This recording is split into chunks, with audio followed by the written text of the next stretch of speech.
This story begins with several system windows informing citizens about a series of anomalous events occurring around the world. A giant abalone was reported found by fishermen on the coast, so immense that not even 10 people could surround it, suspected to be a mutation caused by nuclear wastewater. There was also information about an ancient tree in a tourist area growing wildly, spreading its roots for kilometers, and cracks appearing in the ground due to a possible abnormal earth pulse. The notifications continued with giant vines falling from the sky, making fairy tales real, and with news that subway tracks had been destroyed in multiple places, resulting in some casualties. No one paid attention, since they knew all this was nothing more than a bunch of sensationalist headlines, not very different from the false alarm about the zombie bite years ago. Many students were gathered in front of the school, considering that local rumors were much more interesting than the news. Suddenly, their attention was completely diverted to the figure approaching. It was the beauty of the school, Chu Qingli.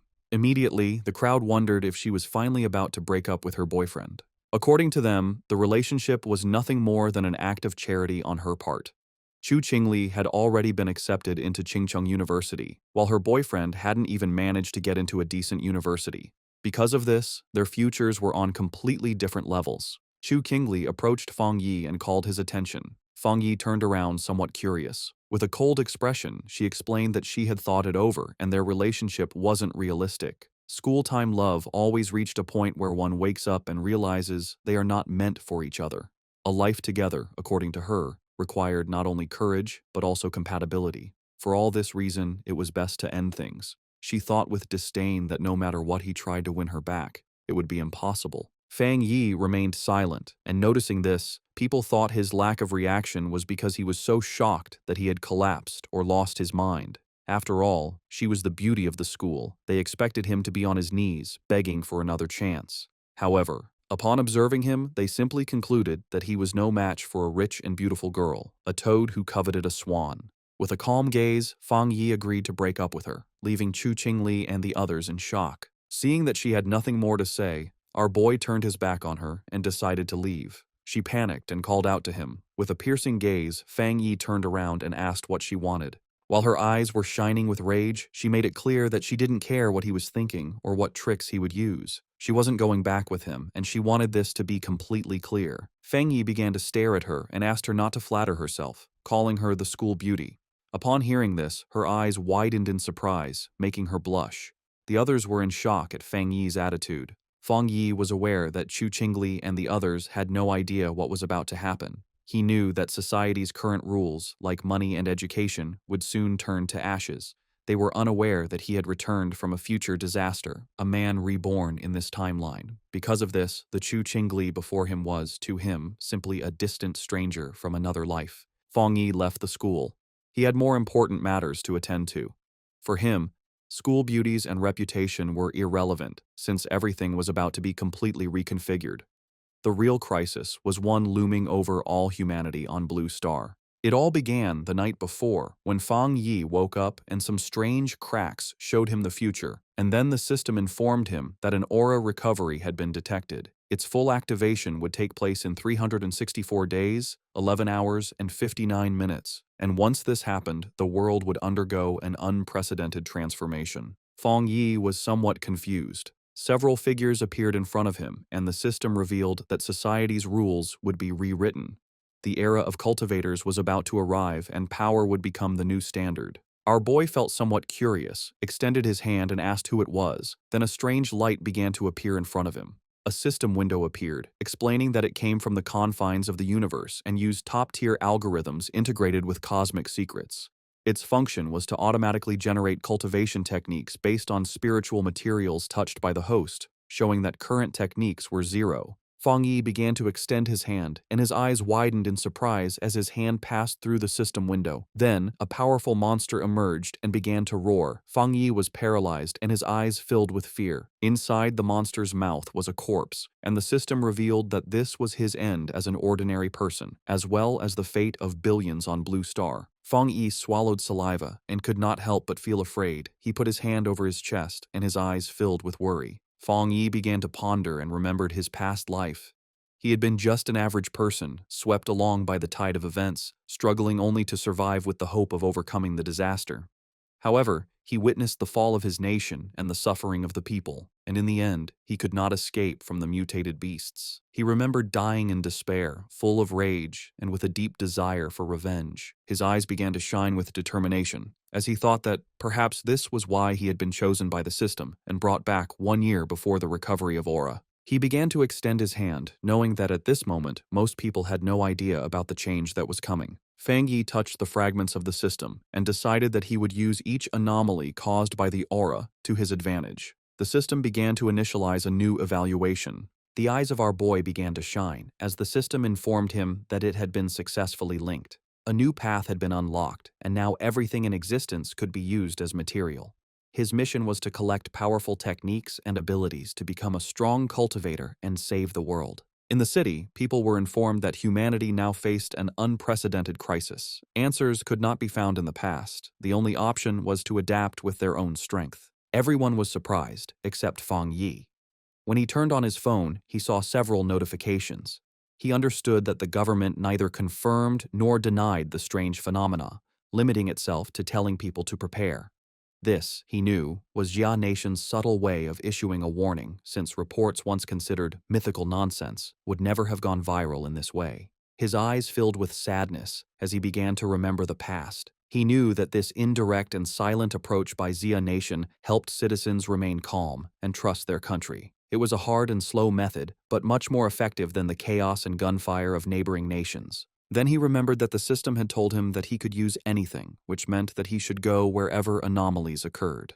His attention was fixed on the phone. It was the #1 trending news. The UV index at Qingcheng University had reached a historic record of the century.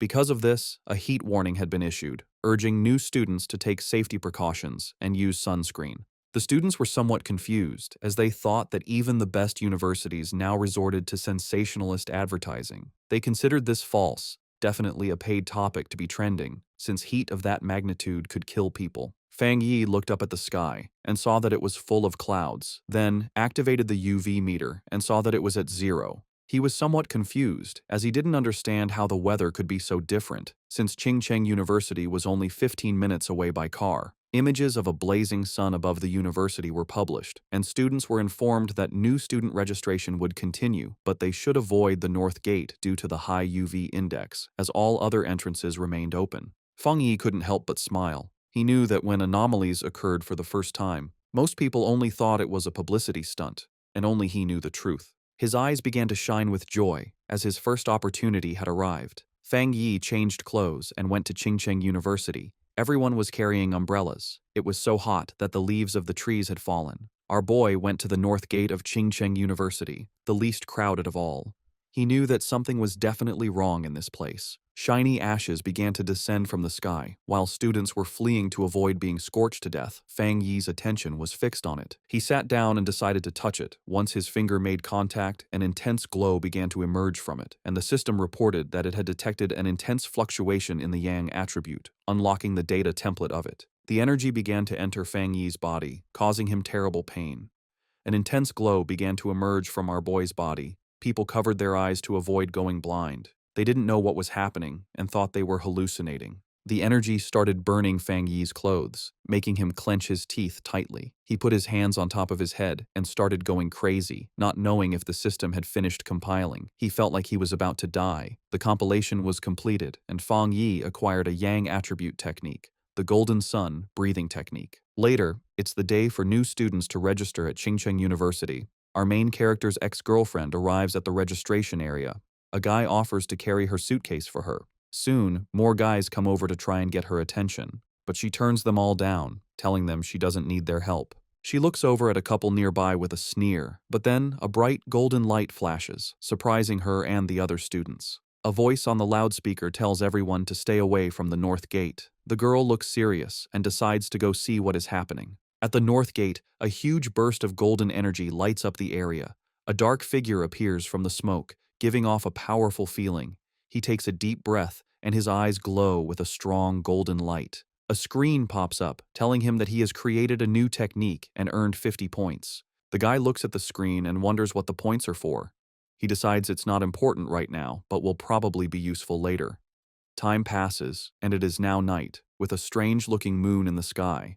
The young man then starts to practice his new breathing technique. The next day, a bright sun is in the sky, and a new energy spreads through the university. Some students notice the sky get dark and cool for a second as they run to the north gate. A large crowd gathers there to see what is going on. The university's dean is angry and asks why no one listened to the warning to stay away. The group pushes through the crowd, which moves aside for them as they go to the center of it all. A hooded person with a serious look tells the dean to block off the north gate completely. At that moment, a system tells Fang Yi that he has cleaned a polluted area. He learns that the government already knows about these areas and wonders if there are other people like him. Hearing an alert about people not being allowed in the area, the young man knows things have gotten serious. The students see people in uniforms and wonder if they are from the army. From a rooftop, Fang Yi sees that the disturbance is getting a lot of attention. With his red eyes glowing, he decides it's time to leave and jumps off the building. Down below, the mysterious hooded person walks across the ground, which is cracked from the energy. The hooded figure looks carefully at the scene. This person kneels and touches the ground to feel for any remaining energy. Then, she picks up a piece of the ground to get a closer look at what happened. The hooded figure studies it and realizes a person caused the energy. Just then, officials begin moving the students out, while the person in the hood watches from far away. In the crowd, the guy's ex-girlfriend is shocked to hear that only one person did this. At that moment, she sees a figure jumping away and wonders if it was her ex, but she quickly pushes that thought away. With his grades, he could never get into this school.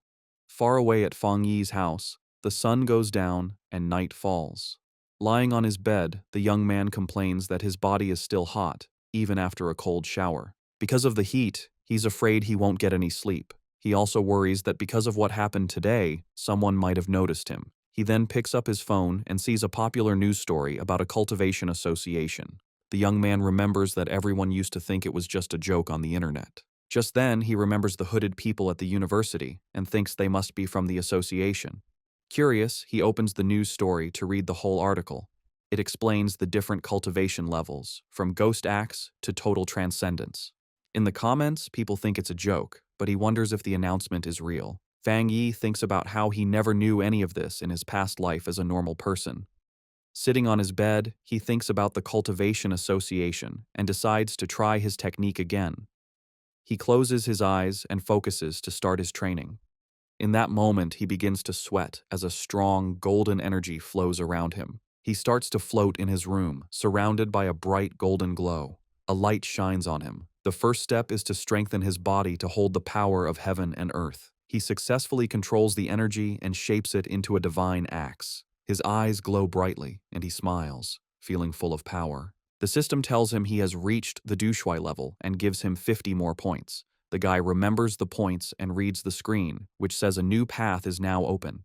The system explains that the points can be used to put the compiled data into any object.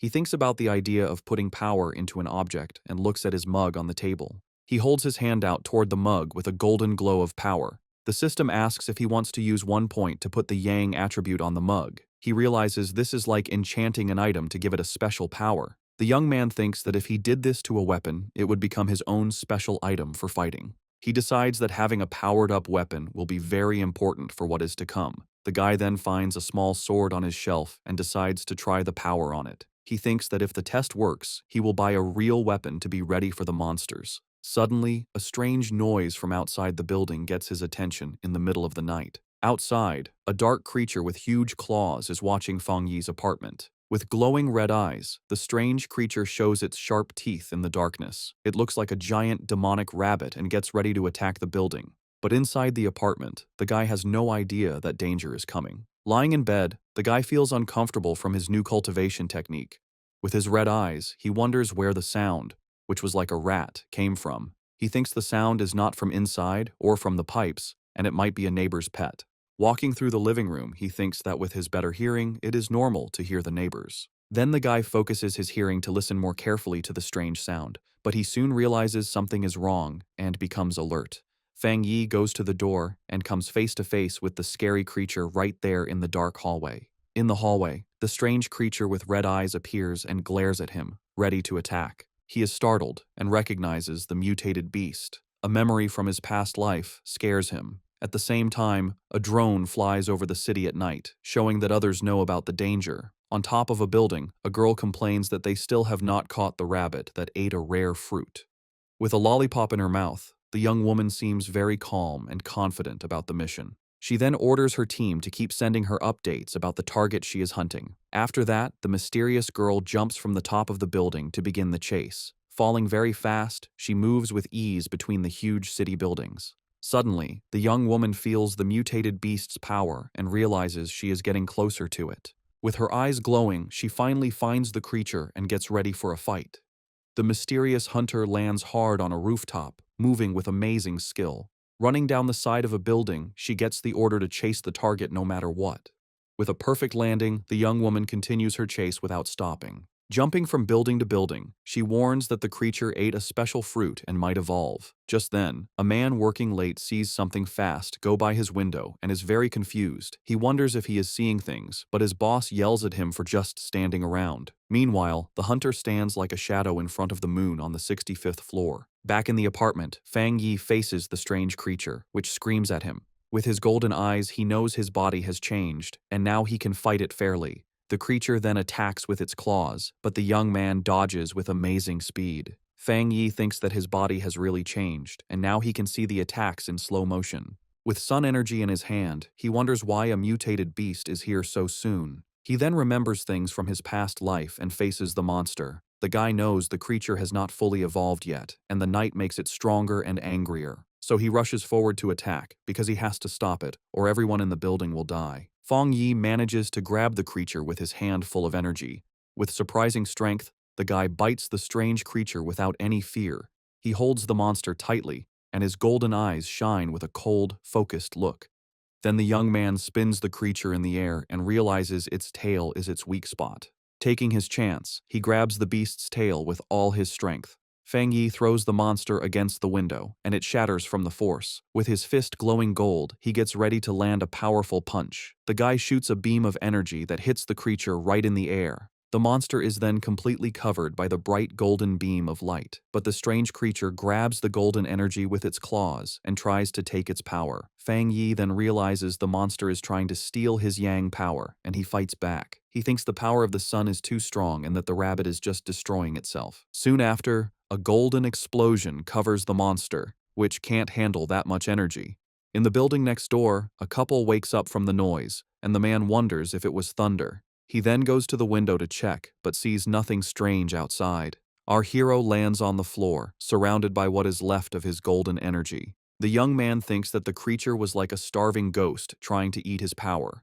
After the fight, the monster's eye falls to the floor, letting out a weird black smoke. With a serious look, he stares at what is left of the creature he just defeated. Without thinking twice, the guy stomps hard on the eye, crushing the rest of the beast. He understands that the creature of the night was desperate for his opposite yang-type power. The young man thinks that if he were normal, the monster would have easily eaten everyone in the building. With that, he knows he needs to learn more techniques to face the dangers ahead. Meanwhile, a mysterious girl jumps through the air in the moonlight, looking like a hunter. With amazing speed, the young woman runs very fast down the side of a building. When she gets to the scene, the mysterious hunter's eyes open wide with shock. Standing there in the middle of the night, she wonders if someone else defeated her target. Kneeling on the ground, she notes that the target has been destroyed, and that she will try to get the night attribute back. But as she touches the monster's remains, she is surprised by a golden energy that is still there. The young woman then feels a strong heat and a burning power that makes her pull back right away. The young woman remembers the energy from the university gate and understands that this is not a coincidence. After this discovery, the girl turns on her communicator with a serious and determined look. She tells her base that the target was taken out by a powerful new forerunner with a special ability. A voice on her communicator asks if the same person cleaned the gate and killed the rabbit. A man confirms they have no information on this person, and that the association must recruit him. The silver-haired girl agrees with the plan. She then carefully puts the small flame of energy into a container on her clothes. Her boss tells her to stop her other missions and focus on finding the new forerunner. At that, the mysterious hunter calmly unwraps the lollipop she was holding. The young woman puts the candy in her mouth and says she understands the new order perfectly. But before she starts the mission, the girl says she first needs to get some milk tea to relax. A voice on the communicator wonders who this mysterious person with so much power could be. The young woman agrees that the president was right and that she needs to meet this powerful master. Feng Yi's day starts with the sunrise. He stretches, ready to train. He knows waking up early is good for his power, so he prepares for another session. The fighter uses his breathing method, taking in the morning's golden energy. As the energy fills him, his eyes glow with golden power. He enters the Ghost Axe realm and feels the technique's power appear. A sudden burst of energy surprises him. He realizes he's getting stronger again. Power flows through his body, and he focuses to control it. He makes a tight fist, feeling the energy now in his hand. He summons his key axe and sees that the weapon feels much lighter. He grips the weapon's handle firmly, ready to try out his new strength. The warrior lifts the golden axe over his head, preparing a powerful hit. He reaches the 2-star Ghost Axe realm, releasing his strength. His eyes now burn with golden flames, showing his new power. Feng Yi's body feels much stronger and tougher after this change. He grew stronger so fast because he used the extra energy from his last power-up. Feng Yi decides that from now on, he will level up slowly and carefully, one step at a time. But his growing power gets a lot of attention, so he needs a more private place. In the association's office, a man feels something strange in the air.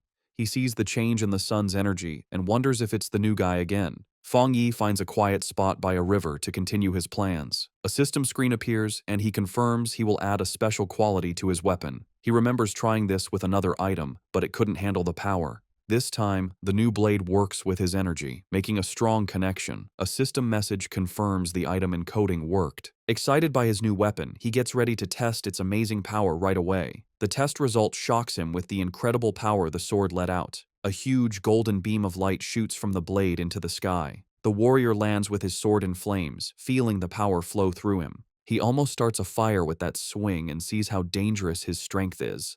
The smoke from the attack is big, so he knows he was seen and needs to leave. A girl is running fast toward the smoke he left. She complains that she stepped away for a moment and missed everything. Suddenly, the young woman stops. She sees that the river is actually boiling. The agent flies over the damaged area, wondering what the new guy did to the place. She can already imagine being told off, since everything has gone wrong since he appeared. Just then, a golden flash in the distance catches her eye, and she becomes curious. The hunter is shocked by what she senses. This shouldn't be possible. His power level jumped from 1 star to 2 stars, and he even made a spirit weapon. The association only has 2 of those weapons, and the way to make them isn't fully known. The girl gets suspicious, wondering how he got this kind of power by himself. But she thinks she must be wrong and decides to start cleaning up the mess he made. Far away, Feng Yi thinks about how his weapon now has the Yang attribute, but he wants more. The system can encode anything, so he plans to add more qualities to the blade. Suddenly, his phone buzzes. He has a message from someone he doesn't know. He completely forgot about being private, and now a stranger is inviting him to a pioneers group. He's shocked to learn that official members must be at least Ghost Axe realm level. The stranger talks about a new pollution zone and invites him to a group hunt. He asks for the location, and the stranger sends a file about the lava dragon of the Shadow River. The zone has lava, and the same Yang attribute he has, so Feng Yi decides to accept the invitation. Far away in the Binmu district, a group is waiting for old Li's friend to arrive. One member says the girl's map was so good, he got there easily. The blonde girl thanks everyone for coming and tells them they need to work together. She is from the Cultivation Association and is disappointed that the pioneers here aren't very strong. What many don't know is that the Cultivation Association is a government group. Getting into the group was hard and required her family to ask for favors, so she hates to fail. Just then, one of the explorers sees the newbie arriving and calls him by his name, Fang. Feng Yi makes a strong entrance with his new sword and introduces himself to the group. The agent is startled by his power, but sees his aura isn't scary, but warm. Since the team is all there, the leader gives the signal, and they go toward the cave entrance. Feng Yi decides to go first and asks the blonde agent to take care of the light. The group walks through the cave, and one of them warns Fang about the loose rocks. They think it's strange that the place isn't very hot yet. Feng Yi reflects on how quickly the team accepted him and feels that their friendship is real in these hard times. Feng Yi keeps moving forward, and the ground under his feet starts to change color, showing that danger is near. Suddenly, they get to a huge opening and are amazed to see a river of boiling lava right in front of them. Without hesitating, Fang rushes toward the danger, and the blonde agent yells at him not to be so reckless. To everyone's surprise, the warrior pushes his sword right into the lava. The explorers panic and scream for help. A fiery explosion throws the team back, and Fang Yi's system detects a worldwide problem and starts to analyze the information. As he plunged his sword into the lava, Fang Yi's system analyzed the anomaly, revealing a new power, the inner flame, with an extremely high internal temperature and explosive properties, and the scarlet flame sword technique, which unleashed its power when the blade was drawn, coating it in fire and lightning. Resolved, Fang Yi gripped his sword. His eyes and the blade glowed with fiery power, a perfect technique for his Tang sword. Below, the other explorers, thrown back by a previous explosion, watched in amazement as Fang Yi stood unharmed in a vortex of fire. Realizing his weapon was absorbing the lava's power, Fang Yi then used his script points to permanently embed the scarlet flame attribute into his sword, which now burned with energy. When the flames subsided, his teammates concluded he had suffered a small cultivation accident and had recovered. The group was euphoric, noticing the cave's spiritual energy had stabilized. One of them celebrated being able to absorb it smoothly, while another, on the verge of beginning his cultivation path, excitedly shouted Xiaoya's name. The blonde agent, Xiaoya, encouraged them to train while she kept watch, and the team thanked her for the opportunity. The peace was interrupted when Xiaoya detected figures approaching the entrance, warning that other pioneers were arriving. 3 muscular men entered, led by one with an eye patch and glowing red eyes who arrogantly declared the resource-rich land was now theirs. Xiaoya grew worried, recognizing all 3 newcomers were at the 1-star Ghost Axe realm, a level her team couldn't challenge. Despite the danger, Xiaoya tried to reason with them, politely stating they had arrived first and even offering to let them join. Her diplomacy was met with contempt. The eye-patch-wearing leader mocked her low level and ordered them to get lost or face the consequences. Xiaoya's expression hardened. She reflected on the harsh reality of survival of the fittest in this new era, but as a member of the Xia Nations Association, she decided she couldn't allow this injustice. Just as the confrontation was about to escalate, Fang Yi stepped between Xiaoya and the hostile leader. With his sword ignited, he coldly asked the large man if he had nothing better to do than bully a young woman. The eye-patch-wearing leader was left stunned and speechless. Without hesitation, Fang Yi unleashed a single, devastating swing that created a fiery explosion, sending the 3 aggressors flying. The force of the attack startled Fang Yi's own teammates from their meditation. He remembered the tragedies caused by those who followed the survival of the fittest principle, knowing only overwhelming force would work on such people. To make his point, Fang Yi drove his blade into the ground in front of the rival leader. Surrounded by an immense golden aura, he coldly ordered them to scram. Terrified by this second display of power, the leader called Fang Yi a monster and screamed for his men to run as Fang Yi watched them flee. His teammates rushed over, buzzing with excitement over his incredible power. Fang Yi smiled, brushing it off and suggesting it was time to leave. As they left, Xiaoya contemplated the immense power Fang Yi had shown, realizing he had held back. Convinced he was a top-tier pioneer, she knew she had to report this major discovery to her organization immediately. The scene shifts to the Spiritual Energy Cultivation Association office, where a woman on the phone with Xiaoya repeated in surprise that another high-attribute pioneer had appeared. The office worker grew flustered, realizing she had said too much, especially with an imposing man standing behind her. She awkwardly hung up after confirming the report. The young woman cheerfully asked her gray-haired superior if they were lucky enough to have 2 high-attribute pioneers in a row. He, however, grimly corrected her that luck had nothing to do with it, explaining that every high-attribute individual is destined to become a new center of power, a responsibility that stressed him immensely. Under a sunny sky, Fang Yi returned to the city.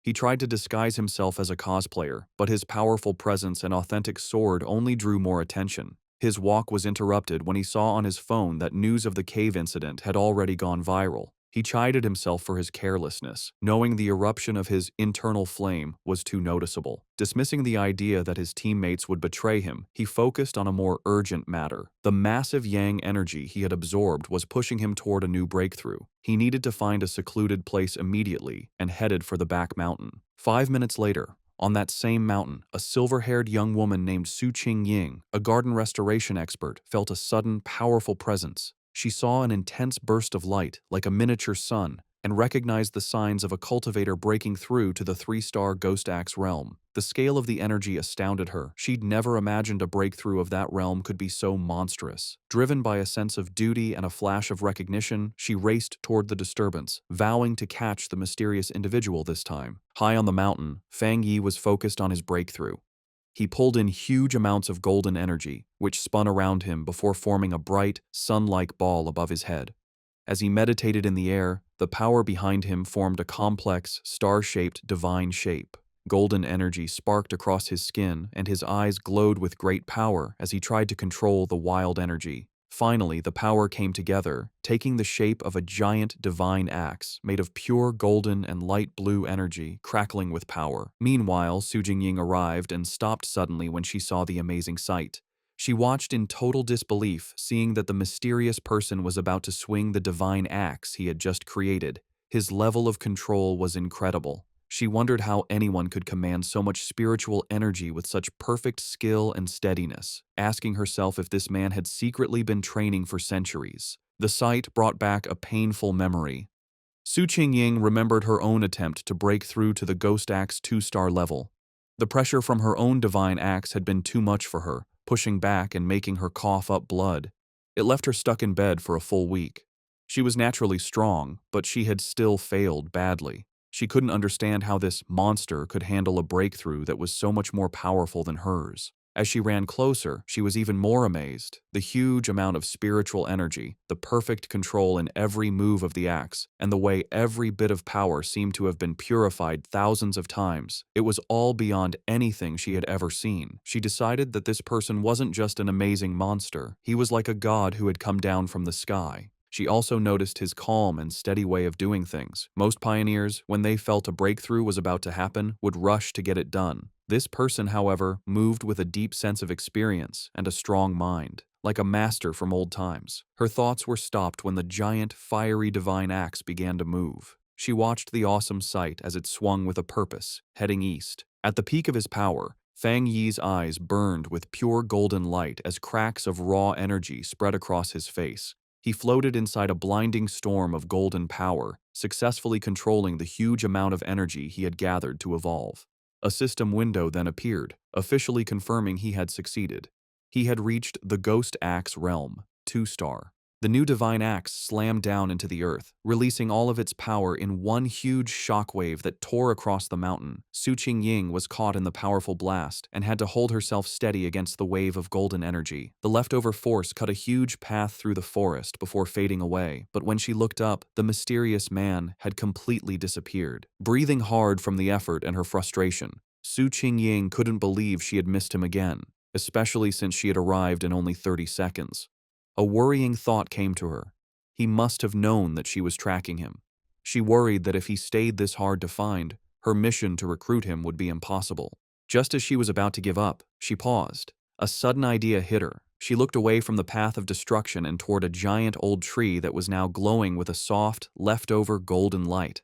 With a new feeling of certainty, she called out into the woods that seemed empty, calling him Senior and asking if he was still in the area. From the shadows of the forest, Fang Yi appeared, his hooded body giving off a cool confidence. His glowing red eyes were on Su Qingying. He immediately knew she was the person who had been looking into him for the past few days. Seeing she had been found, Su Qingying stood her ground and properly introduced herself. She said she was the captain of the Firefly Squad, a part of the Spiritual Practitioners Association of Xia Nation, and also one of the nation's first pioneers. On behalf of the association, she sincerely invited him to join them. She admitted she had been following him for 2 days and hoped her methods hadn't made him think badly of her. As she spoke, Fang Yi stayed quiet, and his face was hard to read under his hood. Su Qingying added that while the public didn't know yet, all the official papers for the association were ready. Inside, however, she was very nervous, choosing her words carefully, and worrying if she was bothering him or making the powerful man angry. She knew she had to sound soft and respectful. Her carefully planned speech was cut short by Fang Yi's simple, direct question. "Why should I join?" The direct question surprised her completely.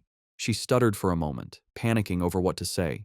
She quickly saw that empty, nice words would be useless against someone so smart. The truth was her only choice. Pulling herself together, she explained what the association was for. She told him that the Xia nation wanted to gather and unite all the early pioneers, to guide them on an organized path and also give them extra protection. She knew that growth was messy right now, and that an association might feel like a cage to a free spirit like him. But she asked him to look at the bigger picture. A great return of spiritual energy was coming, and they would all need to stand together to face the unknown enemies of the future. After listening to her passionate speech, Fang Yi leaned casually against a tree, looking tired and uninterested. He told her plainly that he was not willing to join. He explained that, for now, he still couldn't bring himself to fully trust her or the association she represented. Su Qingying was left completely stunned and speechless by his direct refusal, her eyes wide with shock. Facing his refusal, Su Qingying grew desperate.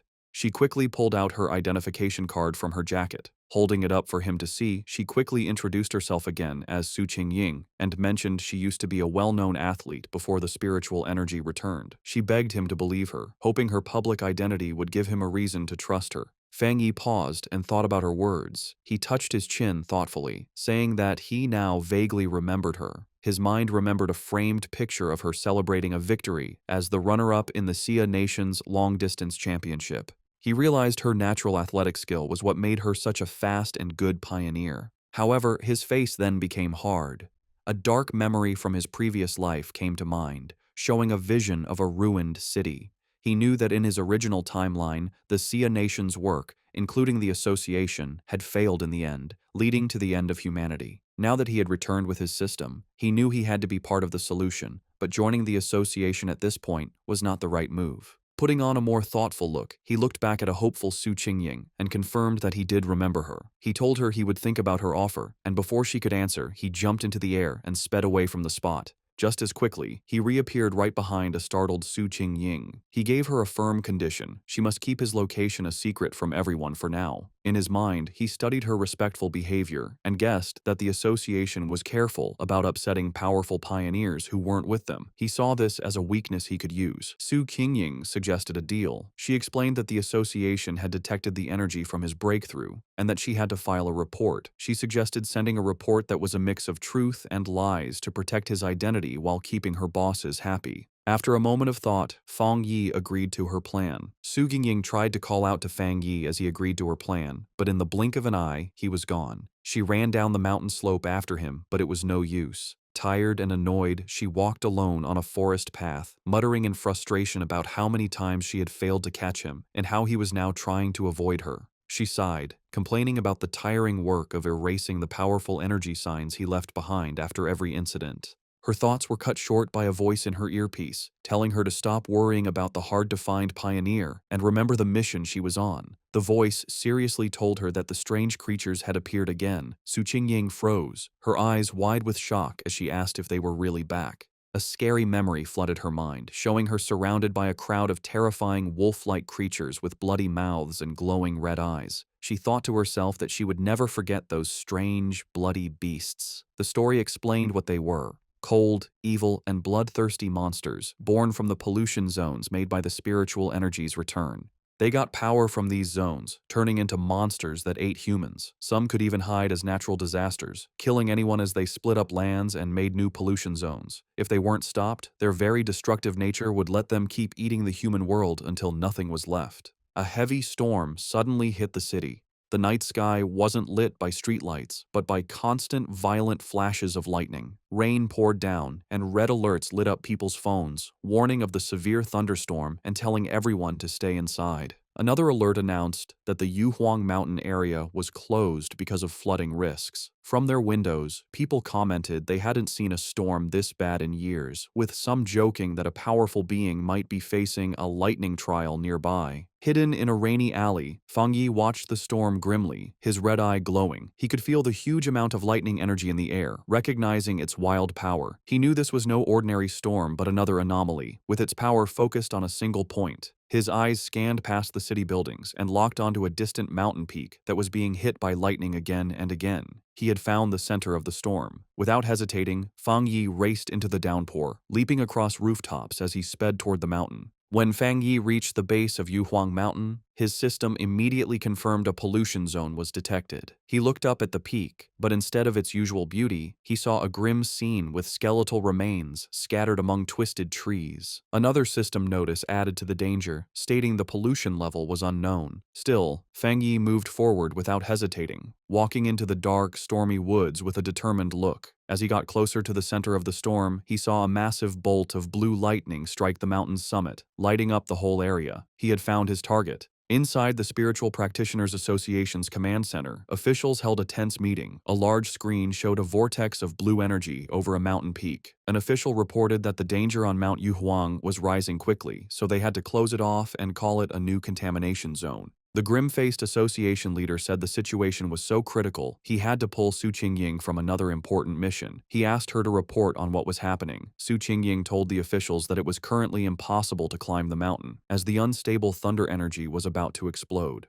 Because of this, the area was officially classified as an A-level contamination zone. She continued with more worrying news. Based on how fast the energy was growing, the mountain would soon be an S-level threat, which would start their highest emergency plan. But she pointed out a major problem. Based on their data, no explorer they had could safely get near the area, admitting that not even she could handle it. A wave of shock went through the room, as calculations showed the mission would mean certain death even for highly advanced explorers. Facing this impossible situation, a man in a security uniform ordered the foot of Mount Yuhuang to be completely sealed off, with patrols sent out 24/7 to stop anyone from trying to climb it. The association leader firmly agreed. He declared they had to stop the threat by sealing the mountain and that no one could go near it until the energy concentration dropped. While the association thought Mount Yuhuang was too dangerous, Fang Yi was already deep inside the zone. Huge bolts of blue lightning crashed down around him. As the storm raged, Fang Yi stood firm, protected by a golden aura from his breathing technique. He knew, however, that just surviving the storm wasn't enough. To get the purest thunder energy, he had to climb to the center of the storm at the mountain's peak. His decision was fueled by dark memories of the past. He knew that the creatures they faced now were just the beginning, and even more terrifying monsters would appear in the future. He realized that his current fire-based powers were not enough for the challenges to come. He had to become stronger himself, not just rely on his weapon. Surrounded by the lightning, Fang Yi saw a rare and perfect opportunity to use the thunder energy to strengthen his own body. Fang Yi knew if he didn't take this chance to get stronger, he would face certain death from the disasters to come. His eyes glowing gold, he drew his flaming sword and, with a defiant roar, plunged it directly into a massive bolt of blue lightning. The wild energy surged through him, causing terrible pain, but his face remained determined. His body shook violently as the electricity coursed through him. He realized this thunder power was like a divine punishment, actively fighting against him. The storm was furious that he had entered its territory and seemed to demand that he give up. Staring at the chaotic sky, he wondered how he could possibly make such a raw force obey him. Then, he had an idea. He calmed himself and remembered his system's rule. To get a power, he had to touch the energy source. A golden aura exploded from him as he unleashed his golden sun breathing technique, determined to fight through the storm. With a loud roar, Fang Yi pushed forward, using his flaming sword to cut a path through the storm of blue lightning. The clash of his golden energy against the raw storm created a huge, chaotic explosion. Blood trickled from his mouth from the strain, but his eyes burned with determination. He knew this was a desperate gamble where he had to push himself to his limit, facing death in order to live. Finally, after a hard struggle, he reached the peak. He plunged his sword into the ground, cracking the rock as he arrived at the center of the storm. Here, the power was even more terrifying, a violent flood of thunder energy that made it hard to even breathe. He felt the storm's full attention on him and realized it no longer just wanted to push him away, it wanted to kill him. As if to prove it, the storm gathered its full power and shot a single, massive beam of white-hot lightning directly at him, an attack meant to completely destroy him. As Fang Yi faced the storm's final attack, his system activated, detecting a powerful thunder attribute and starting to process it. Far below in the city, people watched from a tall building, amazed. One man taking a photo had never seen lightning so big. Another wondered if a god was going through a trial, even thinking he saw a person in the sky. At the mountain's peak, the fight ended in a brilliant explosion. Feng Yi had won. A system message confirmed it, announcing he had obtained refined divine thunder power and could now summon heavenly lightning to make his body godlike. He was rewarded with 5 writing points. Feng Yi now floated in the air, surrounded by blue lightning and his golden aura. He understood his new power. The thunder attribute was a top-tier force for both attack and defense. Unlike his sun power, which was mostly for defense, the thunder could refine his body and turn it into intense energy. He decided that the thunder was now his spear and his shield. He also realized the power wasn't just about destruction, it was also about purification and rebirth. He could feel the energy strengthening his bones and muscles without any pain. The system then offered him an upgrade to punish evil, which would grant him double critical damage, asking if he wanted to use writing points to get it. Landing softly, Feng Yi thought about what to do next. His first thought was to put this new thunder power into his Tang sword. He considered it carefully. While it would make the blade stronger, he worried it might mess with the purity of the sun attribute already in it. He also knew that putting too many different powers into one item could damage or even destroy it. Suddenly, he had a brilliant idea. Looking at his hand, he decided to do something different. He would implant the thunder attribute directly into his right hand. The system immediately responded, asking if he wanted to put the thunder attribute into the chosen item. A confident smirk appeared on his face as he gave the command. Instantly, all the wild blue lightning in the air rushed into his right hand as he claimed the storm's power for himself. The next day on the storm-damaged peak of Mount Yuhuang, the immediate danger was gone. Below a cliff, Su Qingying and an army officer named Major Han Li stood over numerous figures in body bags. Su Qingying reported that the contamination zone's energy had strangely dropped from its most dangerous level to a mild level in just 3 hours, though some electricity was still in the air. Major Han Li listened and immediately figured out what had happened. Someone had been there. It was a seeker, a person who actively looks for these dangerous events. Su Qingying was shocked, wondering if another seeker was involved and if they could have survived. She knelt and looked for clues but couldn't sense anything, guessing that the heavy rain had washed away any evidence. She concluded that the seeker must have left the mountain safely around 8 p.m. the night before. Major Han Li agreed with her timeline.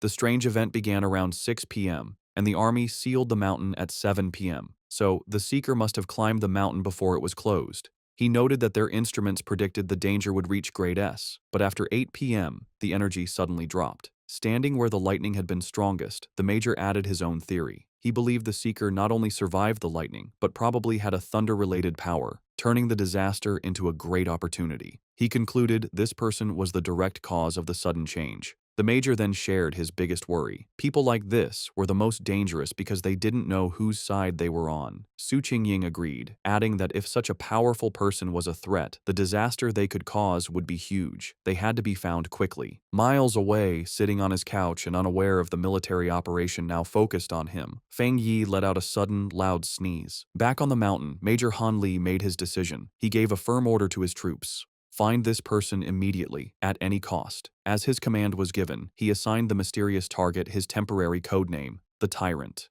The investigation on Yuhuang Mountain started right away. The army hoped the Spiritual Practitioners Association could recruit the mysterious person codenamed Tyrant soon. In the meantime, they would keep all information about the event secret and start their own investigation. On the rainy peak, the association leader told Major Han Li that they already had a high-level pioneer trying to make contact. He then turned to Su Qingying and ordered her to give her report to the major. Su Qingying was caught off guard by the order and gasped in panic. Forced to think fast, she began her half-true report. She connected the current incident to the pioneer who had recently cleared the pollution zone at a local university. Inside, she was panicking, terrified she would say something wrong and reveal her deal with Feng Yi. She explained that she had been trying to contact him, but he was hard to find. She mentioned finding the body of a mutated rabbit he had killed and correctly identified his Yang Flame attribute from the evidence. She finished by promising to do her best to get close to him and find out how he had cleared the university's gate. She silently prayed for help, knowing that mixing truth with lies was her only way to make her story sound real. Major Han Li listened closely, thinking about what a pioneer with a Yang Flame attribute meant. He seemed happy with her report and thanked her for her hard work, calling her a talented young pioneer. Su Qingying gave a sharp salute and replied that it was her duty. With the meeting over, Major Han Li mentioned they would release fake news about natural disasters to hide the event from the public. He also said he disagreed with posting spiritual energy information online where bad people could use it. As the officials talked, Su Qingying quietly sighed, relieved that the tough questioning was finally over. Back at his home, Fang Yi used his golden sun breathing technique to easily dry his white hoodie, making it glow with a warm light before holding it up, perfectly clean and dry. After putting it on, he checked the changes in his body. Even after adding the powerful thunder attribute, he could still feel a clear difference. He looked down at his right hand, which now sparked with blue lightning. It had completely changed, becoming the strongest part of his body and getting a huge boost. As he flexed his fingers, making small balls of lightning appear, he could feel that he was close to another upgrade. What surprised him most was how the once wild thunder attribute had become as calm as a kitten after being added to his body, letting him control it freely. He compared this to the terrible pain he felt when he first unlocked the Yang attribute, and wondered if the energies got weaker during the process. Remembering the system told him this new power dealt double damage to strange and evil creatures, he was eager to test it. His thoughts were broken by a sudden alert from his phone on a nearby table. He picked it up, wondering what was happening now. He had set up special news alerts after the last incident, knowing that in these crazy times, the government would issue warnings to protect people. For a pioneer like him, however, these warnings were more than just notices of danger. In every crisis, there was a chance to grow stronger, even if it meant risking his life. As Fang Yi thought about what to do next, he looked at the major news alert on his phone. The report said a huge explosion had just happened inside a chemical plant, causing a lot of pollution in the city. The official story said no one was hurt and told people to stay calm, but Fang Yi was suspicious of an event this big. He checked online forums, where people who saw it happen gave a much scarier story. People who lived nearby described a super creepy feeling they couldn't explain. One person asked if it was a cold, evil aura, and another quickly agreed. While many were doubtful, the overall feeling was one of dread and fear. The words cold and evil aura felt familiar to Fang Yi. Suddenly, a terrifying memory from his past life came back. A bloody hand and a horrible monster. He remembered hiding in fear from a giant, red, demonic beast as it destroyed everything around it. The creature, a gross, multi-eyed rat-like monster, was a threat he knew too well. Back in the present, he looked serious. He remembered the nature of these creatures. They were plants or animals that changed in a strange way after becoming self-aware, their power going wild and giving them terrifying hunting and killing abilities. They loved to appear in the dark of night. Realizing this new threat was 100 times more dangerous than the mutated rabbit he had fought before, Fang Yi knew he had to do something. Clenching his fist, which sparked with his new blue lightning, he decided he would go out that night to stop these creatures from surviving and getting stronger. Standing up, he was surrounded by blue electrical energy. It was time, he decided, to test his new 200% critical hit ability in a real fight. On a dark and stormy night, rain fell on the empty city streets. As a traffic light changed, a blur of motion sped across the wet road, a squad of cloaked figures moving with amazing speed. These were the members of the Destroyer Squad, and they were hunting. One member reported to their headquarters that they were tracking Anomaly File Number 7, codenamed Candle Night, but had lost the target. The creature's known ability was to blend into the darkness, making it very hard to follow. The squad member added new, scary details to the file. The anomaly made a faint sizzling sound when it was close and liked to eat humans. As lightning lit up the sky, the squad landed on a rooftop to look over the city. Their leader, a determined man with light hair and a scar on his face, knew the stormy weather was perfect for the creature's hunt. He said with grim certainty that they could not let that happen. Miles away, in a busy command center, an operator got the updated information. He confirmed the new data for File 7. Candle Night had been submitted. The situation was serious. An extermination request was filed as a high priority, with a goal to solve it in 12 hours.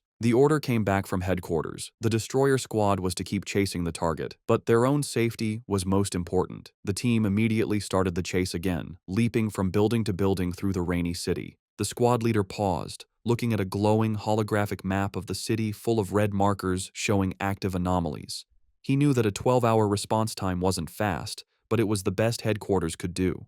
The country was large, and with anomalies appearing everywhere, even their advanced resources were stretched thin. Just as the destroyer squad got close to their target's last known location, a warning came from their headquarters. The operator told them that the area they were entering was currently occupied by Spiritual Energy Cultivation Association agents. A photo of Su Qingying appeared on the screen as the operator explained that her team was watching pioneers there and could be asked to help. The destroyer squad's leader acknowledged the message and asked headquarters to have her come help, saying he had heard of her good work. Elsewhere, Su Qingying was surprised to learn she had become so famous. The destroyer squad waited grimly in the rain. Soon, Su Qingying and her own cloaked team arrived, taking a spot on a higher rooftop. With a hand on her hip, she looked down at the squad below and casually asked if they were the ones calling her for overtime. The destroyer squad's leader was not happy with her casual tone. He sternly told her that the Candle Night anomaly eats people and that this was much more serious than a simple overtime request. One of Su Qingying's team members shot back, asking if that was the right way to ask for help. Su Qingying then turned to leave, saying that the destroyer squad seemed so good, they probably didn't need help after all. She announced that her team, the Ying squad, would be leaving. As they started to go, her team members muttered among themselves, one worrying about their boss's savage attitude and another defending her, saying their own missions were just as dangerous.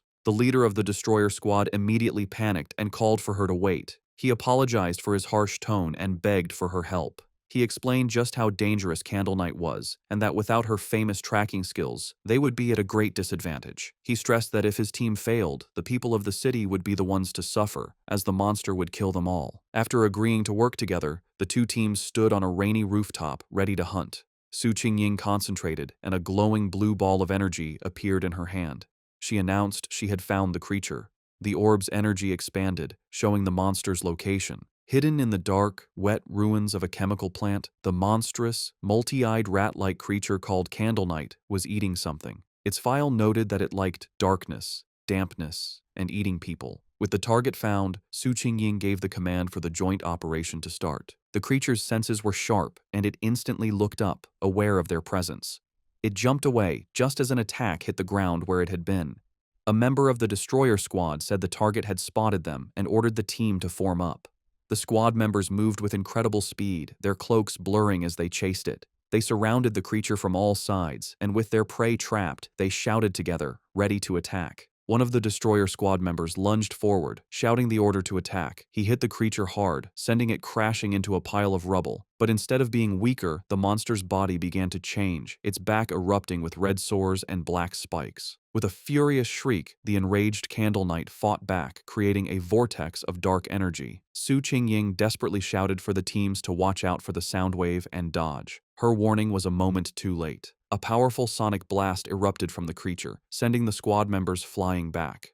The destroyer squad's leader was thrown from the rooftop, crashing onto the street below. One of his team members rushed to his side. The leader pushed himself up, bruised but alive. He admitted that if he hadn't moved back at the last second, his bones would have been broken. He knew they were in grave danger. If the creature stayed in the city any longer, it would cause a huge disaster. The battle took another turn as Candle Night continued to change. It grew large, bat-like wings and let out a roar, its throat glowing with green energy. It then spewed a corrosive, dark substance that filled the air with toxic green smoke. The creature aimed this blast at the ground, trying to melt the street to burrow underground and escape. One of Su Qingying's team members warned her that the monster had a corrosive dark power and that anything it touched would be destroyed. She explained that their team didn't have a power strong enough to fight it. Su Qingying, however, stayed calm. She ordered her team to stay alert and not to mess up the destroyer squad's formation, reminding them their main job was to gather information and help with strategy. Meanwhile, a destroyer squad member with a dagger prepared to strike the escaping creature.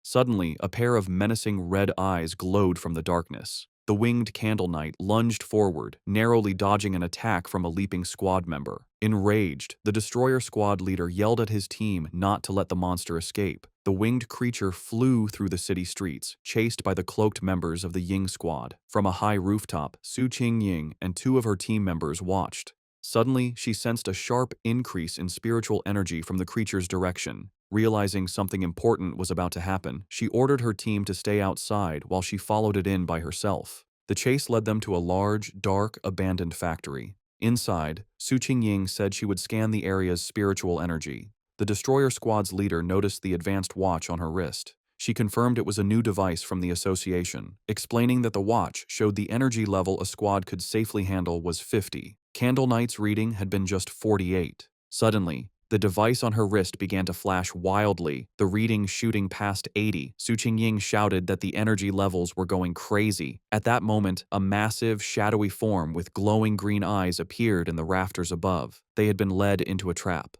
Su Qingying realized with horror that there was more than one creature in the factory. The shadowy, monstrous face of a new creature loomed behind them. The destroyer squad's leader panicked, yelling that they needed to retreat immediately. Taking charge, Su Jingying suggested a tactical retreat toward the main door to force the hidden enemy to show itself. She fired a blast of energy to clear a path, shouting for her team to follow. But before they could escape, she cried out in pain and collapsed, her senses overwhelmed by an invisible poison gas. Su Jingying suddenly found herself alone in the vast green darkness of the factory. She called out to her team, but no one answered. She knew they were nearby, but the poison had made them unable to sense her. Putting the pieces together, she realized the full trap. Candle Knight had led them to this factory, which was the territory of a much more powerful creature, a giant serpent she had only faintly sensed earlier. As if summoned by her thoughts, the huge, armored head of a shadowy serpent with glowing green eyes loomed over her. She now understood that unlike Candle Knight's simple dark power, this creature's black mist was a strong poison, and they had been breathing it in since they arrived. The gas worked silently, paralyzing its victims while draining their spiritual energy. Fighting back would only use up their power faster, leading to certain death. She could feel her own spiritual energy was almost gone, and without it, she knew she would soon be another victim. As she collapsed to the floor, her strength gone, she despaired at the terrifying intelligence of a creature that was just playing with them. She closed her eyes, wondering if this was the end. Lying defeated on the factory floor, Su Qingying saw a single ray of light cut through the green darkness above. A flicker of hope appeared in her eyes. Suddenly, the factory ceiling exploded inward, and a blinding light filled the room. Her eyes widened as a figure came down from the blast. It was Fang Yi. He landed gracefully in the rubble, his hooded figure standing out against the glowing hole in the ceiling. He stood before the giant serpent, immediately identifying it as a dark attribute creature. Without warning, the serpent lunged, its massive fangs aimed at him. At the same time, the Candle Knight monster burst from the shadows, attacking from behind. Fang Yi dodged the serpent's attack and came face to face with the growling rat-like beast. As the two creatures closed in, he finally understood the full trap he had walked into. In a shocking move, Fang Yi let the Candle Knight monster bite his shoulder. As blood splattered, he noted their surprisingly smart tactics, one creature for luring prey, the other for killing them. He taunted the beast latched onto him, asking if it enjoyed biting people so much. In response, he unleashed his new power. Bright blue lightning erupted from his body as he challenged the monster to taste his thunder property. At the same time, he fired a massive beam of golden solar energy from his free hand, which hit the lunging serpent head-on. Now, covered in crackling electricity and free from the stunned rat creature, Fang Yi turned his full attention to the serpent, unleashing a flood of golden flames as he challenged it to see how well it could handle fire. The giant serpent lunged with a furious roar, its huge mouth open to eat its prey. With amazing agility, Fang Yi dodged the attack, flipping through the air while swinging his glowing golden sword. As he landed, he coolly told the monster to look at his blade, a clear challenge to the giant beast. The serpent seemed to pull back, cautious of the glowing weapon. Seeing his chance, Fang Yi counterattacked. Leaping through the air, he delivered a powerful slash to the serpent's face, his sword covered in the crackling blue energy of his thunder power. The force of the blow was huge, but the result wasn't what he expected. Instead of crushing its skull, the creature's head split down the middle, revealing a second identical head underneath as if it were shedding its skin. Fang Yi landed on his feet, his eyes wide with surprise at this strange development. The creature's split head then pulled apart completely, shedding its outer layer to reveal its true, healed form. As green energy pulsed in its neck, Fang Yi knew the fight was far from over. The serpent reacted with shock and pain as the leftover thunder energy from Fang Yi's sword ran through its body. It roared in fury as the electrical energy grew stronger, overwhelming its dark power. Watching the creature twist in pain, Fang Yi gave a small, confident smirk. He knew he had the advantage, as he had already sensed this serpent's dark aura was stronger than Candle Knight's. He then revealed his clever plan. When he attacked with his sword, he had held back the full force of his fire. Instead, he had used the blade to carry and channel the thunder power from his hand directly into the snake's body. He compared the two creatures, realizing this serpent was a far more dangerous and evolved monster than Candle Knight. Suddenly, he felt a sharp pain in his shoulder where the rat creature had bitten him. He hissed, looking down to see strange purple snake scales growing from the wound. He understood immediately. Just as he'd thought, this was a smart, mutated species. Its poison, delivered by its partner's bite, had a paralyzing effect that let it kill silently. He could feel a sharp pain from the wound, but he also felt his Golden Sun breathing technique working to fight the venom. With a determined look, he knew he had the perfect counter. The Yang Flame power could dissolve the poison, the Golden Sun technique would protect and heal his body, and the Thunder power would purify anything left. As the energy from his powers pulsed through him, Fang Yi recognized the benefit of his combined abilities. The mix of his Yang Flame and Thunder powers now gave him a clear pain signal to any poison, acting as an early warning system. He knew he was lucky. For others, the serpent's sneaky poison would have been impossible to cure. He guessed that for the serpent to have grown so large, it must have relied on surprise attacks. He thought of the monster's den, filled with the skulls of its victims. With Candle Knight acting as the perfect bait, the two creatures had become a deadly trap even for top pioneers, which explained why so many had disappeared. But in the end, it didn't matter. As he watched the creature's huge skeleton burn to ash in his holy fire, he knew its reign of terror was over. Standing before the fire, Fang Yi felt satisfied. His inner flame was powerful, but the triple critical hit from his new thunder power had sealed his victory. He felt confident that his fighting skills were now pretty good, even compared to other high-level pioneers. He stood silently for a moment, watching the flames burn the last of the monster. Just as he was about to leave, he paused, reaching out his hand as if he sensed something. His eyes narrowed. He wasn't alone. Someone was still there. He turned just in time to see a figure stumbling out from the smoke, coughing from the ash. It was Su Qingying. She stood silently, covered in soot and clearly tired, but she was alive. As the smoke cleared, Fang Yi found himself looking at the unconscious members of the other squad, with Su Qingying sitting among them. He recognized her as the agent from the association and coolly told her that there was no need to pretend. He added that her playing dead act needed work, which surprised her. Embarrassed, Su Qingying covered her face. Realizing this was the same powerful pioneer she had been tracking, she tried to make an excuse, claiming she woke up from the smell. Fang Yi, however, wasn't fooled. He complimented her, pointing out that while her teammates were out of energy, she was strong enough to keep a small reserve to protect herself. If she had really been unconscious, he explained, she wouldn't have been able to smell anything. Flustered, Su Qingying could only offer an awkward thank you. In her mind, she was amazed. He had seen right through her. She had indeed kept a bit of spiritual energy for protection. She had no idea how he had beaten both Candle Knight and the giant serpent all by himself. Noticing her embarrassment, Fang Yi's tone softened. He told her she didn't need to cover her eyes and that he only asked her to be honest with him and keep his identity secret.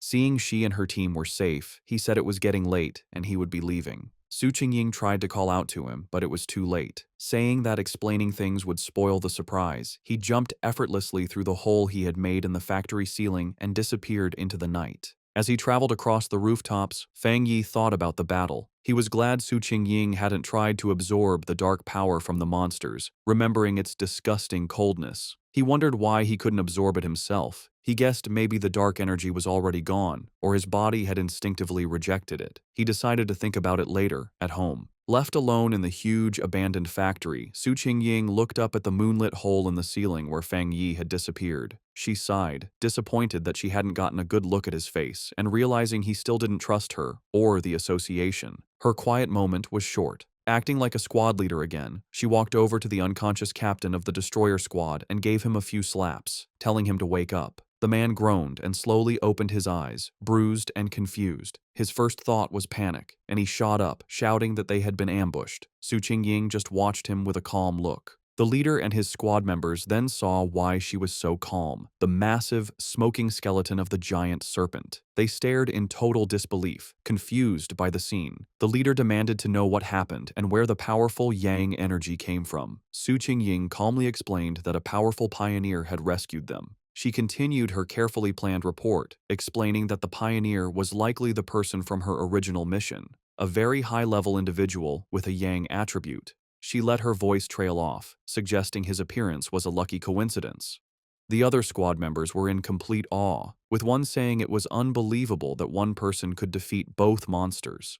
Su Qingying added that she hadn't managed to recruit him yet, and that he had even managed to track her back, which only made him more mysterious. Getting back to their grim job, the destroyer squad leader asked where Candle Knight's body was. As he began using a green energy technique to clean the scene, he said they needed to collect the remains for the association. As the squads began the cleanup, the destroyer squad's leader used a green orb of energy to gather the strange, dark remains left from the battle. As he stepped forward, he accidentally crushed a piece of debris on the floor, which suddenly exploded in a blast of bright blue electrical energy. He jumped back in pain, yelling at the force of the shock as Su Qingying looked on in surprise. This new discovery only made things more mysterious. The remains, which they now realized belonged to Candle Knight, were crackling with leftover electricity. The squad leader turned to Su Qingying, questioning her report. He reminded her she had said the pioneer had a yang attribute, yet this incredibly strong electrical power told a different story. The two leaders knelt to look at the electrically charged body. Su Qingying was stunned by the pure strength of the thunder power left behind, confirming it was a high-tier power. This led the destroyer squad's leader to a new idea. Maybe two high-level pioneers had appeared, one to kill the serpent and another to kill Candle Knight, before leaving together. Su Qingying knew that wasn't right. She struggled with how to explain the unbelievable truth, remembering the image of the lone pioneer holding both crackling blue lightning and roaring golden fire. She knew no one would believe that a single person could have two different top-level powers. Having just one made you a genius. Having two was almost unheard of. The impossible proof was right in front of them.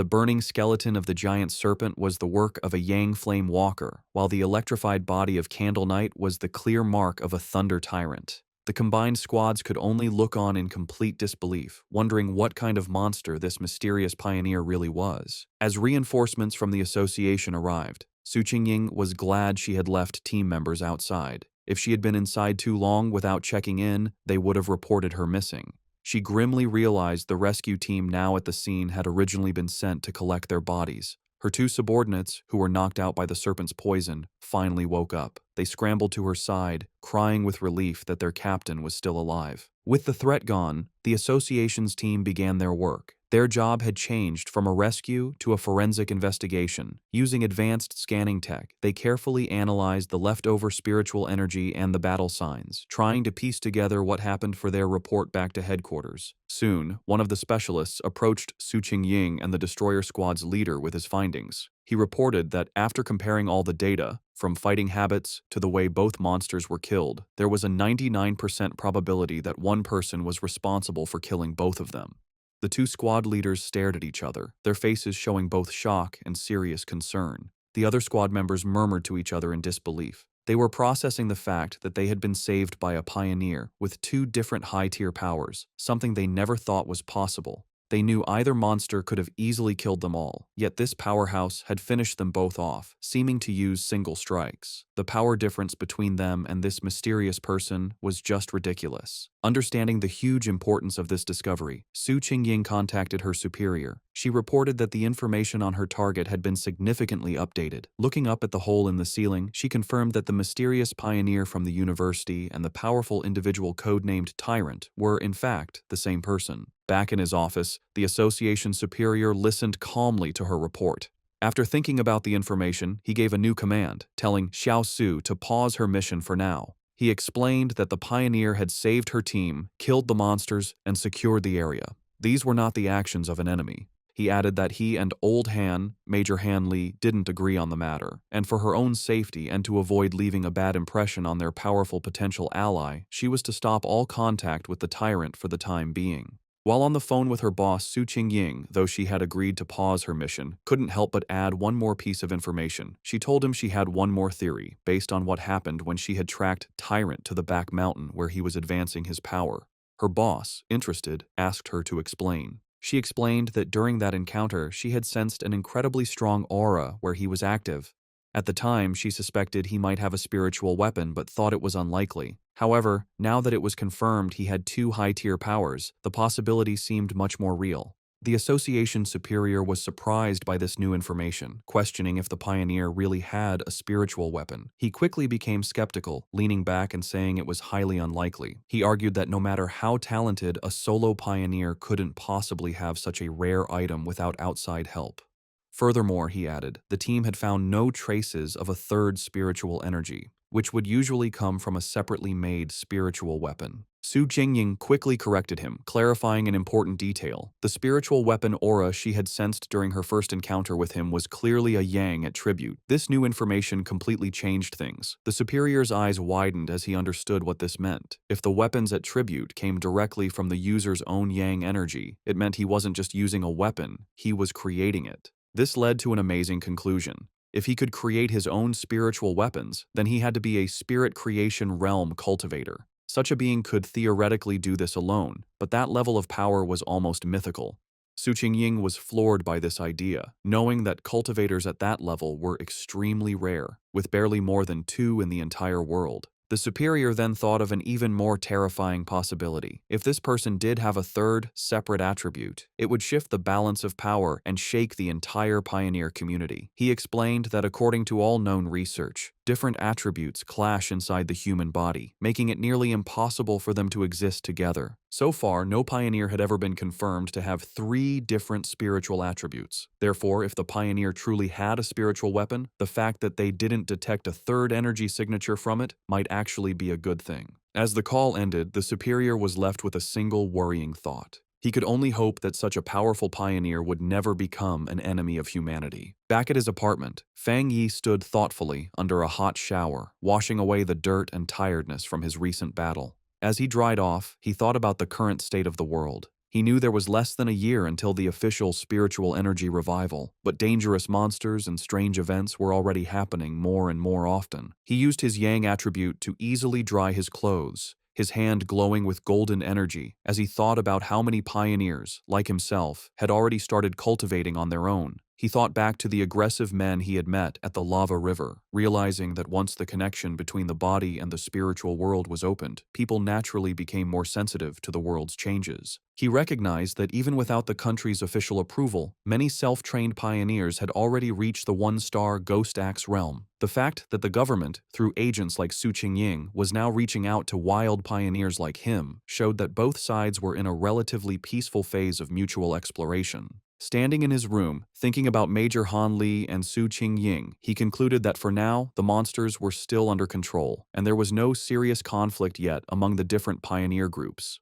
However, as he finished getting dressed, he knew this peace was fragile. The government had already created the Spiritual Energy Cultivation Association, but it still hadn't told the public about it.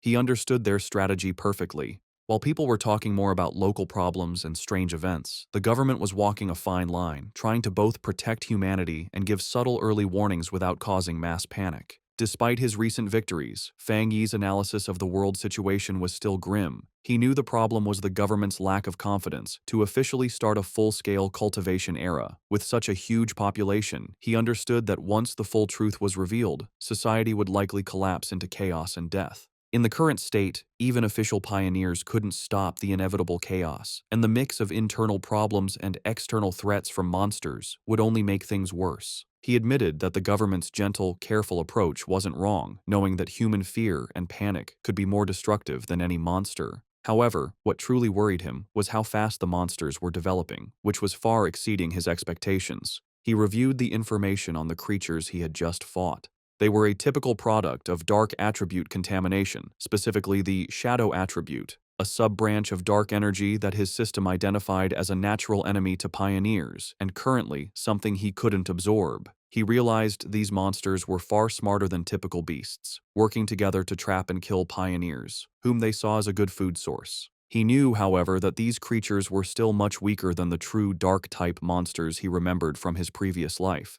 Monsters that could destroy entire countries on their own.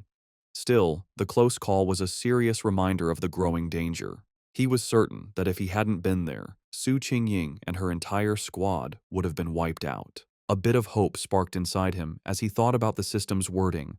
The fact that the dark attribute was only temporarily unabsorbable suggested that once certain conditions were met, he might be able to use its power himself. a possibility that could be key to winning in the future. He reviewed his current abilities. He now possessed the golden sun breathing technique of the yang attribute, the divine thunder tempering of the thunder attribute, and the crimson flame blade technique. With these perfectly suited, high-tier techniques and his current strength as a 3-star Ghost Axe Realm pioneer, he knew very few could match him. Yet, as he stood surrounded by his own great power, he knew with absolute certainty that it was still not enough. His thoughts were suddenly interrupted by his phone ringing. He picked it up, surprised to see a call from his auntie. On the other end of the line, his aunt asked about his health before explaining the real reason for her call. She told him that his cousin was coming to study in the city and, worried for her safety, asked if she could stay at his place for a few days instead of a hotel. Feng Yi was taken aback, his memory of his cousin extremely fuzzy. All he could recall was a quiet, straight-A student who was obsessed with her studies. He couldn't even remember what she looked like. Despite this, he agreed, telling his aunt that there was a spare room. When he asked when she would be arriving, his aunt simply replied that she would give the cousin his address and let her come over by herself. Elsewhere, in a dark room lit only by a computer monitor, a person with long, almost claw-like fingers typed quickly on a keyboard. The person, wearing a big hoodie with bare ears, was finishing a phone call with her mother. Her mother, who was Feng Yi's aunt, told her that she should arrive at her cousin's place by tomorrow afternoon and that she would bring some specialty snacks. The person politely ended the call, saying it was no trouble and that she had something else to do. On her screen was a chat window for a group called Spiritual Energy Revival, Martial Arts Vanguard Team. The user, Feng Heiju, had just announced her arrival in the city and her plans to stay at her cousin's place. After ending the call, she clicked her mouse, pulling up a new window. It was a rumor alert about an internet-famous town, now nicknamed Death Town, where 3 more people had vanished in relation to a pork beast challenge. A gruesome, blood-splattered image of the town was with the article. With glowing glasses reflecting the screen, Feng Heiju identified the location as Yanghuo Town. Her interest clearly sparked. Her browsing was interrupted when her mother entered the room, asking if she had finished packing. Feng Heiju told her mother that she was packed, but that she'd rather stay in a hotel than bother her cousin. Her mother insisted, saying it was much safer than staying alone and that she trusted the cousin completely. Gently pushing her daughter out the door, her mother gave her some final advice. Be sure not to cause trouble and help out around the house when she could. Feng Heiju reassured her mother that she understood. Once the door was closed, Feng Heiju let out a small sigh, preparing herself for the visit. She thought of it as just one more hurdle to overcome. Adjusting her glasses with a flash of determination, she resolved that no matter what her cousin was like, he couldn't possibly be more difficult to handle than a monster. The next day, under a bright blue sky, a young woman with long dark hair and glasses pulled a suitcase toward an apartment building. She checked her phone, confirming that the map had led her to the correct destination. Looking up at the building, she murmured to herself that this must be the place, ready to finally meet the cousin she barely remembered. As Lin Yi stood outside the apartment building, Fang Yi came out, carrying a bag. She called out, asking if he was her cousin. He stopped, surprised, and asked if she was Lin Yi to confirm, though he admitted to himself that he didn't recognize her at all. An awkward silence hung between them for a moment. Later, inside the apartment, they sat on the couch, making polite conversation. Fang Yi asked if she was in the city for a summer camp, which she confirmed. He told her to let him know if she needed anything, and she thanked him. After their brief chat, he gave her the key to her room, which was across from his, before going to his own room. As she watched him leave, she felt relieved, thinking her cousin seemed easy to get along with and wouldn't get in her business. However, Fang Yi was not clueless. From the moment she sat down, he had sensed a faint but strange spiritual aura from her. He wondered if his senses were off, or if she just wasn't good enough to hide her power. He immediately suspected that she was also a pioneer. The aura he felt was faint but clear, and he realized her story about a summer camp was probably a cover for her real reason for being in the city. Meanwhile, in her room, Lin Yi was on her phone, confirming Fang Yi's suspicions. She messaged her pioneer group, the Martial Arts Vanguard Team, saying her cousin seemed nice and wouldn't interfere. The chat turned to recent events, with members talking about the powerful pioneer at the lava river.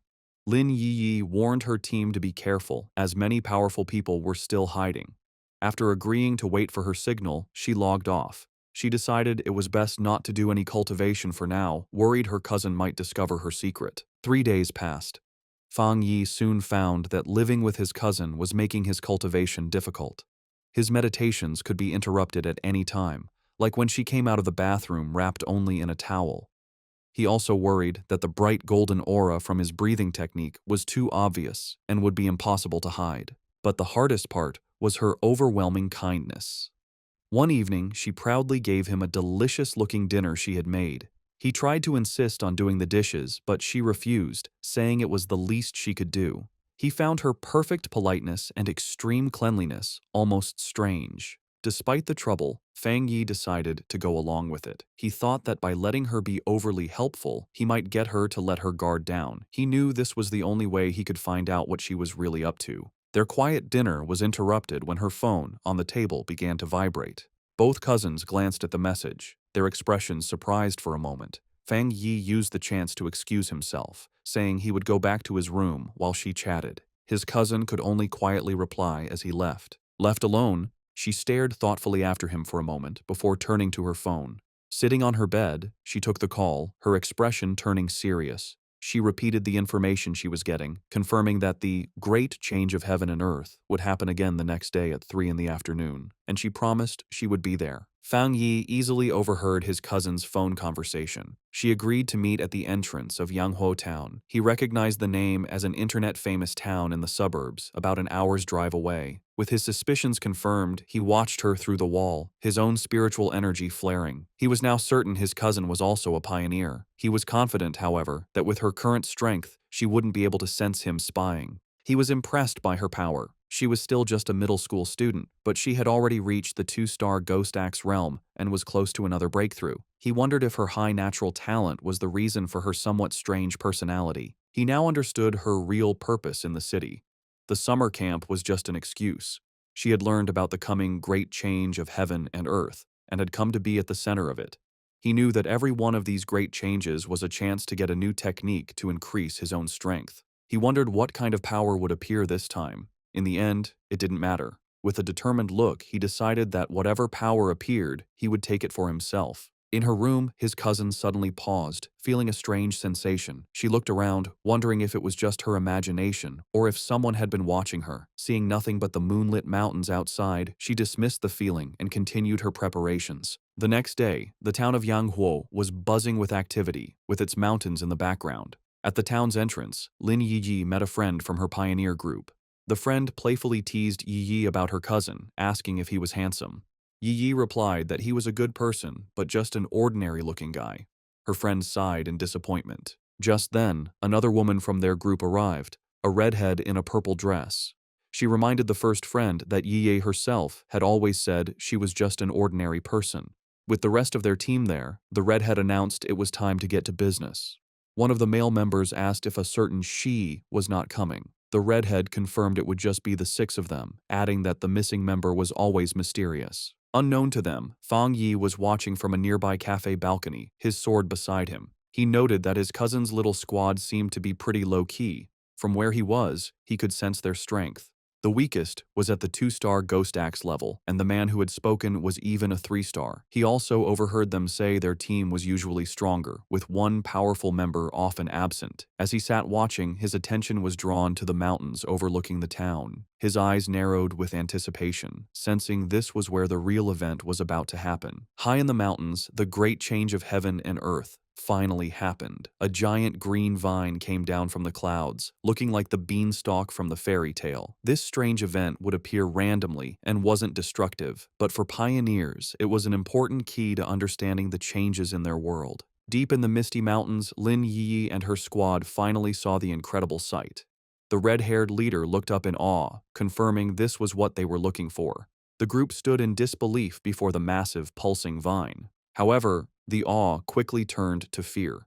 The group's adventurous friend suddenly grew pale and urged the others to stop, saying they shouldn't go any further. She was trembling with dread. She explained that seeing the vine in person gave her a terrible feeling. The leader then asked if they had seen the rumors on their internal pioneer forums. The friend's fear came from a dark story. She said she knew some of the pioneers from a team that had tried to touch the vine the last time it appeared. They were powerful, much stronger than she was, yet they all met a horrible end. She explained that after they came here, they were all buried, their skeletons now twisted within the roots of a dark version of the vine. Overcome with terror, she clutched her head in panic. She confessed she had a feeling they would all suffer the same fate. As she spoke, the reality around the group changed, and they were no longer on a mountain path. Instead, they were trapped inside a terrifying, pulsating, fleshy red cavern, the ground itself a gross mass of organic tendrils. The vision of their death was just a scary premonition. Back on the misty mountain path, the squad's adventurous friend, scammed in an online romance, was still shaken by the feeling of dread. She admitted that while she was originally ready to take the pioneer's risk, to either come back rich or die, the moment she saw the vine, she felt an overwhelming fear. Her gut told her this was a new, unknown, and powerful high-level monster, a mutation she couldn't handle. Tears filled her eyes as she said she wasn't ready to die here and wanted to back out. The red-haired leader and Lin Yi looked at their upset teammate with understanding.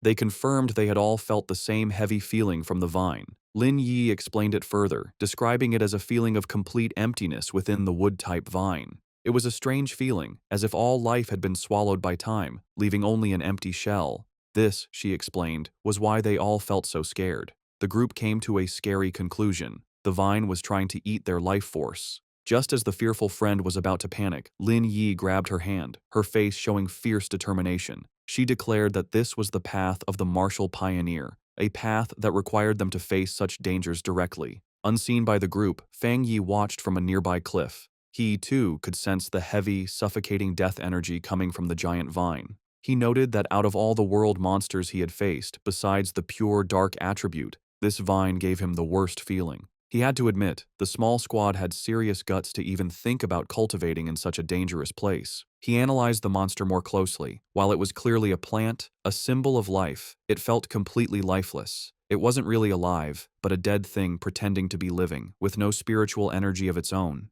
He could see it was stained with the blood and bodies of its past victims. Back with the squad, Lin Yi took charge. She stood on a cliff edge, speaking to her team with new purpose. She told them they didn't have much time to waste. Knowing the danger, she suggested a new plan. They would carefully sense the energy around the area, checking out the monster without getting too close. Confident in her plan, Lin Yi believed that by sensing the monster's energy from a distance, her team would be safe enough. She found a spot high in a tree and began to meditate, surrounding herself in a protective bubble of blue spiritual energy. From a clifftop far away, Fang Yi watched them. He was impressed by their caution, noting they had chosen a distance that was both safe and good for cultivating. He gave credit to his top student cousin for correctly figuring out the best range, a position that was neither too reckless nor too timid. As Yi's cultivation grew stronger, the spiritual energy around her began to surge. Fang Yi watched in surprise, realizing she was about to have a breakthrough to the 3-star Ghost Axe realm. He was genuinely impressed. His cousin was truly talented. In a bright flash of blue light, she successfully broke through. Her teammates watched in awe, amazed that she had already reached such a high level of power. However, the huge energy disturbance from her breakthrough did not go unnoticed. Deep in the forest, the sleeping roots of the giant vine began to twist and glow with a scary green light. The pioneers felt the ground shake, and one of the men looked back in alarm. The whole group panicked as the monstrous vine began moving directly toward them, its tendrils bursting from the earth. The team's leader was shocked that the creature could have possibly sensed them from so far away. The vine's attack was fast and brutal. Vicious green tendrils shot up from the ground, trapping 2 of the male pioneers. The rest of the squad scattered in fear as their friend screamed for them to run, warning that if they didn't escape now, they would all die there. The team's leader quickly realized what caused the disaster. Yi's breakthrough had created too much of a disturbance, getting the monster's attention.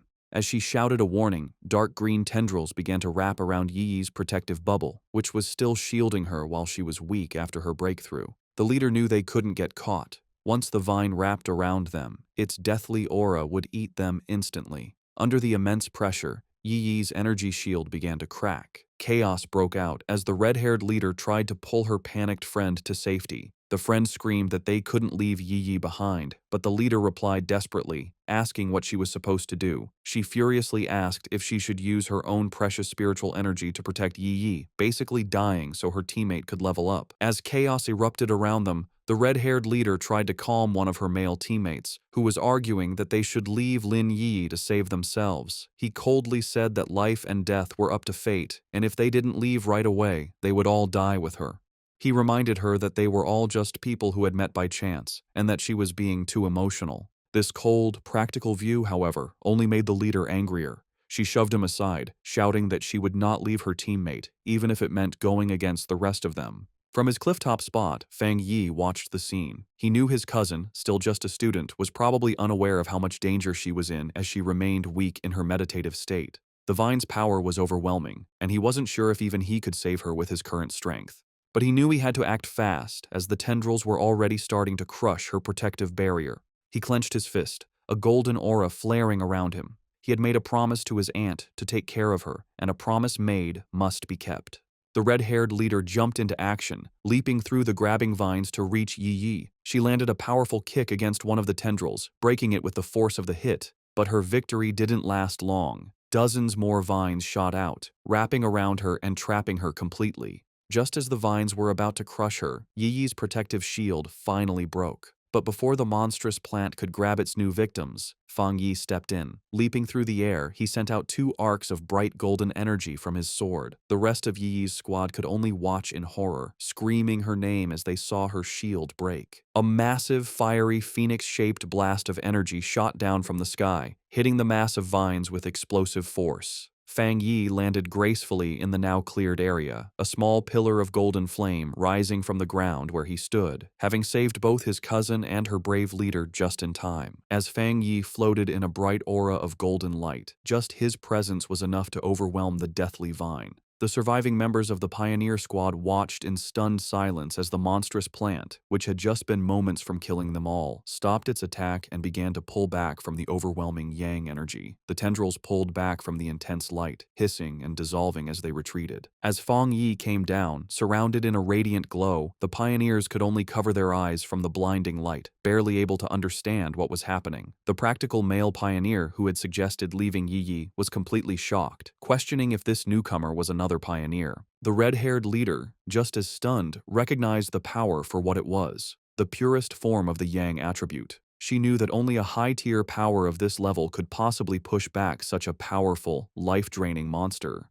The male pioneer had a crisis of confidence. He had always thought of himself as extremely talented, having reached the 3-star Ghost Axe realm in a very short time, a feat few in the country could match. He knew that even the talented Lin Yi Yi's skill barely matched his own, and yet this mysterious stranger was on a completely different level. He looked down at his own hands, then up at the glowing figure on the clifftop, feeling completely insignificant. If pioneers like that existed, he wondered, then what were they? The newcomer hadn't just beaten him, he had beaten all of them with his pure, overwhelming power. As Fang Yi stood bathed in the golden light of his power, his system activated. It had detected the extreme wood attribute from the deathly vine and had started the auto-writing process, quickly finishing a new technique. The system window then showed the details of his new ability. Endless Vitality, a technique that could instantly absorb all nearby life force to quickly heal injuries. As the power of the vine flowed into him, he was surrounded in a surge of green, life-giving energy. He was amazed at the incredible wood attribute technique he had just gotten, realizing that as long as there was life nearby, he now had what was basically a non-stop energy-absorbing engine. As Fang Yi absorbed the last of the anomaly's power, his system successfully extracted the vine's main attribute.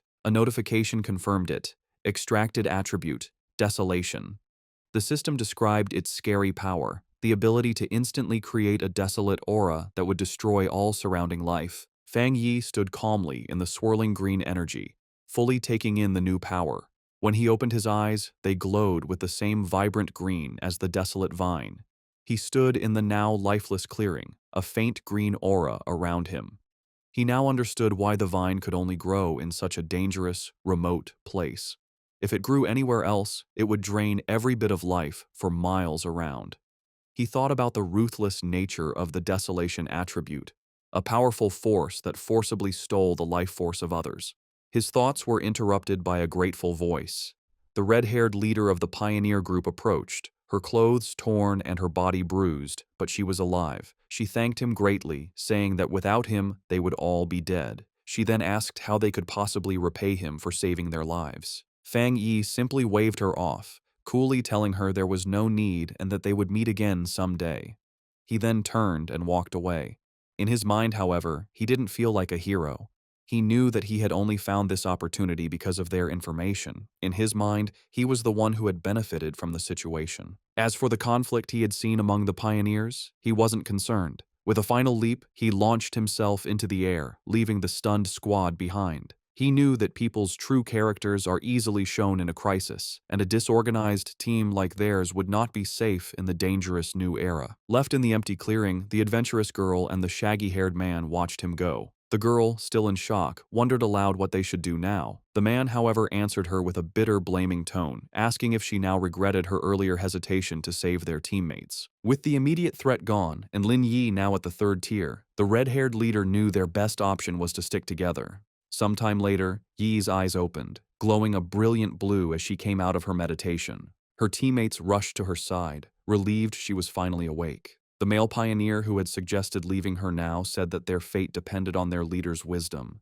but another teammate said their focus should be on the mysterious stranger who had saved them. Still confused, Yi asked what had happened. Noticing her other teammates lying unconscious on the ground, she stood up and was immediately hit by the powerful burning warmth of a leftover yang attribute on a nearby tree. She could feel its intense heat even from a distance. The shaggy-haired man then stepped forward, offering to explain what had happened while she was unconscious. Later that day, back in front of her cousin's apartment, Yi was still trying to understand the incredible events. She couldn't believe that someone so powerful actually existed. Her teammates' words echoed in her mind. He had called the mysterious pioneer a monster. He had described how the vines they couldn't even scratch had been easily pushed back by his power, and how the massive beanstalk had retreated far into the sky, no longer daring to come near them. Such was the overwhelming presence of the man who had saved them. She knew that even though he was long gone, the vine was still calm, a sign of his lingering power. She opened the door to the apartment and was surprised to find Fang Yi there to greet her. He looked at her with concern, noticing that she looked a little pale. Yi quickly pulled herself together, forcing a smile as she brushed off his concern, blaming her tiredness on a long day of studying. Fang Yi accepted her excuse, telling her she had worked hard and should go rest. He offered to order takeout for dinner, and she agreed before heading to her room. Once inside, she collapsed onto her bed, completely exhausted. She knew that breakthroughs were mentally draining, requiring a lot of concentration. She felt more tired than if she had stayed up for a month straight. Lying on her bed and scrolling through her phone, she felt a sense of relief. She was no longer an ordinary person. She wouldn't die from a few all-nighters. She accepted that this constant, life-threatening struggle was the fate of a pioneer in a world where things had begun to change. She thought of her cousin's seemingly normal, peaceful life and knew that such a life was no longer possible for her. Her quiet thoughts were interrupted by a new message in her Pioneer group chat. It was from a user named Jiaolan, the mysterious, powerful member who was usually absent. Jiaolan had sent a simple, direct message. If there are any more traces of that strong man, please inform me. This was the first time Jiaolan had ever spoken in the group, and it immediately got Yi's attention. She replied, agreeing to the request, before asking her own question to the group. She asked if they thought the man who had saved them could be the same one from the Dark River Lava Dragon incident, and if so, why he would have helped them. The group chat immediately lit up with a post about the mysterious high-tier Yang attribute master. The post described his sun-splitting slash in great detail, telling how the witness had been forced out of the cave by a blast of white-hot light. The author of the post declared with total certainty that no other pioneer in the Xia country could match his power, and warned everyone to stay away if they ever met him. Meanwhile, Fang Yi was heading out for the evening on his bicycle. He was confident that after the day's events, his cousin would have let her guard down around him, letting him come and go without making her suspicious. With his new freedom, he had a new mission in mind. It was time to find a suitable carrier for his new desolation attribute.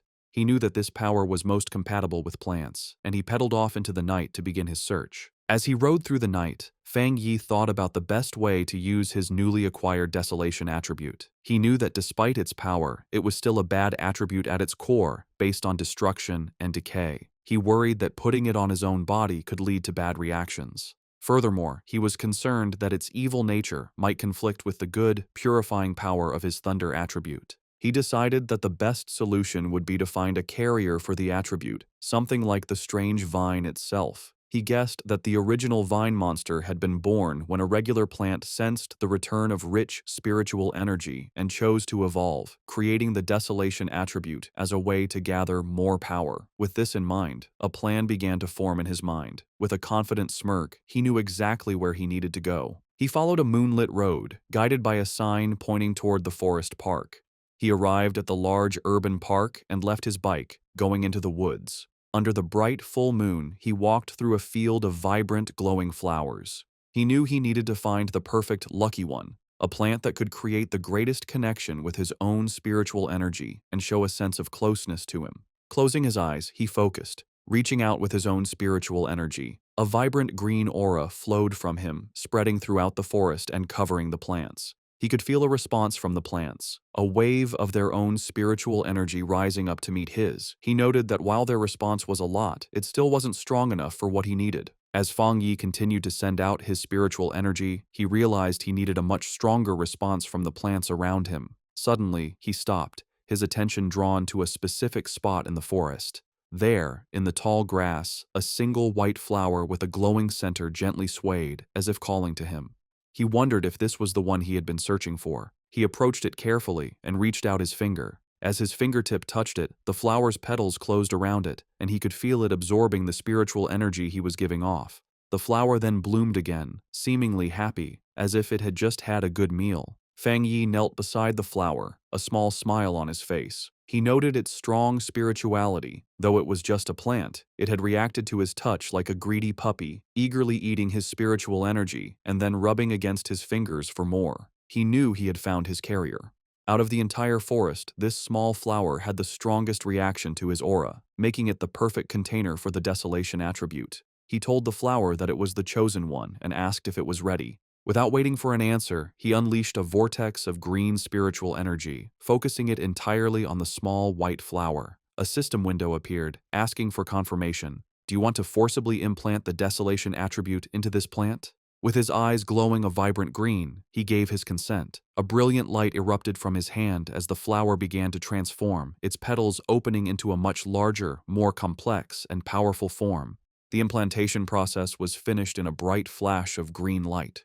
Fang Yi was surprised for a moment by the sudden burst of power. The small, simple white flower had been completely changed. Its petals had opened into a beautiful, lotus-like flower, and its leaves had grown thick and bright, all of it glowing with a powerful green aura. The newly powered flower immediately began to show its influence. It released a massive wave of desolation energy, its roots digging into the ground as it drew power. The effect was instant and destructive. The green, healthy forest around Fang Yi was drained of its life in seconds, the trees dying and the ground turning to dust. He was amazed at the pure, evil power of the desolation attribute.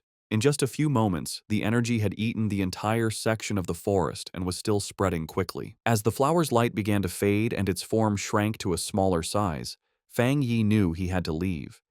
If he let the process go on any longer, the huge energy disturbance would surely get the attention of the Spiritual Energy Association.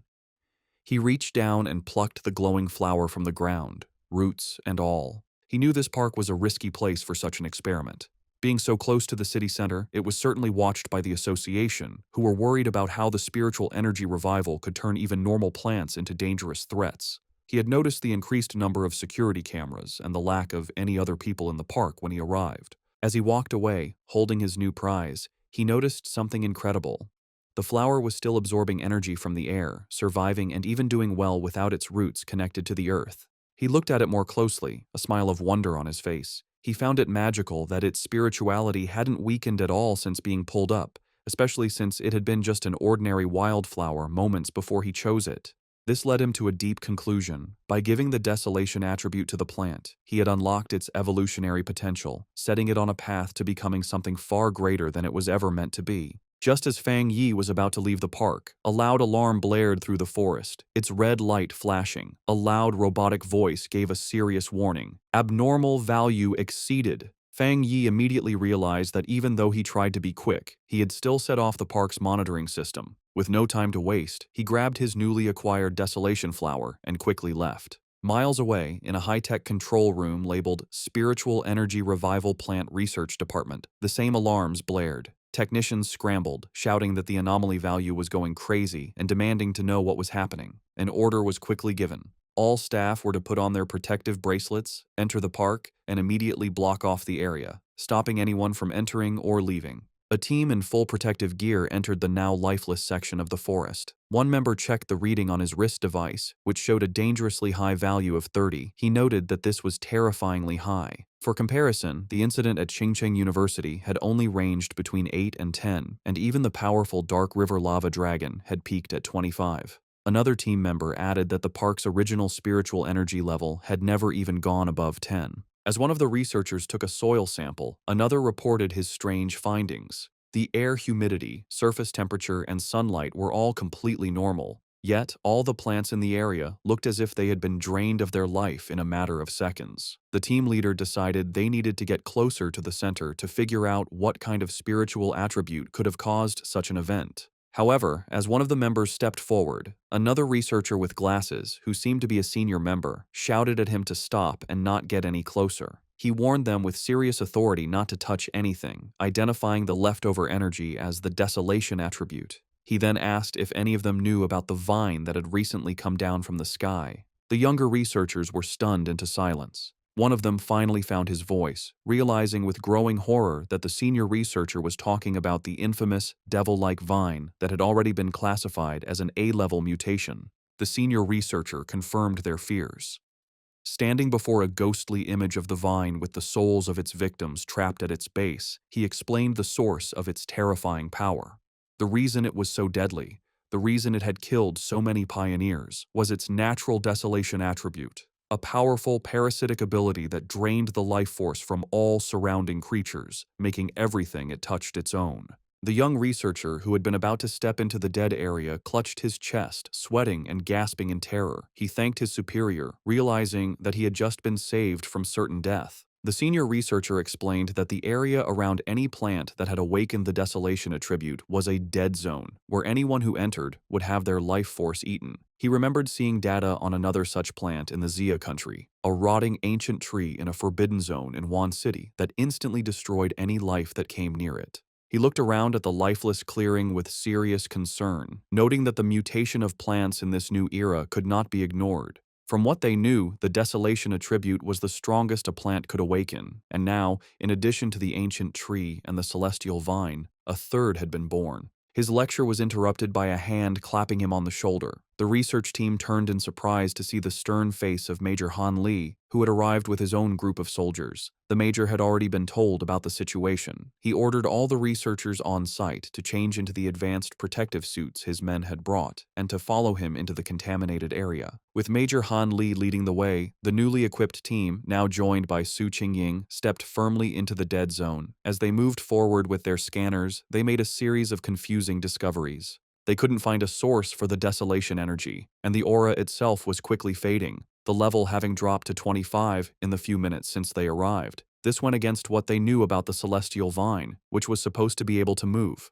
Major Han Li turned to Su Qingying, suggesting they investigate the area more closely. She agreed, her expression serious. As Major Han Li and Su Qingying began their investigation, two members of the team with glowing blue auras started tracing the flow of the leftover spiritual energy. The energy trails led them from the outer edges of the dead zone back to a single starting point. As they got closer, they stopped, their faces filled with shock. The Major and Su Qingying realized the horrifying truth at the same time. The source of the desolation energy had been dug up and taken away. A researcher in a protective suit couldn't believe what he was hearing, questioning how such a thing was even possible. Major Han Li knew that if someone truly had the power to enter a desolation dead zone and steal its source, their identity was extremely important. Su Qingying, however, had another theory.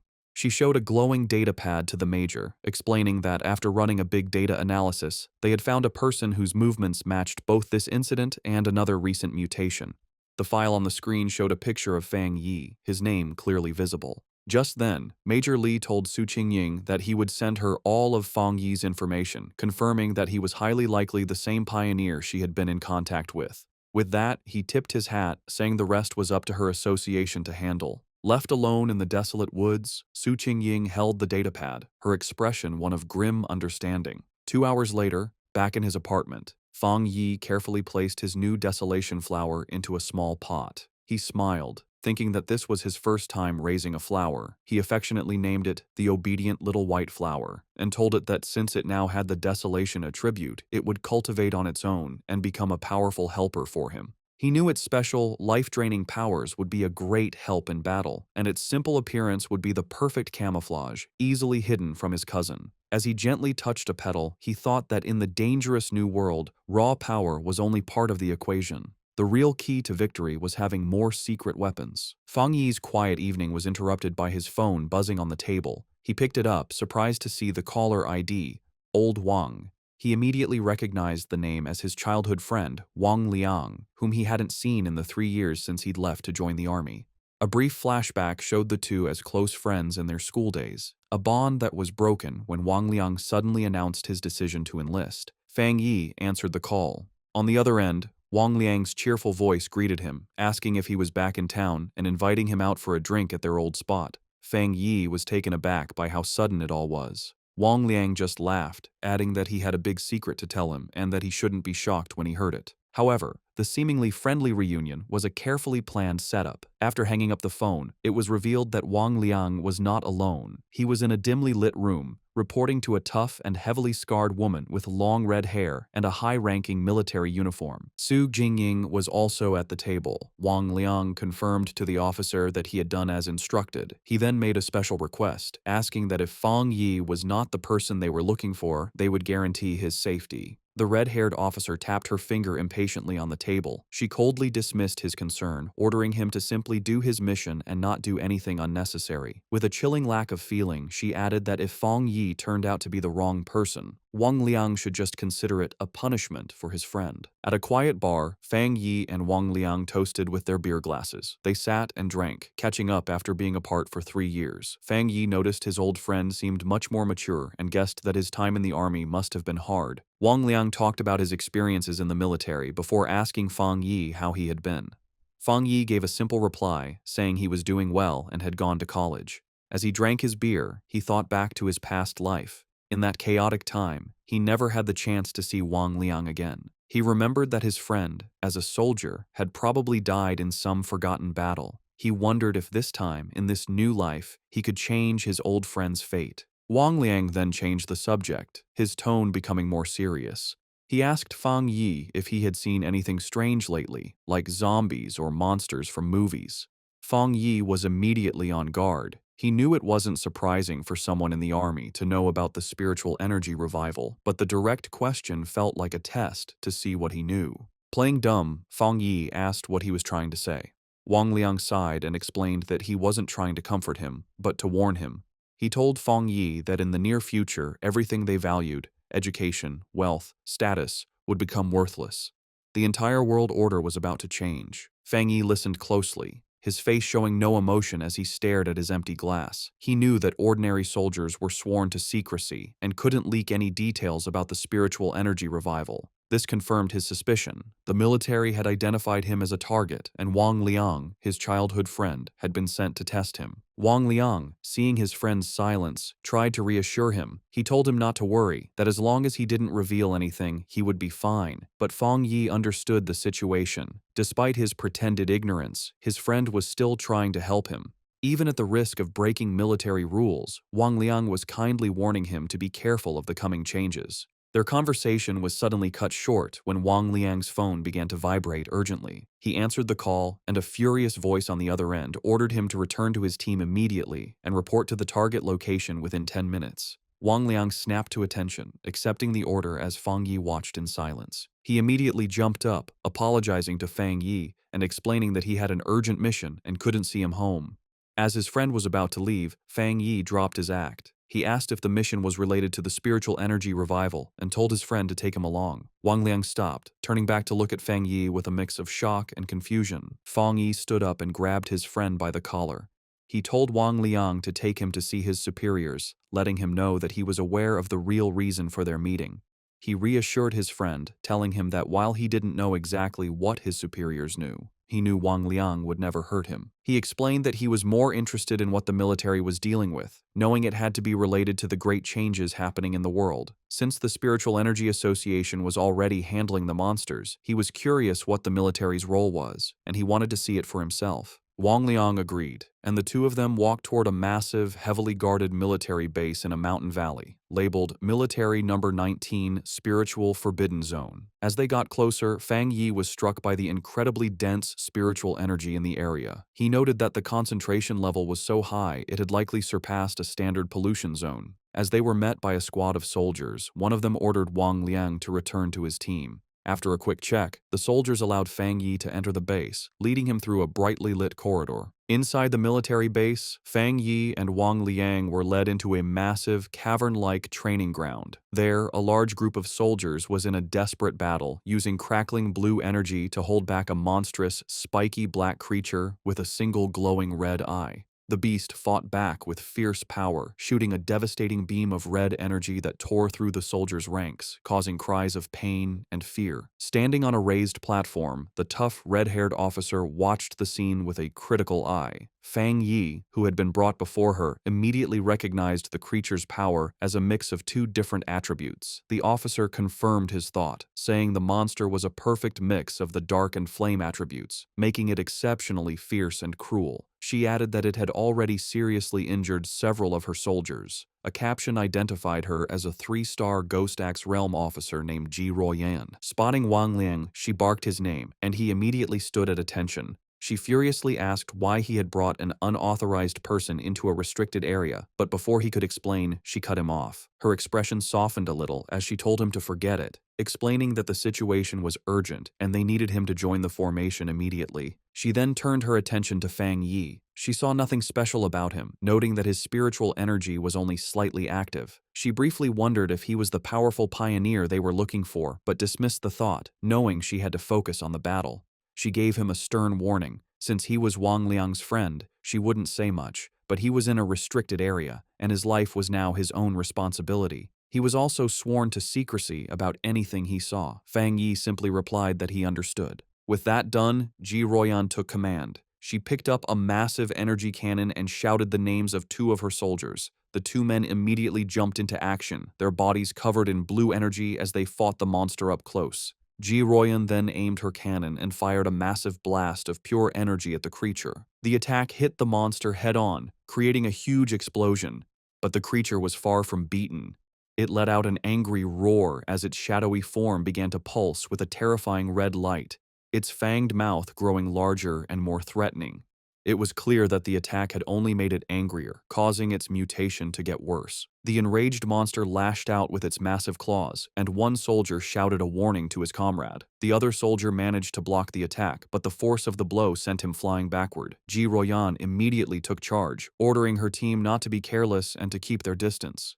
She knew they had to finish the creature off before it could complete its evolution. Watching from the side, Fang Yi was impressed by the soldiers' performance. He saw a well-trained team of comrades who trusted each other completely, with incredible discipline and coordination. He knew that every person was essential, and that when they worked together, they could unleash a power far greater than their individual strengths. This thought, however, was immediately broken when he realized the monster's power was increasing at a scary rate. He shouted at them to run, warning them that they were no match for the creature in its current state. But his warning was lost in the chaos. The monster shot out a massive blast of dark purple energy, sending the soldiers flying. Ji Royan refused to back down. She ordered her team to raise their alert level and upgrade the restricted area's mutation level. With a furious roar, she commanded that no one was to retreat. It was too late. The monster's transformation was complete. It now stood as a huge, demonic beast, covered in black and red flames, its eyes glowing with pure evil. One of the soldiers shouted a terrified warning. The evil dog had fully mixed with the dark attribute and completed its mutation. The creature's single eye, now a burning red orb, focused on a new target. It fixed its gaze on Wang Liang, who could only stare back, frozen in terror. As the monster prepared to strike, Ji Royan and Fang Yi both reacted in horror, realizing with a jolt that Wang Liang was in mortal danger.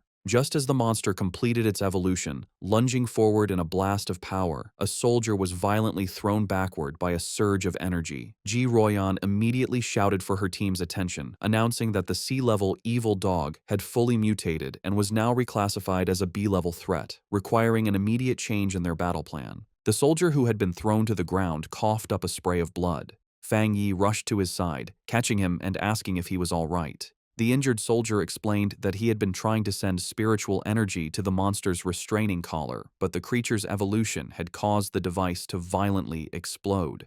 Despite coughing up a black, thick liquid, the soldier tried to be brave, telling Fang Yi not to worry about the officers of Restricted Area 19. Fang Yi could only look on with a grim, angry expression. Realizing her normal weapons were now useless, Ji Royan dropped her heavy energy cannon to the ground. She stood before her remaining troops, her determination unshaken. She gave a final, desperate order. No matter what they had to do, even if it cost them their very lives, they could not let this B-level mutation escape the restricted zone. But just as she and her team were about to make their last stand, Fang Yi stepped directly in front of her, blocking her path. Ji Royan demanded to know what he thought he was doing, but he ignored her. His eyes and hand began to glow with a brilliant blue light as arcs of raw lightning crackled around him, a clear sign that he was about to join the battle himself. Surrounded by crackling blue lightning, Fang Yi mocked the monstrous creature, his eyes glowing with power as he questioned how tough it was. He then charged toward the mutated beast, his arm a bolt of bright blue energy aimed right at the creature's head. The impact was huge, as a massive explosion of divine thunder erupted when he hit it, completely overwhelming the monster. The sheer force of the attack created a powerful shockwave that sent the nearby soldiers flying backward.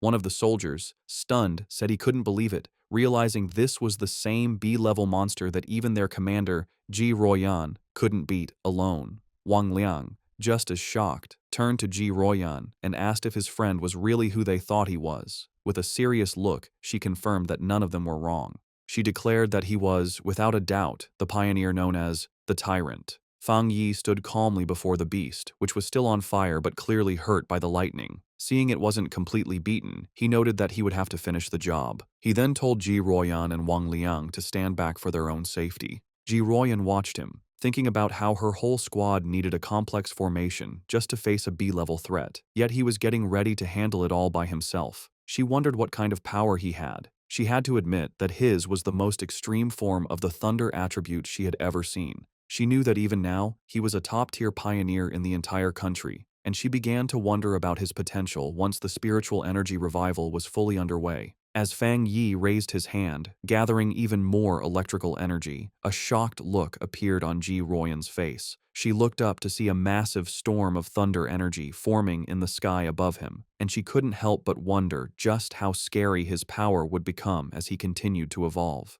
With a final step forward, Fang Yi unleashed the full power of his thunder attribute. A massive pillar of bright blue lightning erupted from the ground where the monster stood, a display of power that truly matched his codename, the Tyrant. His eyes, still crackling with leftover electricity, showed a calm determination as the blinding light from his attack began to fade. The surviving soldiers watched in terror. One commented to another that the sight made his whole body shake. While he could handle the monster's corrosive dark power, the pure, destructive force of the thunder was on a completely different level. Once the dust settled, Fang Yi casually gave a thumbs up to his friend, announcing that the threat was gone. Wang Liang rushed over, shouting with relief that Fang Yi had scared him to death. Overjoyed, Wang Liang playfully punched his friend on the shoulder, laughing that he never expected his old buddy to be so powerful. The mood then shifted as Wang Liang apologized, admitting he had suspected Fang Yi was a pioneer but had to follow orders. Fang Yi brushed it off, asking why his friend was being so formal after 3 years apart and telling him he understood. Their reunion was interrupted as Ji Royan approached them. She formally thanked Fang Yi for his help, extending her hand as a sign of respect.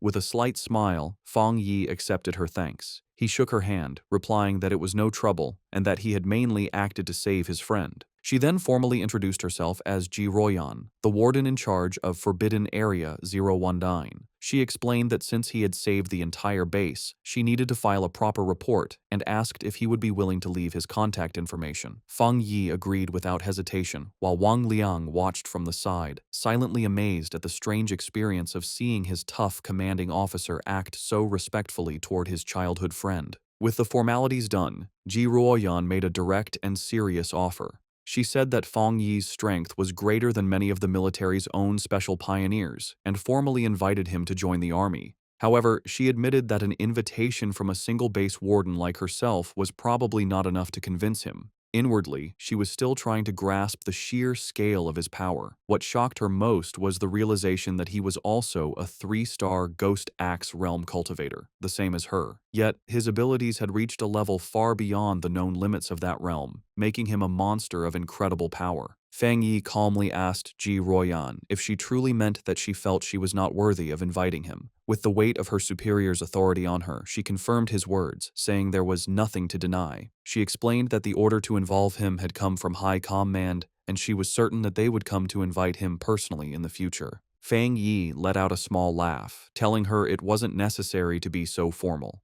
He placed a hand on his chest and explained that he genuinely respected all of them, knowing that not everyone had the courage to sacrifice themselves for others. He admitted that he had never seen soldiers in combat before, and what he had just seen had truly moved him. Touched by his sincerity, Ji Ruoyan could only offer a quiet thank you. He then made an offer of his own. He told her that if they ever ran into trouble in the future, they could call on him for help, just as they had always done for ordinary people like him in the past. However, he added one important condition.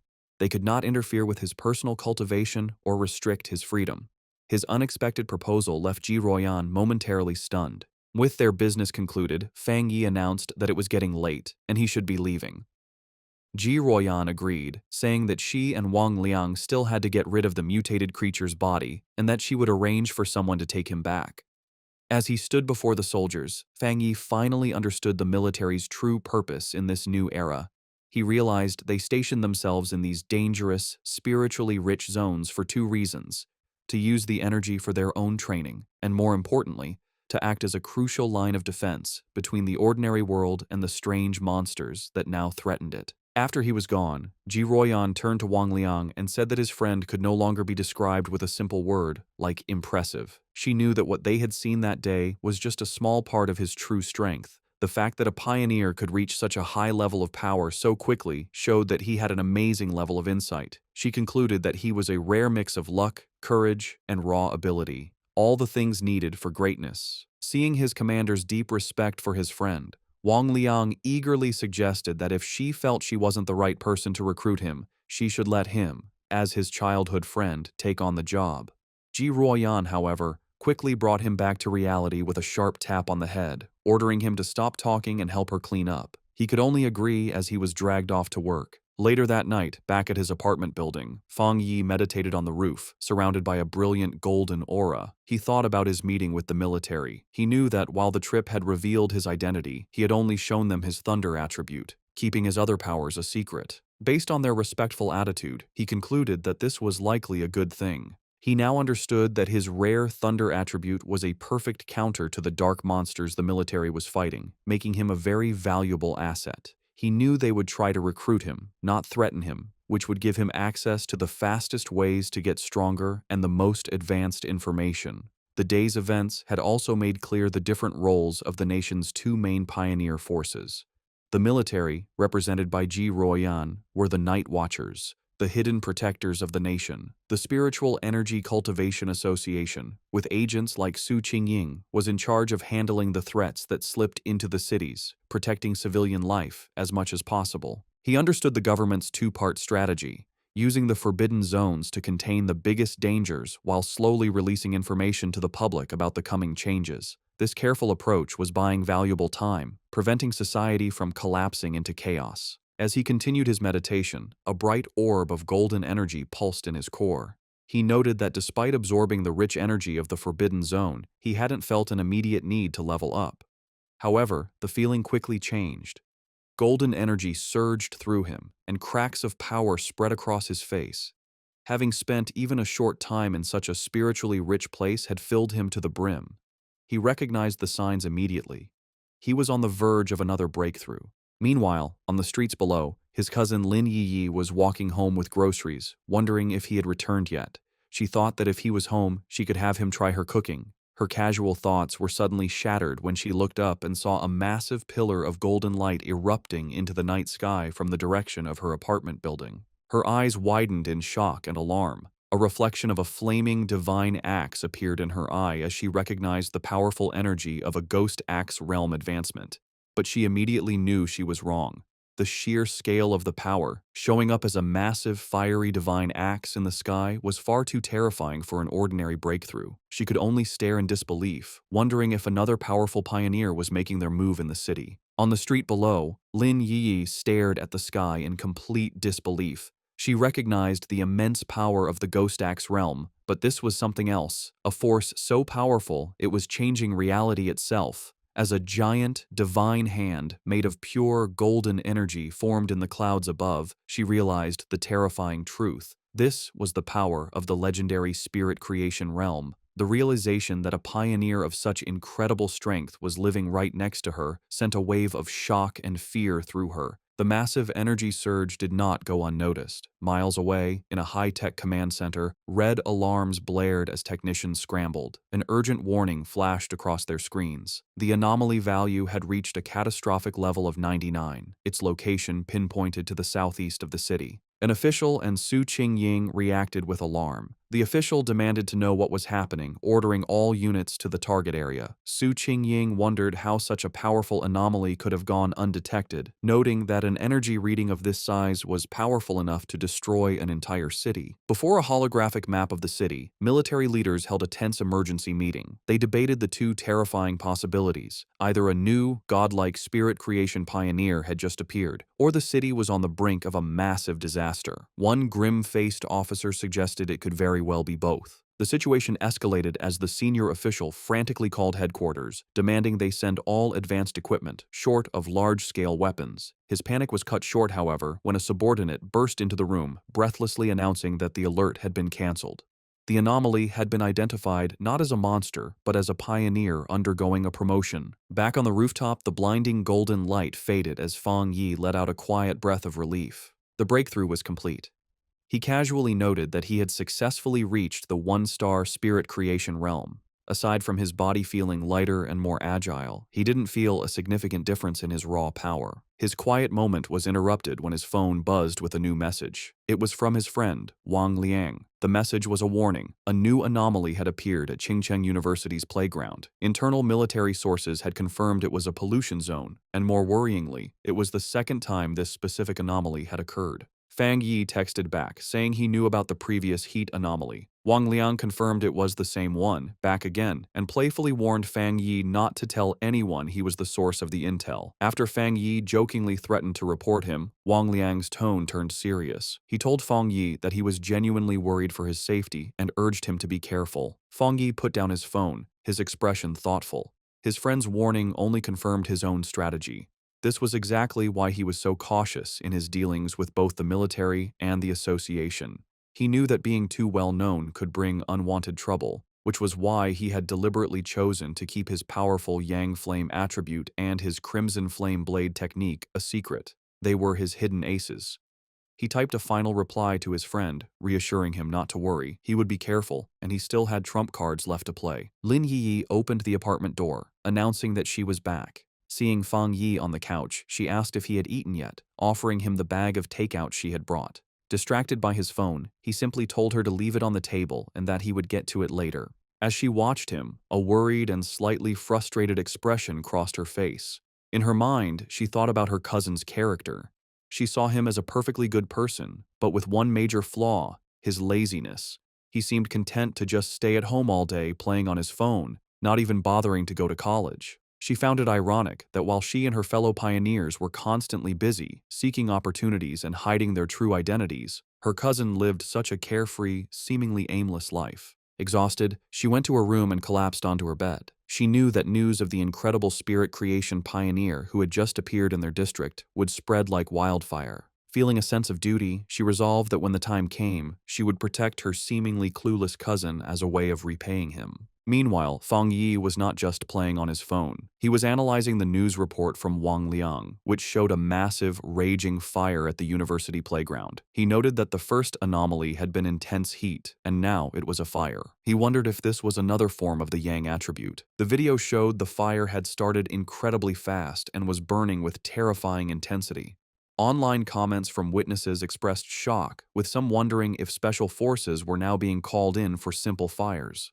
The report also mentioned that all the surrounding trees and flower beds had been burned and the area was now completely locked down. Fang Yi observed that the video was short and ended suddenly, but it was clear this situation was far more serious than the previous incident at the university. He wondered what would be different about this new Yang attribute. Realizing he had to investigate in person, he knew that to get into the sealed-off area, he would have to contact his new military acquaintance, Ji Royan. The next day, a crowd of reporters had gathered outside the sealed gates of Chingcheng University, blocked by a line of soldiers. They shouted questions, asking for confirmation about the rumors of a fire that couldn't be put out, and demanding to know why an incident of this size was not being reported in the news. As the reporters pressed for answers, Ji Ruoyan and Fang Yi arrived. The crowd watched, wondering who these two imposing figures were as the soldiers immediately opened the gates, allowing them to pass without question. The reporters were left outside, confused as to how they had gotten in so easily when they had been completely blocked. Inside the cordoned-off area, they looked out over the smoldering ruins of the university playground. Fang Yi remarked on the sheer destructive power, questioning if this was the sky fire he had heard about. Ji Ruoyan confirmed that was its official name. She explained its terrifying nature. It appeared without warning, was impossible to put out, and could only be left to burn itself out until everything it wanted was turned to ash. The name, she suggested, was quite fitting. With the initial look done, Ji Ruoyan told Fang Yi she needed to head to the principal's office and asked if he would wait for her. He told her to go on ahead, saying he would be fine there. Alone, Fang Yi walked along the edge of the destroyed area, which was now blocked off with yellow tape.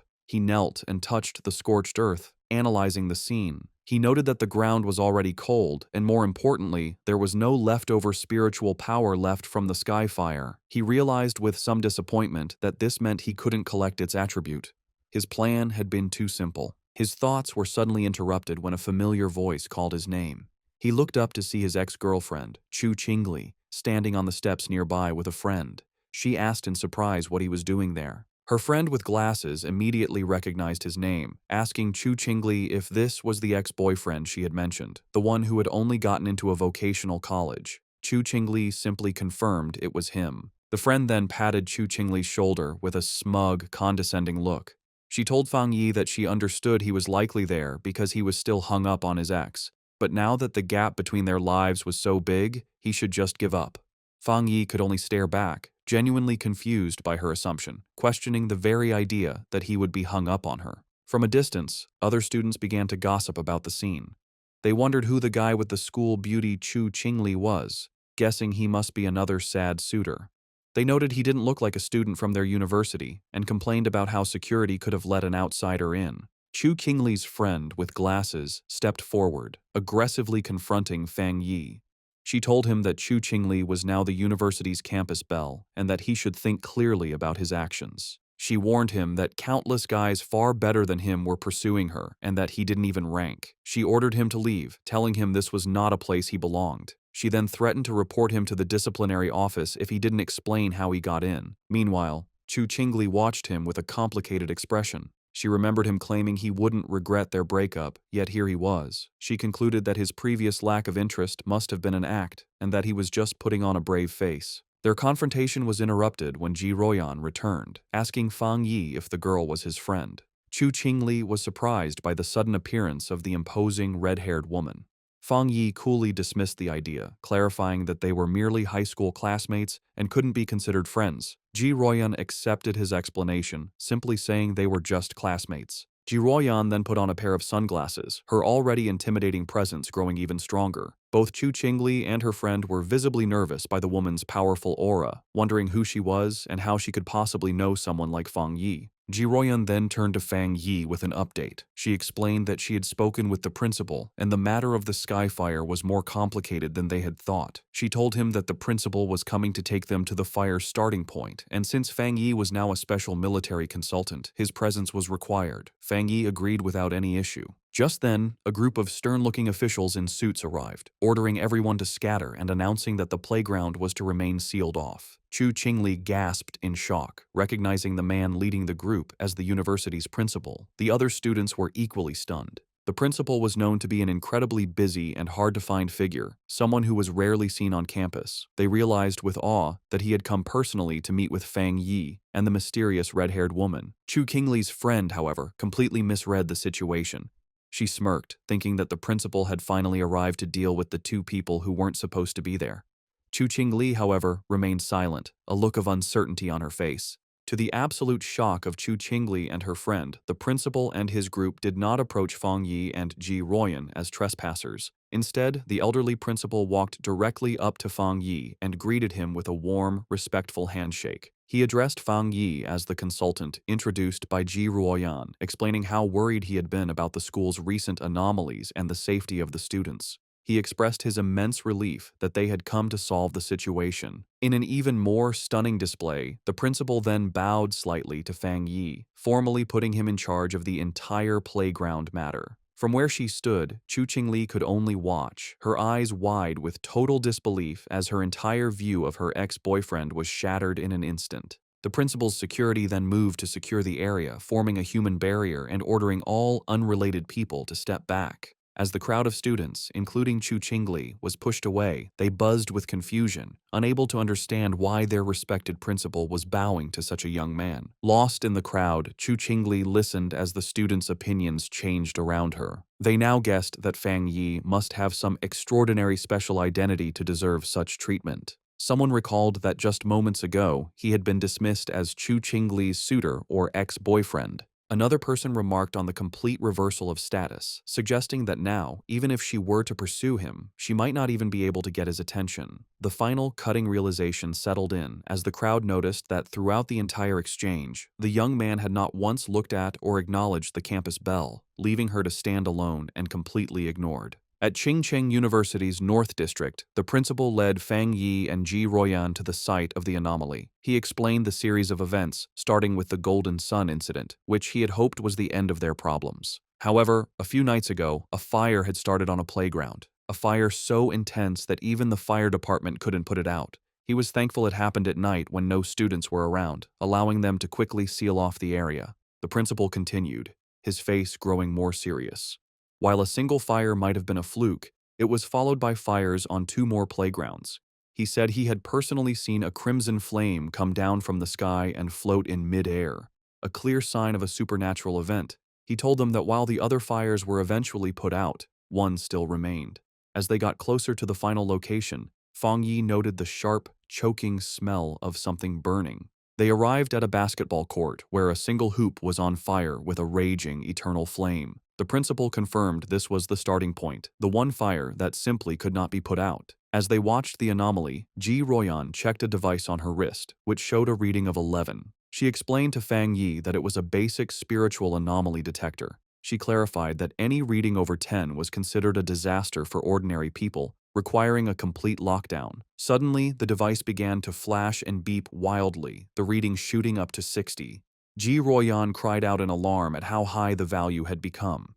Panicked, she warned the principal that if the energy kept rising, it wouldn't just affect the university, but the entire city. She declared they needed to immediately send an elite squad of pioneers to contain the threat. Before they could act on the plan, however, Fang Yi took matters into his own hands. Without a word, he leaped over the chain-link fence, ignoring the no-entry sign and heading directly into the fire. He was instantly covered by the intense flames, as Ji Royan and the principal watched in shock. At that exact moment, the reading on Ji Royan's device jumped again, now showing an incredible 110. She shouted that the anomaly had just been upgraded to S level. The principal, panicked, asked what they were supposed to do now that Fang Yi was inside. Ji Royan could only stare into the fire, questioning his recklessness and muttering that even the strongest soldier from the Forbidden Zone wouldn't dare to enter such a dangerous area alone. Inside the fire, however, Fang Yi stood completely unharmed, his silhouette calm against the raging flames. He knew that just as his yang attribute had protected him from the divine thunder, it could also shield him from this sky fire.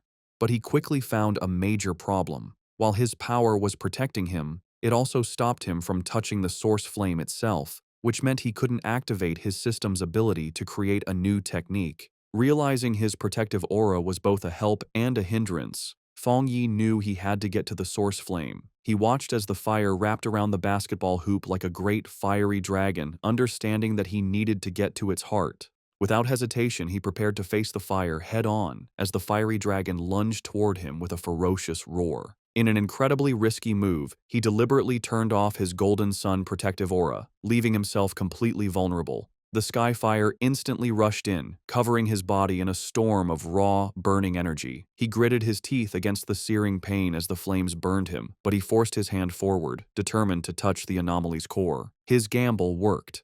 The moment his hand touched the source, his system activated, confirming it had detected the strong fluctuation of the Skyfire attribute.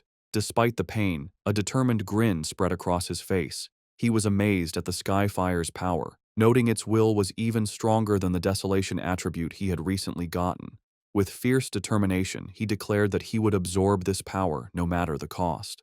The system began its final calculation, successfully compiling the new data. With a triumphant smirk, he knew he had succeeded. A new system window appeared, announcing his reward.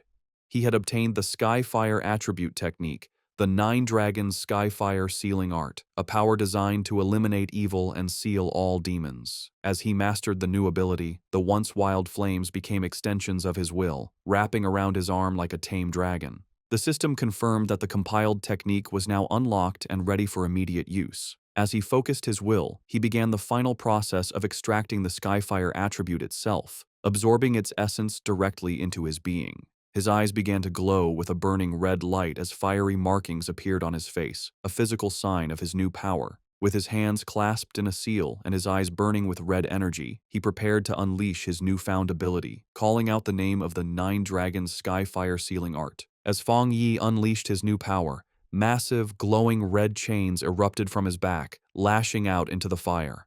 Outside the fence, Ji Royan and the principal watched in awe. Ji Royan immediately recognized the energy signature, identifying it as a sealing aura. She remembered seeing a high-level military pioneer seal a forbidden land once before. While their methods were different, the powerful sealing aura was unmistakably similar. With a single command to shrink, Fang Yi commanded the chains to pull back. They pulled inward with immense force, gathering all of the wild sky fire and squeezing it into a single, tightly bound orb of pure energy. Floating in the air, Fang Yi held the chained ball of fire, the sealing process now complete. The sealed orb of fire then gently floated back down towards the basketball hoop. Fang Yi landed gracefully and explained the situation to the principal and Ji Royan. He stated that he had temporarily sealed the Skyfire and told them not to unseal the playground or allow anyone near it for repairs. This, he explained, would at least stop the fire from spreading any further. The principal readily agreed, assuring him that the playground would remain sealed, adding that it wasn't a problem since the university had 7 or 8 others.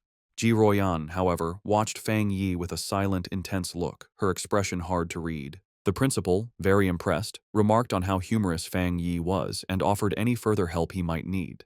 Ji Royan, however, interrupted, telling the principal she needed to speak with Fang Yi about some things.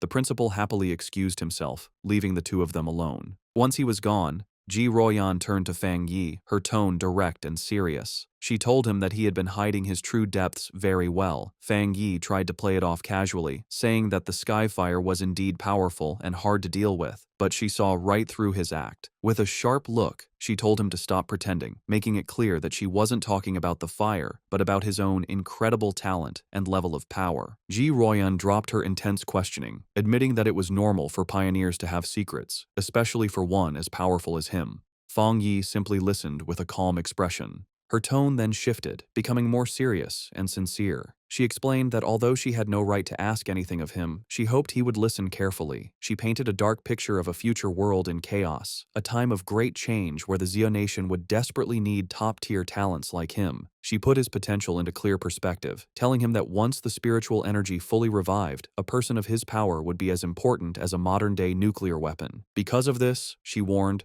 Every major power, from the various military forbidden zones to the Spiritual Energy Association, would rush to recruit him. She told him to be prepared for high-level officials to personally give him invitations with incredibly generous offers. She admitted she had her own reasons for telling him this. If he were to join her military unit, it would be a great asset, and they would gain a powerful friend. Therefore, she advised him to start thinking about his options now, so he wouldn't be caught off guard when the time came. Fang Yi, however, was silent for a moment before asking a curious question. He asked why both she and Wang Liang seemed so hesitant to recruit him for their own forbidden zone, even acting as if they weren't worthy. Ji Royan explained that it was because of another legendary military region, a group so insanely powerful that she felt he would be far more interested in joining them instead. A small smirk appeared on Fang Yi's face as he confirmed if she meant a top-level unit. She confirmed that was the case, though she admitted she hadn't seen them much herself. She had heard they were extremely busy lately, so much so that even officers from other military regions were feeling the pressure of their activities. Changing the subject, she suggested they stop talking and go, as the principal had invited them to eat at the university cafeteria. As they walked, Fang Yi silently concluded that even the nation's most powerful forces were facing their own big troubles. His mind raced with the implications. Ji Royan's words meant that terrifying anomalies, with power far beyond the capabilities of current pioneers, had already begun to appear. He realized that the pioneers fighting these threats must include spirit creation realm cultivators like himself, and perhaps some who were even stronger. A new sense of urgency washed over him. He felt that the day of the full spiritual energy revival was fast approaching, and his preparations were still far from enough. His thoughts then shifted back to the immediate task at hand, how to best use the Skyfire attribute he had just collected. He analyzed its nature, an irregular, wild, and all-consuming flame that left nothing in its wake. He realized it would be the perfect weapon against anomalies that could reproduce or regenerate endlessly. Suddenly, an idea struck him. The wild and powerful nature of the Skyfire was a perfect match for his Crimson Flame blade technique. He imagined enchanting his sword with this new power, realizing it would be an incredible enhancement to his fighting style.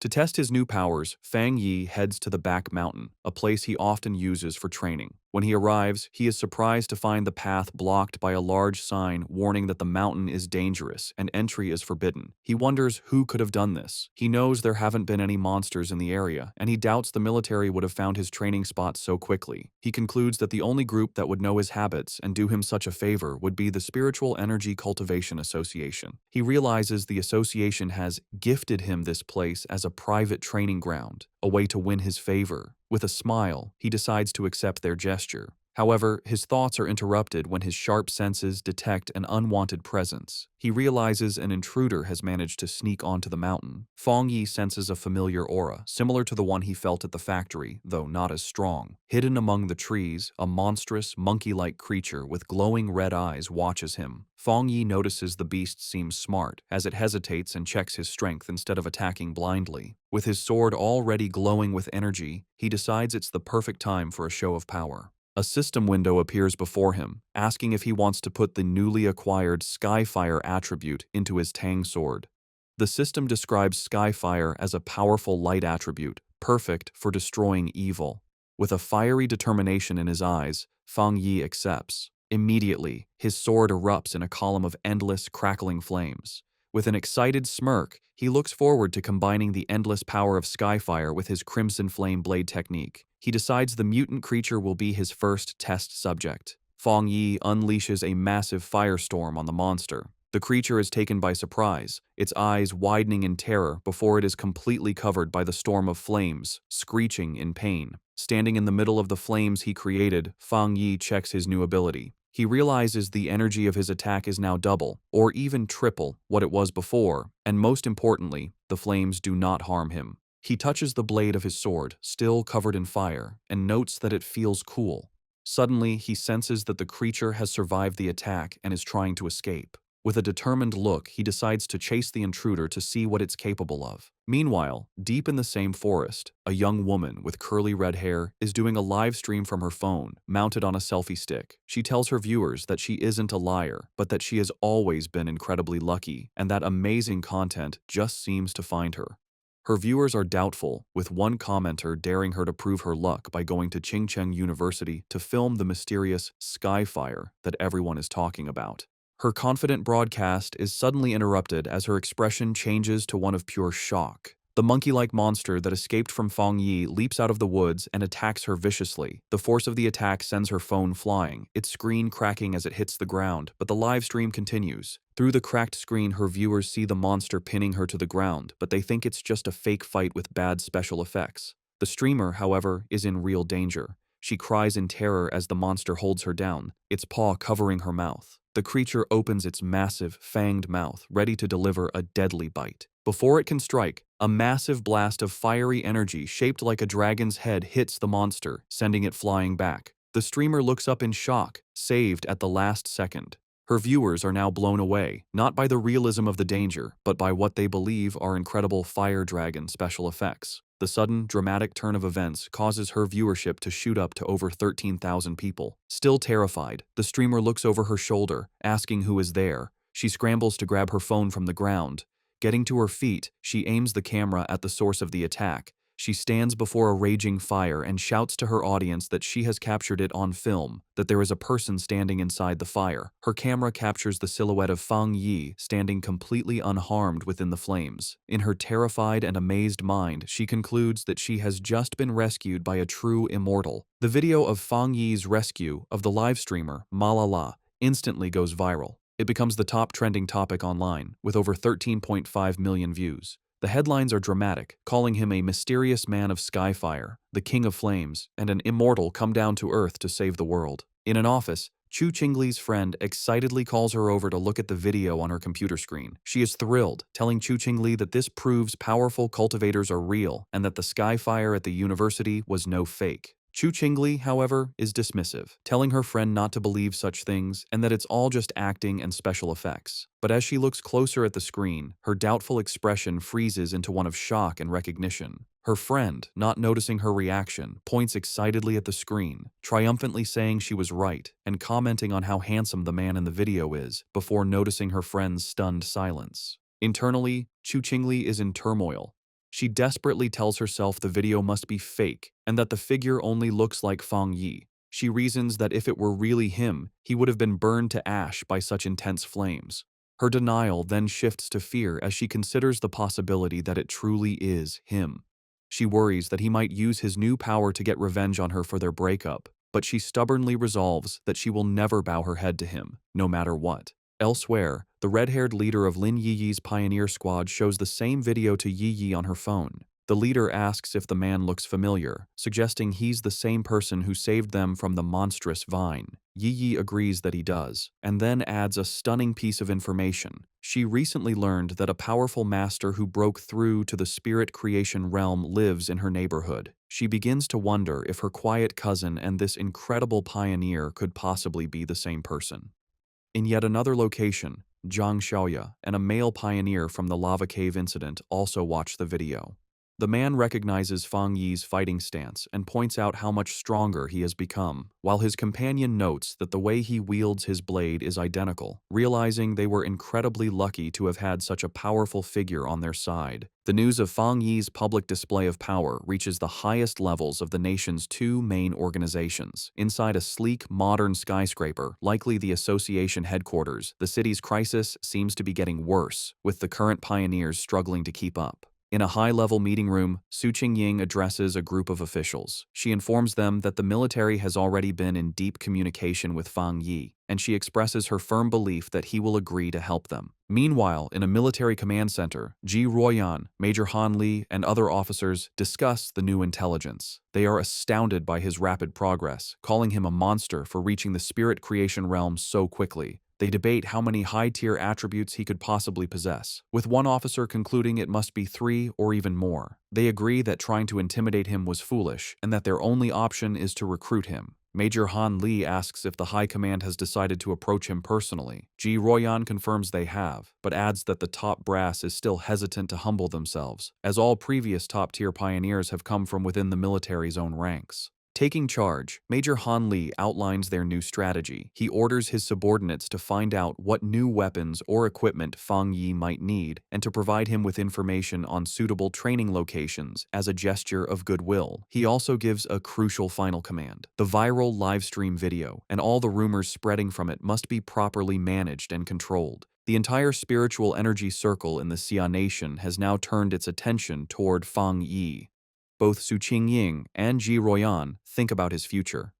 Su Qingying appears concerned about the immense pressure he now faces, while Ji Ruoyan wears a slight, confident smile. Both women, leaders of their respective groups, eagerly await to see what this extraordinary young man will do next. In a quiet hospital room, a heart monitor beeps steadily. A mysterious woman with long purple hair sits by the bedside of an unseen patient, whom she calls her teacher. She speaks softly, telling the patient that the Xia nation seems to have found a new hope. With the appearance of a person as powerful as Fang Yi, she adds, the chances of her teacher finally waking up have become a little higher. One day later, back at the apartment, Fang Yi is having breakfast and thinking about the previous day's events. He reflects on how the news of his battle in the back mountain went viral, all because a daring live streamer had managed to sneak into the restricted area for views. As he eats, he notes that the video has since been completely removed from the internet and the live streamer's account has been banned, correctly assuming it was the work of the military or the Spiritual Energy Association. His casual thoughts are suddenly interrupted as he realizes something is wrong. His cousin, Lin Yi, never came home the previous night and hasn't sent him any messages. He finds this very unusual, even if she was out on a mission. A feeling of unease grows as he tries to call her, but the call goes directly to an out-of-service message. Now genuinely worried, he knows something must be wrong and decides he has to go find her. Meanwhile, deep in a dark and misty forest, Lin Yi and the red-haired leader of her pioneer squad are lost and trapped. The leader asks Yi if she has any idea how long they've been stuck there. Yi estimates it's been about 10 hours, but she can no longer keep track. The red-haired leader, looking exhausted and bruised, apologizes greatly, blaming herself for dragging Yi into this mess. She admits she thought they were just investigating a strange phenomenon. As she speaks, she clutches her side in pain. Yi tells her to stop apologizing, insisting that it was her own lack of strength that was the problem. She urges her leader to stay alert and save what little energy they have left. As she tries to stay strong, her thoughts drift to the overwhelmingly powerful master she witnessed, wishing she had even a fraction of his power to save them. Their desperate conversation is cut short as a massive, shadowy monster with glowing red eyes and a menacing, spiky form appears in the fog directly behind them. The shadowy monster lunges from the fog, its claws aimed at the red-haired leader. Reacting with incredible speed, Lin Yi shoves her companion out of the way, shouting a warning. She then unleashes a blast of bright blue spiritual energy from her hand, creating a sharp blade of light that cleanly cuts off the attacking creature's head. As they get to their feet, more of these shadowy, zombie-like figures come out of the fog. Yi realizes with horror that these must be the reanimated bodies of other people who were trapped and died in this place. After defeating one of the creatures, which dissolves into a puddle of black mist, Yi explains that the main monster is just playing with them, turning its victims into these strange puppets. The red-haired leader adds that their attacks have no real effect on the mist itself, and their spiritual energy is being drained quickly, all while the real enemy stays hidden. They soon realize they are trapped in some kind of illusion created by the monster, a swirling gray space where the creature seems unbeatable. It is a waiting game. The monster is just letting them get tired. A bead of sweat rolls down the leader's face as the seriousness of their hopeless situation sinks in. Suddenly, the sky above them tears open to reveal a single, massive, blood-red eye staring down at them. The leader screams Yi's name in terror. The eye is a gross, pulsating ball of flesh that begins to bubble and multiply, splitting into numerous smaller, slimy eyeballs. Angry and desperate, the red-haired leader lashes out, furiously chopping at the flying eyeballs and destroying several of them in a frenzy. Yi, however, senses a change in the creature's energy and warns her leader not to be careless, realizing that their enemy is finally losing its patience. The main eye then unleashes a powerful, concentrated blast of red energy. Yi manages to put up a crystal barrier just in time, but the force of the impact is huge. The barrier shatters, and Yi finds herself alone, surrounded by dozens of the glowing red eyes in the heavy darkness. She feels her hope fade, wondering if this is how she is going to die. Trapped in the monster's dark domain, Lin Yi is slowly being eaten by shadowy tendrils. She can no longer hear her leader's voice and realizes they have both been swallowed by the darkness. A wave of regret washes over her as she apologizes to herself for being overconfident, admitting she was wrong to think they could handle such a dangerous mission alone. As she accepts her fate, her mind wanders to the future she will never see, wondering what the world will be like after the full spiritual energy revival. With a final thought of despair, she laments that she will never see the magnificent era to come as she reaches out a hand, sinking into the abyss of glowing red eyes. Tears stream down her face as she closes her eyes, ready for the end. Just as all hope seems lost, a massive explosion of brilliant blue light erupts, tearing the darkness apart. A figure bursts through the shadows, radiating an immense aura of crackling blue energy. It is Fang Yi, his eyes glowing with power. He remarks to himself that he almost didn't make it in time. Yi stares in utter shock and disbelief, tears still fresh on her cheeks, as she recognizes her rescuer and gasps his name, identifying him as her cousin. With a powerful blast of divine thunder, Fang Yi completely shatters the monster's shadowy domain. He lands gracefully in the now clear forest, his hand still sparking with leftover electricity. He has saved both his cousin and her unconscious leader. Yi can only stare, her world turned upside down by the stunning revelation that her seemingly ordinary and lazy cousin is, in fact, an incredibly powerful pioneer. The battle is not over yet. The true form of the anomaly, a grotesque, multi-eyed, fleshy orb, appears from the shadows behind Fang Yi. Yi snaps out of her shock and desperately shouts a warning, telling him that the creature's main body is behind him. Fang Yi, however, is not worried. His hand ignites with the golden red energy of skyfire as a confident smirk spreads across his face. He sees this as the perfect opportunity to test the effect of his new power on a dark attribute creature. He leaps into action, unleashing his Crimson Flame Blade technique. The attack, now strengthened by the inextinguishable power of Skyfire, completely engulfs the monster in a raging fire. The creature lets out a final, agonizing shriek as it is burned by the divine flames. In the aftermath, the red-haired leader slowly regains consciousness. She finds herself and Yi sitting safely on the ground, surrounded by a protective circle of fire. Confused and terrified, she asks Yi if they have died and been dragged to hell along with the monster. Yi, now much calmer, reassures her leader, telling her to look closely and that they are still alive.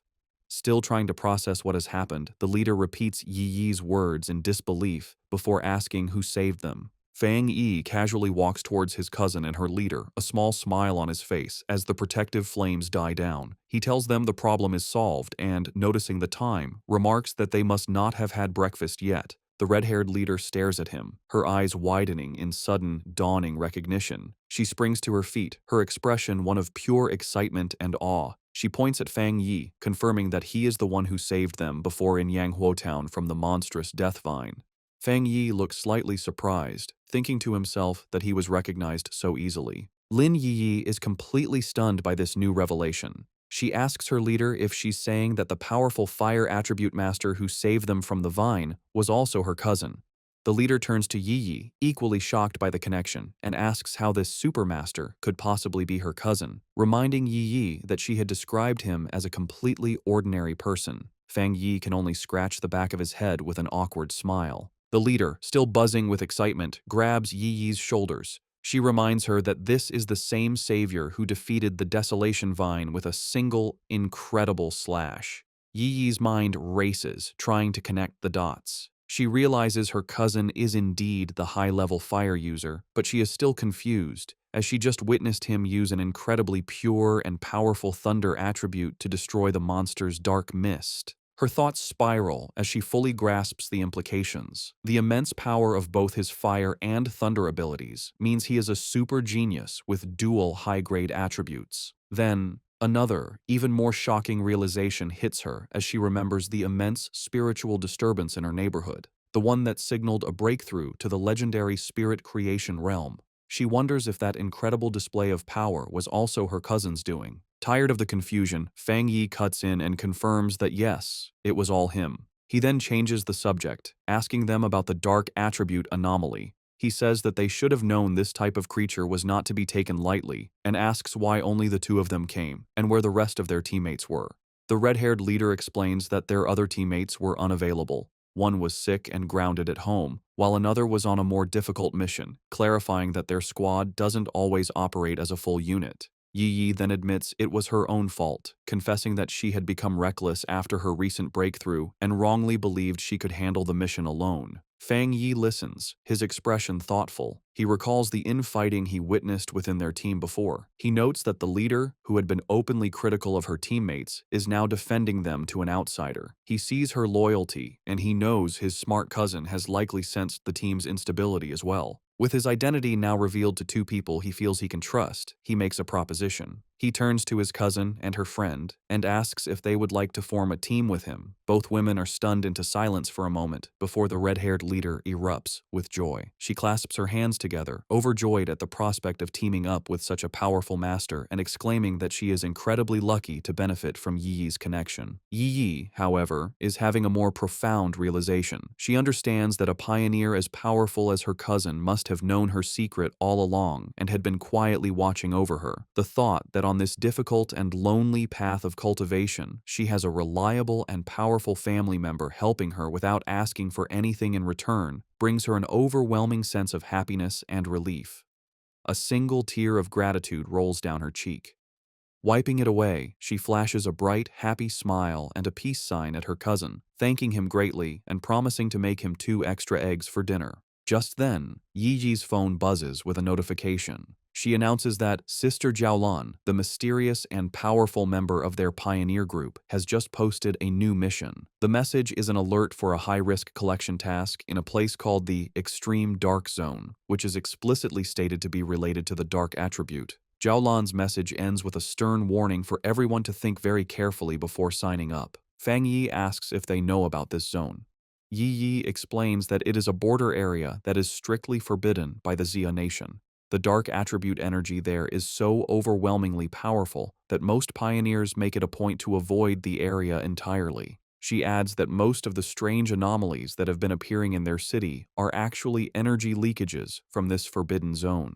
Because of the extreme danger, even the government has been unable to explore it deeply, as past attempts have resulted in severe accidents. Intrigued, Fang Yi suggests they should give it a try and asks Yi Yi to message Jiaolan for more specific details about the mission's content. Yi Yi replies that it's useless, as Jiaolan is famously mysterious and rarely says more than a few words at a time. Fang Yi considers this information. He deduces that for Jiaolan to be able to issue a mission in a top-secret government-controlled area, she must either be an incredibly bold rogue going against the authorities, or she holds a high-ranking position within the military or the Spiritual Energy Association. He concludes that the latter is far more likely. Despite her doubts, Yi Yi, using her online handle Feng Heiju, sends a message to Jiaolan, stating her interest in signing up and asking for more details. To both her and the red-haired leader's surprise, Jiaolan replies with uncharacteristic detail. The mission is to collect something called a shizai flower. She warns that while the rewards for this mission are much higher than usual, all the dangers within the extreme dark zone are related to the dark attribute, and the risk level is far greater than anything they have encountered before. She explicitly advises all pioneers to form teams before attempting the mission. The two women are stunned by how thorough her response is, as it's completely out of character for her. A moment later, another, even more direct message from Jiaolan arrives. She warns that the mission could involve an S-level anomaly and that the death rate is extremely high, urging them to reconsider. Then, she adds a final, thinly veiled piece of advice. If you have a strong and reliable pioneer to team up with, it's not too late to sign up. Elsewhere, the mysterious purple-haired woman from the hospital, who is revealed to be Jiaolan, walks down a corridor flanked by guards. She looks at her phone and thinks to herself that she's done all she can. It is now up to that person to decide if they are willing to accept the challenge. Back in the park, Fang Yi smirks, having completely understood the subtext. He tells Yi Yi that Jiaolan's message isn't just a warning, it's a direct and personal invitation. He translates the hidden meaning, "I know who you are. I know a pioneer of your caliber would be interested, and I'm daring you to come." Fang Yi realizes with certainty that this entire mission posting was aimed directly at him. Looking out at a vision of the dark and desolate landscape of the extreme dark zone, he finds the prospect interesting and decides he will indeed be making a trip there. Lin Yiyi, using her online name Feng Heju, officially accepts the mission, telling Jiaolan that her team has 3 people. The scene changes to a hospital waiting area, where Jiaolan is walking with 2 female helpers. One of them is worried about the small size of the team that just signed up. Jiaolan, however, is calm and confident. She says that if he is a pioneer that the Xia nation can truly trust, he will come. The helper asks more, worrying about what will happen to the other pioneers if he doesn't show up. Jiaolan simply replies that if he doesn't come, then it means their fates were not meant to be. As they walk, a smirk appears on Jiaolan's lips. She asks her helpers if they really believe the purpose of a mission to collect the Shizai flower is to send powerful pioneers to their deaths. She explains that the true goal of this incredibly dangerous task is the exact opposite of what it seems. A vision reveals what the flower is. It blooms from a dark, evil pool, fed by the bodies and souls of fallen pioneers. Jiaolan says that getting this flower is a necessary step to strengthen the nation, as it is the only way to save even more pioneers in the long run.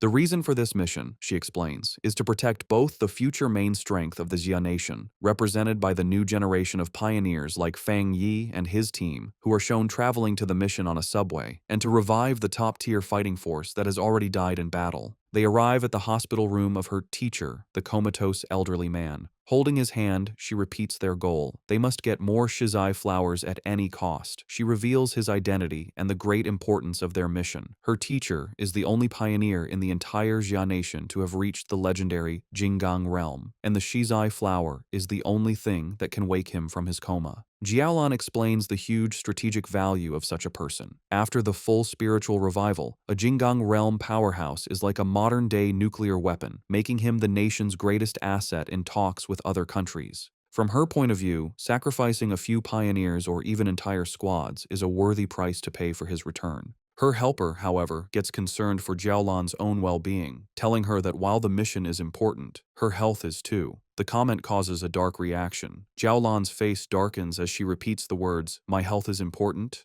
She suddenly explodes with rage and sadness, shouting that her life is indeed important, but only because it was a gift, paid for by the lives of her fallen comrades who died to save her. She clutches her head, hit with a sudden, intense pain, a physical sign of her trauma. After a moment, she calms down and apologizes for her outburst. One of her helpers asks if her headache is acting up again.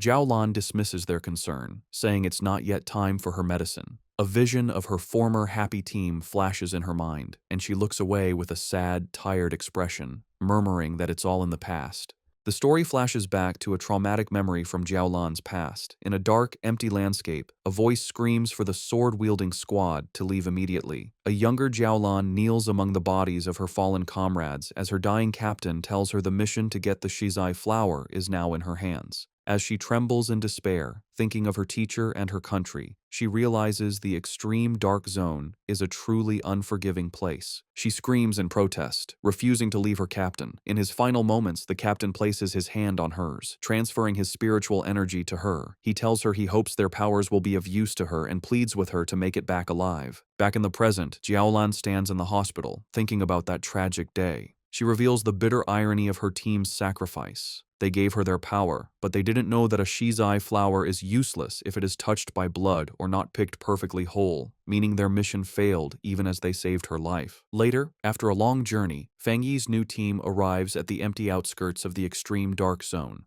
The red-haired leader complains about the long walk. She asks why they don't just fly, given their power.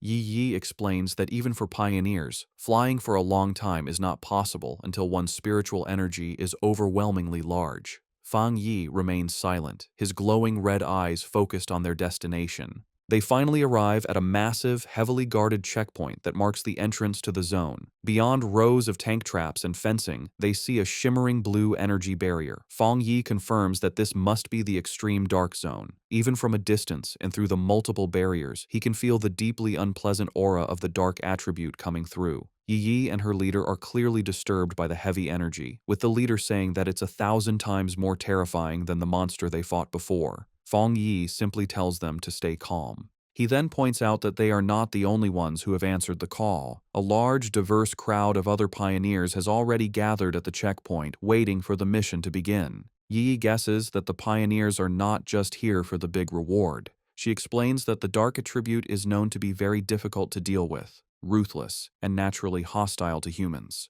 However, with the increasing number of violent dark attribute monsters appearing in the cities, pioneers have realized they can no longer afford to ignore the source of the problem. Many have come here to face the threat directly and find a way to fight back. The red-haired leader agrees with her logic, and Fang Yi looks on with a slight smile, impressed by his cousin's sharp mind. The scene shows the various wild pioneers, each with unique gear and styles, all waiting for the gates to open. As they wait, Fang Yi explains his reason for taking on such a dangerous mission. He says that he has already faced dark attribute monsters twice before. The first was the mutated rabbit, which was more like some kind of gross, rat-like beast.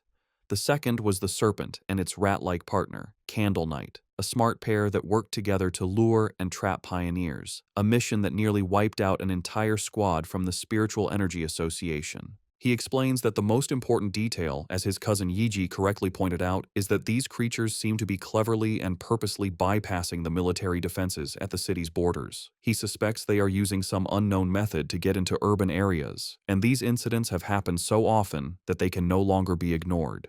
The situation has become so bad that if they don't face the source, the cities will eventually be overrun. Therefore, he concludes, they have no choice but to go to the extreme dark zone. At the checkpoint, a military officer watches as Su Qingying briefs a group of pioneers before the energy barrier. She stands with a grim and serious expression, ready for the dangerous mission ahead. Her focus is broken when she spots a familiar group approaching. She is completely shocked to see Fang Yi walking up with Lin Yi and the red-haired leader. Her green-haired subordinate, Zhang Xiaoya, is equally surprised and calls out to her, but Su Qingying is frozen, covering her mouth in a panic. She silently prays that the great master won't notice her in the crowd, but her hopes are crushed when Fang Yi looks directly at her, a questioning look on his face as he calls out her name, identifying her as Captain Su. Resigned, Su Jingying walks over with her cloaked squad members, having already received military information about Fang Yi's team. The red-haired leader, always mischievous, sizes up the beautiful silver-haired girl and asks Fang Yi if this is Yi Yi's sister-in-law, a teasing term for a potential girlfriend. The suggestion sends both Yi Yi and Su Qingying into a panic. Su Qingying blushes and waves her arms, exclaiming what a huge misunderstanding it is. Fang Yi calmly clarifies that she is not, explaining that she is Captain Su from the Spiritual Energy Association who helps him out with miscellaneous tasks. This explanation, however, only seems to make Su Qingying more flustered, as she finds the description even more annoying than the romantic idea. Their conversation is interrupted by a loud, arrogant voice. An imposing older man in heavy red armor with two other armored pioneers steps forward and calls them a bunch of shameless brats.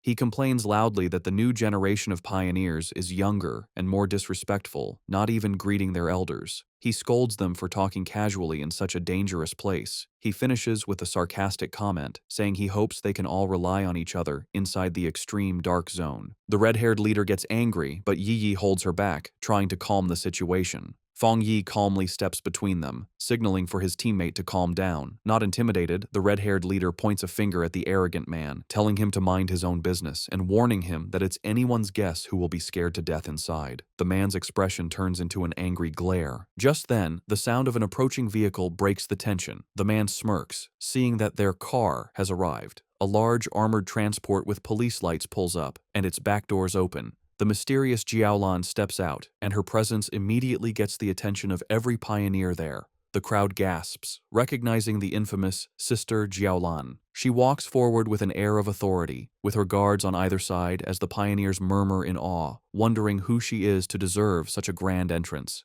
Fang Yi watches her approach and figures out her purpose. She is the one who will open the gate for them. Jiaolan stands before the massive, crackling blue energy barrier. She raises her hand, gathering a swirl of pure energy until a glowing blue symbol forms in her palm. With a powerful push, she shoves the symbol forward, and the huge energy barrier tears open, revealing a dark path into the forbidden zone. With the gate now open, the S-Class mission has officially begun.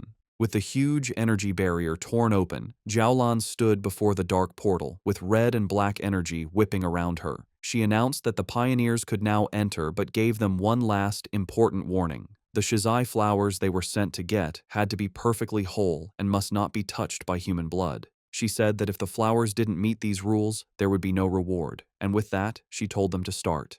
the large group of pioneers began to walk into the scary portal. As they walked, a member of the arrogant pioneers group grumbled to his leader, complaining that Jiaolan was sending them to their deaths without going in herself. The arrogant pioneer's teammate told him to be quiet, reminding him that if they died, the government would pay a lot of money to their families. As Fang Yi's group watched the others enter, Su Qingying analyzed the strength of the various teams for him. She identified the arrogant pioneer as a one-star spirit creation realm cultivator, the same level as Fang Yi. She also noted that there were several other powerful people who were hiding their auras, making them hard to judge, while the rest were solid pioneers at the 1-star or 3-star Ghost Axe realm. She concluded that the teams were all about equal in strength. Fang Yi was surprised to hear that the arrogant man was also at the spirit creation realm, as he hadn't sensed a high level of spiritual energy from him. He thought to himself that the mission must be very difficult to have attracted so many elite teams. Back outside, one of Jiaolan's helpers gave her a final report from a tablet. She confirmed that a total of 37-star Ghost Axe Pioneers, 7 1-star Ghost Axe Pioneers, and 3 1-star Spirit Creation Pioneers had entered.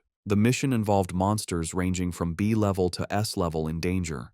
Jiaolan calmly told her helper to get the monitoring equipment ready, assuring her that she was prepared. Inside the portal, the pioneers found themselves in a deserted, dark, and misty place filled with dead trees. As Fang Yi's group stepped into the extreme dark zone, they were immediately surrounded by shadowy black tendrils of energy. Fang Yi warned everyone to stay close, explaining that the overwhelming dark attribute in the area would block their vision and that they could easily get separated and lost. His warning was followed by the red-haired leader suddenly kneeling over, feeling sick. She apologized, saying she couldn't stop herself from throwing up. Su Qingying calmly went to her side and told her it was a normal reaction. She explained that the terrible smell was a mix of rotting bodies and brain fluid, a scent that most people couldn't handle.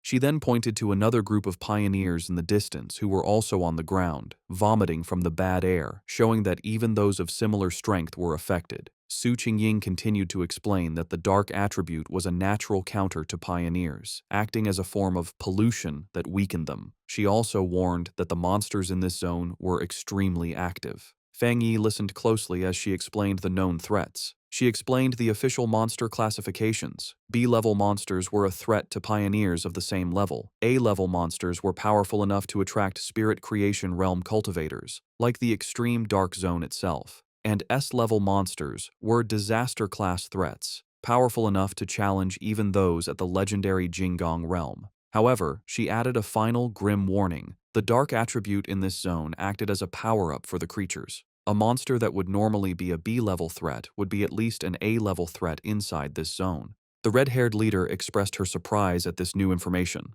Lin Yiyi, worried, asked Su Qingying if she and her team were unaffected by the pollution. Su Qingying chuckled, explaining that she was not affected because she and her team were used to dealing with similar monsters and were not bothered by the smell. She also revealed that she had recently broken through to the 3-star Ghost Axe realm and was working hard to evolve her water attribute into an ice attribute. Lin Yi then spoke up, addressing Su Qingying. She noted that since they were both at the same level, she wondered if she also felt her spiritual energy being heavily suppressed, even more so than during her previous missions. Su Qingying confirmed her suspicion, adding a grim warning that many high-level masters, including 1-star spirit creation military elites, had died in this zone, so they needed to be extremely careful. As they went deeper into the deserted landscape, Su Qingying took the lead. She saw that they could no longer see the group ahead of them and urged her team to move a little faster. She then gave an important instruction. They should all speak less to save their physical strength and concentrate their spiritual energy to prevent the heavy dark mist from taking advantage of any weakness. As he walked, Fang Yi thought about his own condition. He was surprised that he didn't feel the same severe discomfort as the others. He concluded that it was likely because his enhanced yang and thunder attributes naturally pushed back the dark attribute, or perhaps his spiritual power had simply become stronger after his breakthrough to the spirit creation realm. Elsewhere in the zone, the arrogant pioneer and his team were in a fierce battle. With a powerful slash of his glowing green sword, the leader easily cut off the head of a monstrous beast. He laughed arrogantly, mocking the zone's dangers. His teammates cheered him on as he declared that they would be the ones to get the Shizai flower, vowing to show the younger generation what true strength looked like. Back with Fang Yi's group, Lin Yiyi was still struggling with nausea, making small gagging sounds. Fang Yi noticed her distress and thought to himself that despite her power, she was still just a child. He gently placed a hand on her back, sending a comforting wave of spiritual energy through her. The effect was immediate. Lin Yi felt the nausea and the chilling cold vanish, replaced by a comforting warmth like the winter sun. She marveled at the incredible power of the spirit creation realm. She commented on the comforting warmth of what she believed to be a rare, high-grade fire attribute. She thought about how her own wood attribute slowly absorbs energy and how Su Qingying had mentioned her own water attribute turning into the rare ice attribute. Fang Yi corrected her, clarifying that it wasn't a fire attribute, but the yang attribute. He apologized for not explaining it to her before, and casually revealed that he was the one responsible for both the incident at the North Gate and the fire on the playground at Qingcheng University. The red-haired leader was shocked by this confession. She asked in disbelief if he was admitting to having 3 different high-grade attributes. Fang Yi explained that the 2 fire-related events were not the same, noting there were small but important differences between the Yang and Skyfire attributes. Inwardly, Fang Yi thought about his 4th power, the Desolation attribute. He decided to keep it a secret, believing it was always wise to have a hidden advantage. Outwardly, he gave a vague confirmation to his team's amazed questions. The red-haired leader, shivering from the heavy cold, nervously approached Fang Yi.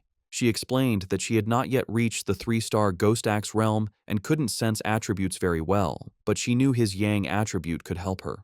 Promising to behave, she shyly asked if he could warm her up as well. Fang Yi agreed to warm her for the day and placed a hand on her shoulder, sending a comforting wave of energy through her that made her yelp in surprise. As she breathed out a visible puff of warm air, sighing in relief, Zhang Xiaoya and the other member of Su Qingying's squad looked on in confusion. Seeing how well it worked, Fang Yi kindly offered the same to Su Qingying's team. After a moment's hesitation, Su Qingying admitted that the warmth felt nice, and her 2 enthusiastic subordinates eagerly accepted the offer. With a series of quick pats, Fang Yi shared his protective yang energy with the 3 women, who all expressed their surprise and gratitude for the comforting warmth. Their brief moment of comfort was shattered by the sound of heavy, clawed footsteps crunching on the dead ground nearby. Fang Yi's expression instantly hardened as his senses picked up the threat, and he warned the group that a monster was approaching. Suddenly, a massive, shadowy wolf-like creature lunged from the mist. Su Qingying reacted instantly, leaping forward and creating a long blade of blue energy to stop the attack. The beast landed with a thud directly behind the terrified red-haired leader, causing Fang Yi to shout a warning to her. The monster, surrounded by a menacing purple and black aura, let out a furious roar and charged. Su Qingying identified it as a dangerous A-level monster. Declaring that she would handle it, she stepped forward and unleashed a powerful blast of sharp ice energy from her hand, which hit the creature directly. To their surprise, the monster vanished into nothingness upon impact. Su Qingying stood ready, an ice crystal forming in her hand, as Lin Yi wondered aloud if it had disappeared. However, Fang Yi saw the truth behind the attack. His sharp eyes pierced through the mist, revealing that the monster had been a distraction. The real threat was a massive horde of zombie-like figures with glowing red eyes, walking silently toward them. He shouted a desperate warning for everyone to watch their feet, but it was too late. The ground beneath them erupted in a mass of shadowy hands and tendrils, trapping the entire group as the zombie horde closed in from all sides. Surrounded by the grabbing zombie horde, Fang Yi calmly told his companions to get back as he drew his sword. His eyes lit up with a brilliant, fiery light, and he unleashed a massive, explosive wave of pure fire. The entire horde was instantly burned by the inferno, their shadowy forms dissolving into the flames as they shrieked in pain. Standing among the dying embers, Fang Yi casually twirled his sword, announcing that they were safe for the moment. He explained that despite the illusion of a large crowd, there had only been 2 monsters controlling the puppets.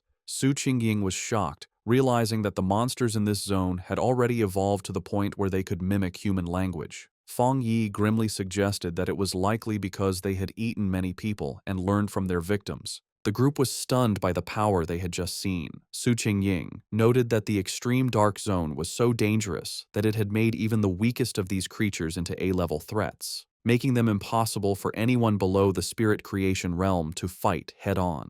In a separate location, the mysterious Jiao Lan watched the event unfold. She was impressed, realizing that Fang Yi had destroyed 2 A-level phantom beasts with a single strike. She admitted to herself that even she would have needed to fight them for several rounds to win. Understanding the new level of danger, Lin Yiyi declared that if what Su Qingying said was true, it was more important than ever for them to stick together. She warned that the monsters could disguise themselves and attack when they let their guard down, and she urged the red-haired leader to get up from the ground. The red-haired leader, however, was still shaken, not by the monsters, but by the overwhelming power of Fang Yi's attack.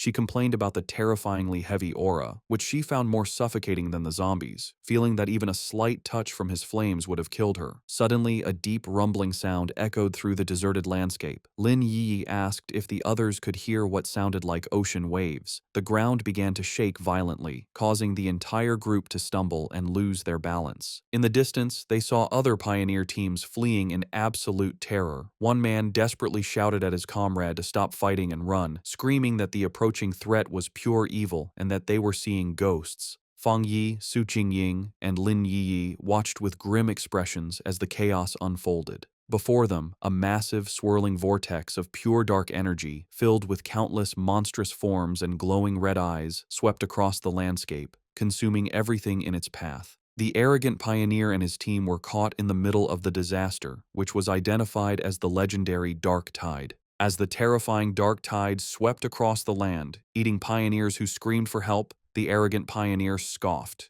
He dismissed the threat, proudly declaring that if the regular troops couldn't handle it, it didn't mean he couldn't. With a defiant roar, he summoned a huge barrier of green energy with his sword, proclaiming that everything inside the zone was his to take. He then charged recklessly into the heart of the swirling red and black storm. His confidence was instantly broken.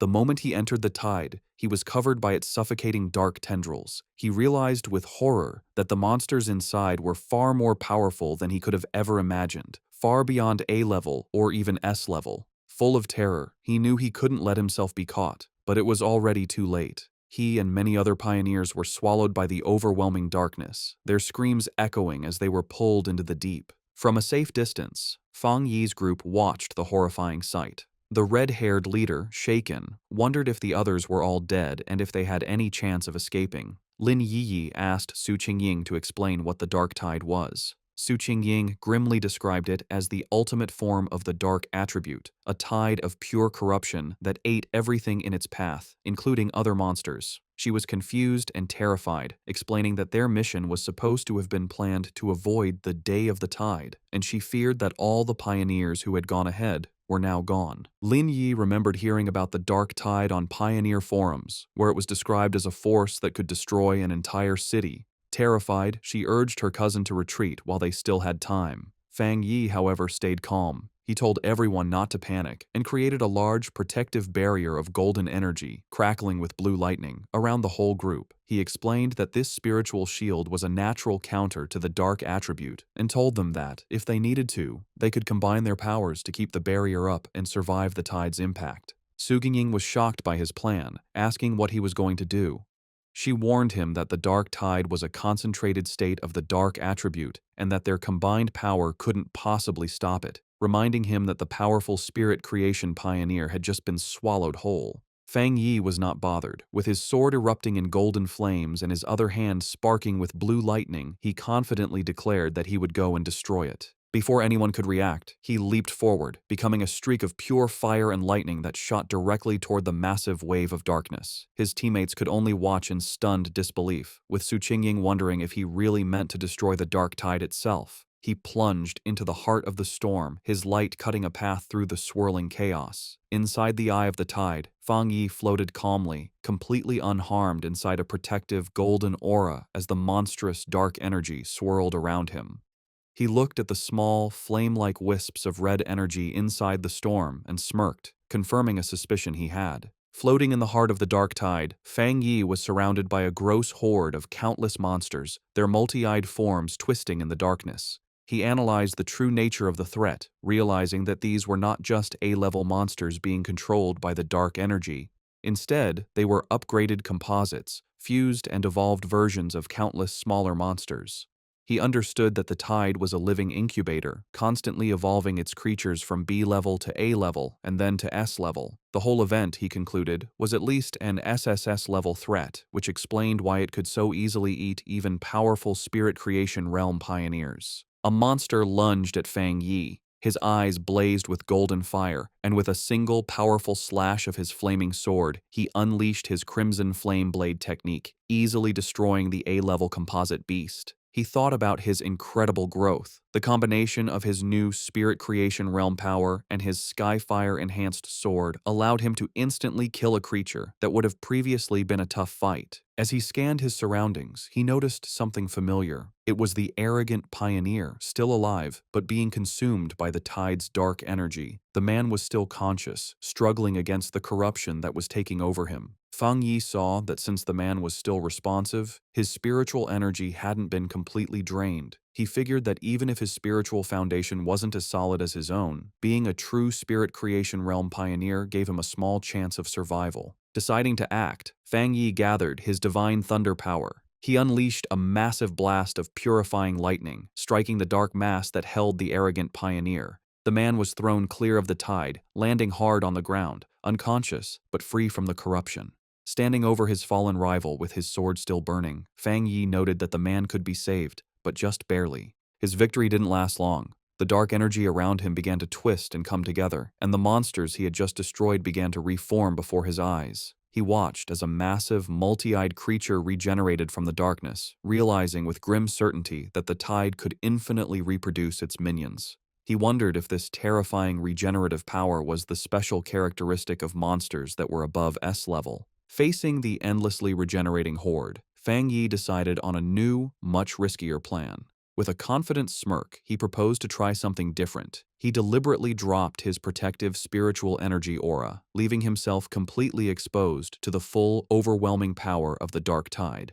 The moment he was unprotected, his system activated, detecting the extreme dark attribute. However, it quickly reported a failure. The attribute's power was too special and could not be taken at this time. Fang Yi was disappointed but not entirely surprised. He realized that even after reaching the Spirit Creation Realm, the dark attribute was still beyond his reach, confirming that it was fundamentally different and more complex than any other power he had faced. With his options running out, a determined smile appeared on his face. He concluded that since he could neither destroy the tide nor absorb its power, he would have to find another way to deal with it. As the monsters closed in again, he briefly regretted not bringing his little white flower, the Desolation Flower, knowing its life-draining power would have been a perfect counter. He wondered what other options he had left. Then, his eyes widened with a sudden realization. He knew he had a ready-made solution right in front of him. Outside the tide, the rest of the team watched from the safety of their golden barrier. The red-haired leader, still shaken, asked Su Qingying if she had ever seen such a situation before, but Su Qingying could only admit that she hadn't. Suddenly, the chaotic, swirling energy of the dark tide grew unnervingly still, pressing silently against their protective shield. The strange calm only increased the tension. Lin Yi was terrified, admitting that even when they faced the monstrous Desolation Vine, she hadn't felt so anxious. She was consumed with worry for her cousin, fearing the worst. Su Qingying tried to reassure her, pointing out that his protective barrier was still active, just flickering. She took Yi's hands, telling her they should focus their own spiritual energy to help strengthen the shield. She added with grim logic that if a pioneer as powerful as Fang Yi were to fall, their own fates would be sealed anyway. Su Xingying continued to boost their morale, reminding them that Fang Yi was a Spirit Creation Realm cultivator who used several powerful attributes, and she suspected his true strength was even greater than they knew. She told them that it was not up to pioneers at their level to worry about rescuing someone so far beyond them.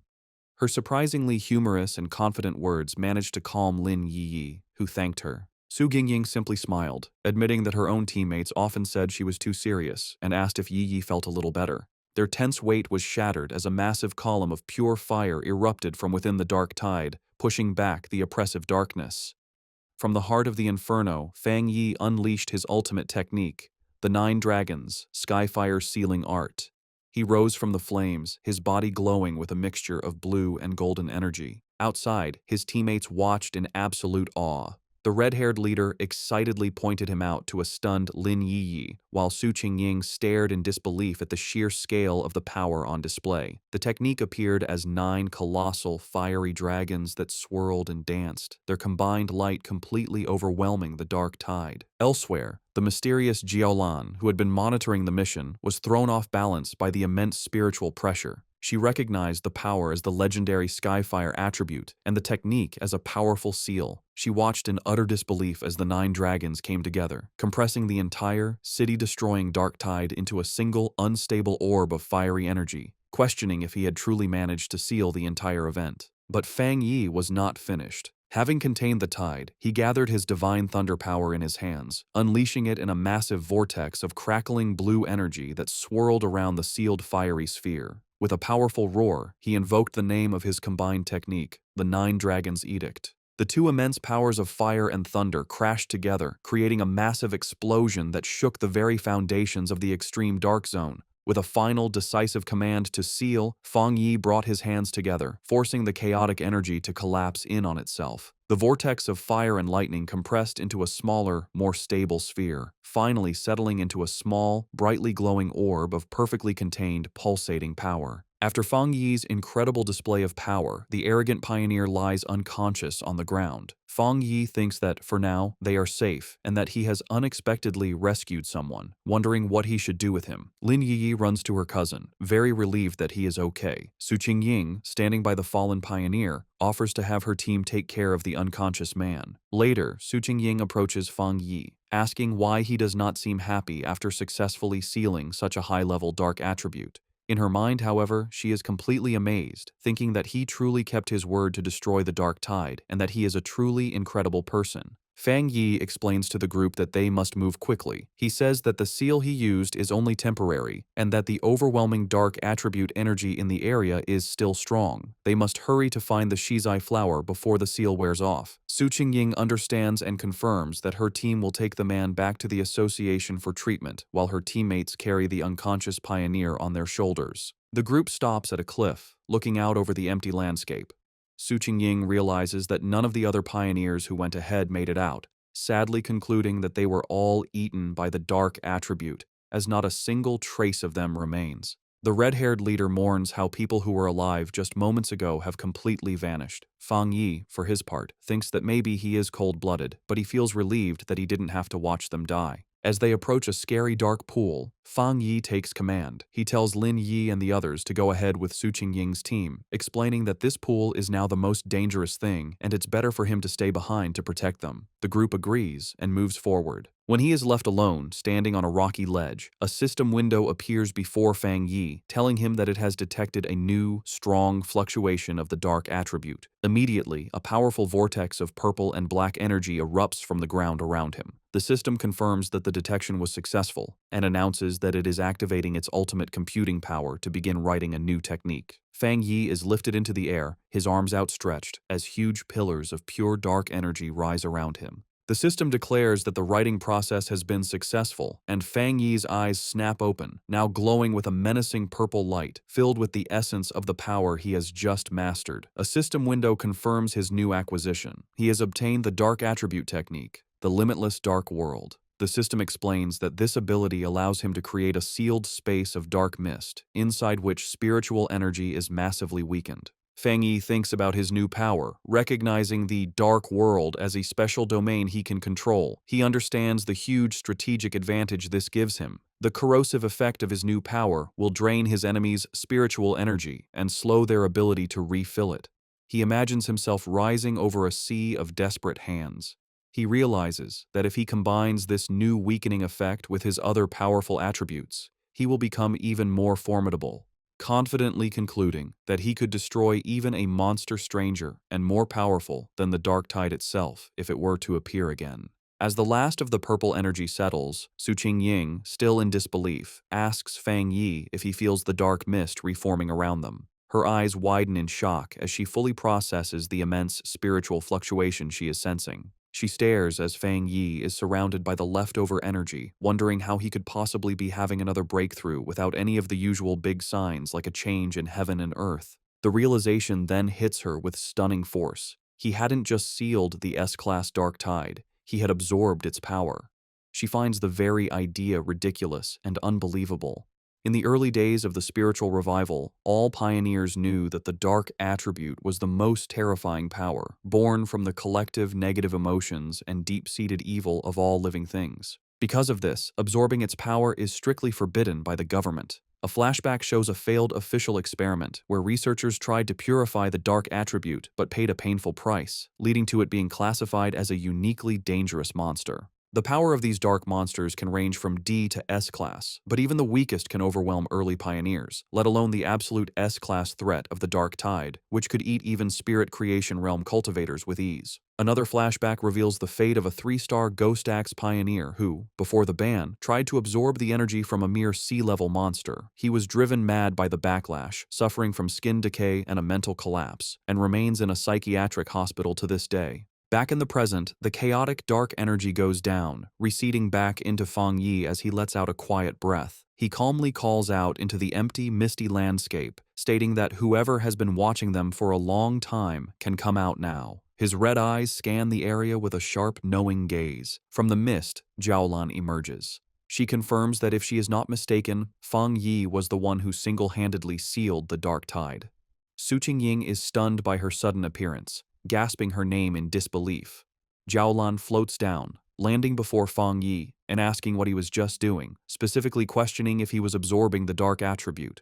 Fang Yi calmly confirms that he was. The directed mission sends another wave of shock through Su Qingying. In a swift and shocking motion, Jiaolan draws a pistol and aims it directly at Fang Yi's head. The red-haired leader shouts Jiaolan's name, demanding to know what she is doing, while she and a terrified Lin Yi can only watch in confusion and fear. Su Qingying immediately leaps into action, placing herself between Jiaolan and Fang Yi and blocking the gun with her arm. She confronts Jiaolan fiercely, reminding her that if she recalls correctly, Fang Yi is the military's highest priority recruitment target. She then challenges Jiaolan, pointing out that the association had also wanted to recruit him before the military intercepted him, and demands to know the meaning of this hostile action. Ignoring Su Qingying's defense, Fang Yi calmly places a hand on her shoulder and addresses Jiaolan directly. He finds it strange, asking if their mission wasn't to find the Shizai flower. He points out that while she seems eager to complete the mission, she also appears very unhappy that they did not die there. Jiaolan remains silent, her expression unreadable as she continues to aim her weapon, the light glinting off the barrel. The red-haired leader, however, is not so calm.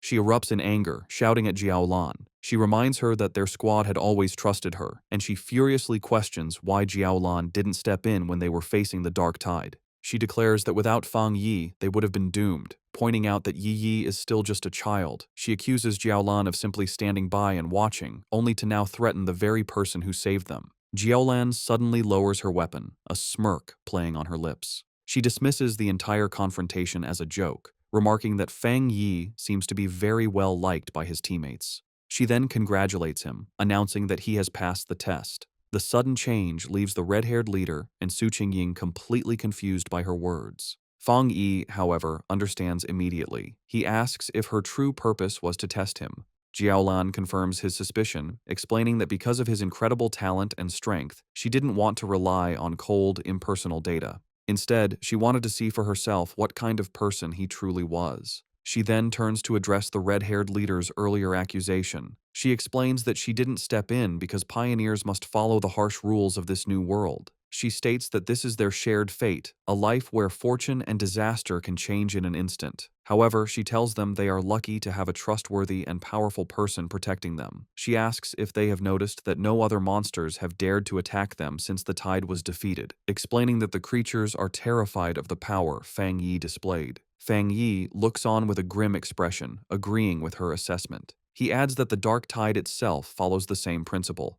It bullies the weak and fears the strong. With the test concluded, Jiaolan offers to lead them to the Shizai flower, stating that she knows the area better than they do. As they follow, Su Qingying whispers to Fang Yi, expressing her feeling that something is mentally wrong with Jiaolan. She reveals a crucial piece of information. Jiaolan's own squad had previously encountered the dark tide, and she was the only survivor. Fang Yi processes this information, piecing together a clear picture of her psychology. He understands that her absolute obedience to her mission and the rules has made her cold and detached. He also deduces that the sacrifice of her teammates has left her with a form of post-traumatic, self-destructive tendency. Yet he realizes that another powerful belief keeps her going, and that witnessing him seal the dark tide had simply caused her to lose her composure for a moment. With a newfound understanding, Fang Yi shows a hint of a smile. He tells his teammates that they should all be considerate of this injured person. The red-haired leader asks if Jiaolan is injured. Fang Yi, observing her closely, confirms that she is. He explains to his team that her spiritual barrier is severely damaged, estimating that while she has the power of a 2-star spirit creation realm cultivator, her protective aura has dropped by at least 2 levels. A visual of her crumbling spiritual energy confirms his assessment, indicating she has suffered a significant internal injury. She even stumbles slightly as she walks, a clear sign of her weakened state. Noticing their concern, Jiaolan looks back and quietly thanks them, but dismisses the issue, stating that her injury is not a problem. Led by Jiaolan, the group travels through an empty, misty landscape filled with dead trees and the bones of fallen creatures, an area identified as the chaotic burial mounds. As they walk, Fang Yi's sharp senses pick up on something amiss, and he spots the skeletal remains of a fallen pioneer half buried in the ground. Finally, Jiaolan announces they have arrived at their destination. Before them, in a small clearing, a single, beautiful shizai flower glows with a soft, ethereal purple light. As Jiaolan begins to walk towards the flower, Fang Yi watches her, sensing that something is wrong. His suspicion is confirmed as vicious, shadowy monsters with glowing red eyes erupt from the ground, surrounding the flower as if to guard it. The sudden appearance of the monsters does not stop Jiaolan. Instead, her expression becomes one of intense and unnerving obsession. She reaches out a hand, whispering that she can finally see it again, her face shadowed as if she is in a trance. Fang Yi's expression becomes serious and urgent as he realizes the immediate danger, knowing she is not in her right mind. Reacting instantly, he summons a ball of golden red flame in his hand, shouting a command to awaken her spirit. He then hurls the fireball directly towards the entranced Jiaolan, intending to snap her out of her dangerous state. The fireball flies towards Jiaolan. Snapping out of her trance at the last second, she recognizes the attack as a very rare and powerful Yang attribute. With surprising speed, she knocks the blast away with her arm, and the impact sends out a shockwave. She and Fang Yi now stand facing each other in a tense silence as golden energy crackles around his hand. Jiaolan, now fully awake, is shaken. The sight of the flower had brought back a bad memory, and the ghostly images of her fallen friends flash in her mind as she wonders if her preparations were still not enough. Seeing that she has returned to her senses, Lin Yi and Su Qingying rush to her side. Yi asks if she is all right, while Su Qingying wisely notes that Jiaolan is being badly affected by the dark attribute, and suggests it would be safer for them to all stick together. Ignoring them, Fang Yi steps forward confidently. He states that for the shizai flower, it is enough if he goes alone, deciding to handle the situation himself.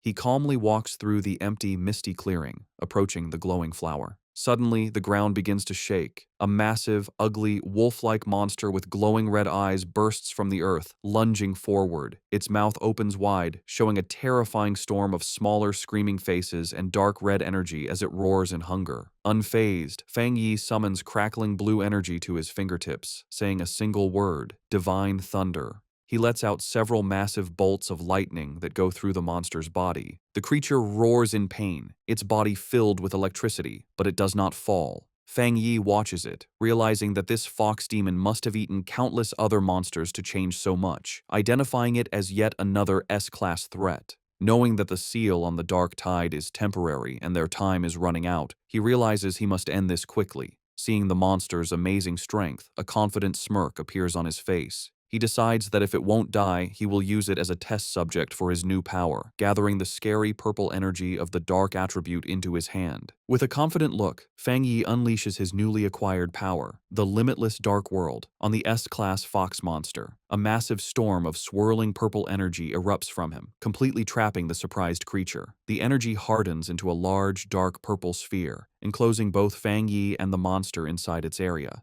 Inside this new reality, shadowy purple tendrils whip out from all directions, wrapping tightly around the S-class beast. The monster struggles and whimpers in pain, its massive form beginning to shrink under the immense pressure of Fang Yi's area. A system window then appears, confirming the devastating effect of his technique. Under the influence of the limitless dark world, the S-class anomaly has been forcibly downgraded by 2 full levels to a B-class threat. Standing before the now weakened creature, Fang Yi notes that the S-class anomaly must have had a very weak foundation to be downgraded so easily. With the monster now manageable, his sword ignites in a blaze of golden red fire. He declares that the fight is over and delivers a single, massive fiery slash, completely destroying the creature in a fire. Outside the sphere, Su Qingying and Lin Yi watch the massive orb of dark energy. Su Qingying finds it strange, noting that while it is clearly a dark attribute, it feels different from what she's used to. Lin Yi agrees, confirming that she doesn't feel the usual disgusting and heavy coldness from it. Jiaolan provides the explanation. She states that this is because they are witnessing Fang Yi's personal domain, a space he created himself after mastering the dark attribute without a teacher. Jiaolan thinks about the immense importance of this achievement. She explains that creating a domain is an incredibly difficult ability. Before this moment, the only person she knew who could create a spatial domain with their spiritual power was her teacher. She guesses that, besides him, there are at most 3 other people in the entire world with this power. A painful memory flashes in her mind, showing a vision of a massive, citywide disaster. She recalls how her teacher had tried to use his own domain to stop the disaster, but had ultimately failed. Their thoughts are interrupted as the purple sphere disappears, revealing Fang Yi standing alone in the clearing. Jiaolan and Su Qingying are stunned at how quickly he finished the battle. With a casual wave and a reassuring smile, Fang Yi announces that the chaotic burial mounds should be safe from any more trouble now. With the area now secure, Fang Yi calmly walks towards the glowing shizai flower. He carefully cups his hands around the plant, gently pulling it from the ground with its roots intact to preserve it. Holding the glowing prize, he examines it for a moment, concluding that this should be enough to complete their mission. Jiaolan watches him with a tense and nervous expression as the mission reaches its critical point. Fang Yi returns to the group and presents the flower to Jiaolan, who remarks on its small size. He confirms that their mission is complete and urges them to leave immediately, explaining that the sealed dark tide is unlike other monsters and could become a problem at any moment. He adds that they also have to deal with the unconscious, arrogant pioneer and his team. Her tense mood melts away, replaced by real gratitude. Holding the glowing flower, she sincerely thanks Fang Yi, admitting that his overwhelming power was the only reason for their success. She then thanks the rest of the group and announces it is time for them to leave. As the others begin to walk away, Jiaolan pauses for a moment, looking back to thank Fang Yi one last time. She then reveals the full, critical importance of their mission. She explains that Elder Wu, the Xia Nation's only Jinggang realm pioneer, is on the brink of death, and the shizai flower is the only life-saving medicine that can save him. With a slight, grateful smile, she tells Fang Yi that he has just saved the life of the nation's most powerful protector. Fang Yi listens intently, his expression thoughtful as he processes this new, important piece of information, quietly repeating the name of the legendary Jinggang realm to himself. As the group finally emerges from the dark portal of the extreme dark zone, they are met with a sky filled with swirling red clouds. The red-haired leader throws her fists up in triumph, shouting with immense relief that they can finally see the light and have made it out alive. Lin Yi agrees, grateful to see the daylight again. Their return is met with a wave of cheers from a large crowd of officials who had been waiting anxiously. They celebrate the successful retrieval of the shizai flower, admitting they didn't quite believe it when Jiaolan had first informed them. As the team walks through the path cleared by the crowd, the red-haired leader is surprised by how many people are there. Someone in the crowd wonders aloud who the person was that actually managed to get the flower. Suddenly, Lin Yi's expression becomes one of surprise as she notices something ahead of them. Parked directly in their path is a massive, heavily armored military vehicle, flanked by elite soldiers. The red-haired leader immediately recognizes the vehicle and the symbol of the legendary Star God War Zone, the most powerful and famous military force in the entire Xia Nation. A wave of realization and embarrassment washes over her as she understands that Jiaolan is a member of this elite unit, making her regret having yelled at her earlier. The Star God War Zone is ranked as the #1 military district in the nation. After the spiritual energy revival began, their unique advantages allowed them to secure the most resource-rich forbidden zones, turning them into valuable cultivation grounds. As they get closer, an official carefully hands the shizai flower, now safely stored in a glowing blue container, over to a high-ranking officer. The officer is revealed to be Major Han Li, who takes the container with a slight, satisfied smile. In a stunning and unexpected show of respect, Major Han Li and his entire group of soldiers snap to attention, giving Fang Yi a sharp, formal salute that visibly surprises him. Major Han Li then turns to Jiao Lan, assuring her that he will immediately deliver the shizai flower to the hospital and that she can rest easy. Jiao Lan agrees, saying she will follow shortly. With its precious cargo secured, the armored vehicle speeds away. With the immediate crisis handled, Jiao Lan turns to face Fang Yi. He asks her directly if she is from the Star God War Zone. She confirms that she is, and adds that word of his incredible strength has already spread throughout her entire military district. With a confident and knowing look, she tells him that it won't be long before he becomes a very famous and important figure. Jiaolan continues her conversation with Fang Yi, openly admitting that she recognizes his individual strength is great enough to single-handedly overwhelm even the most elite squads in her war zone. She then makes a formal recruitment offer, pointing out his seemingly limitless potential and inviting him to join the Star God War Zone, promising him access to the best cultivation resources. She also reassures him that the rewards for this mission for his team and for Su Qingying's squad will be delivered soon. Fang Yi listens with a slight smile but seems to be considering his options. Her tone then becomes much more serious as she explains the true seriousness of their situation. She tells Fang Yi that with the world changing so rapidly, the nation's most urgent concern is the threat of dark attribute anomalies. A vision of a city being consumed by a massive, ominous cloud of purple and black energy illustrates her point. She warns that the number of these anomalies is growing at an alarming rate. She explains that the influence of these dark zones will continue to expand like a deadly tumor, capable of causing catastrophic consequences at any moment. Because of this immense danger, she says, they have no choice but to establish forbidden zones and have organizations like the Spiritual Energy Association strictly guard them. She clarifies that she is not telling him this to pressure him into joining, but because she believes that an outstanding and powerful pioneer like him has earned the right to know the truth of the world's situation. Understanding her sincerity, Fang Yi smiles and gives her his assurance. He tells her that he understands, and that if he encounters any anomalies in the future, he will not stand by and do nothing. He tells her she can rest easy on that point. Hearing his promise, Jiaolan's stern and weary expression finally softens into a genuine, relieved smile. Formally introducing herself, she says it's a pleasure to meet him and offers him a small, dark token. Fang Yi takes it, revealing a black tablet with a dragon symbol and the characters for Star God War Zone.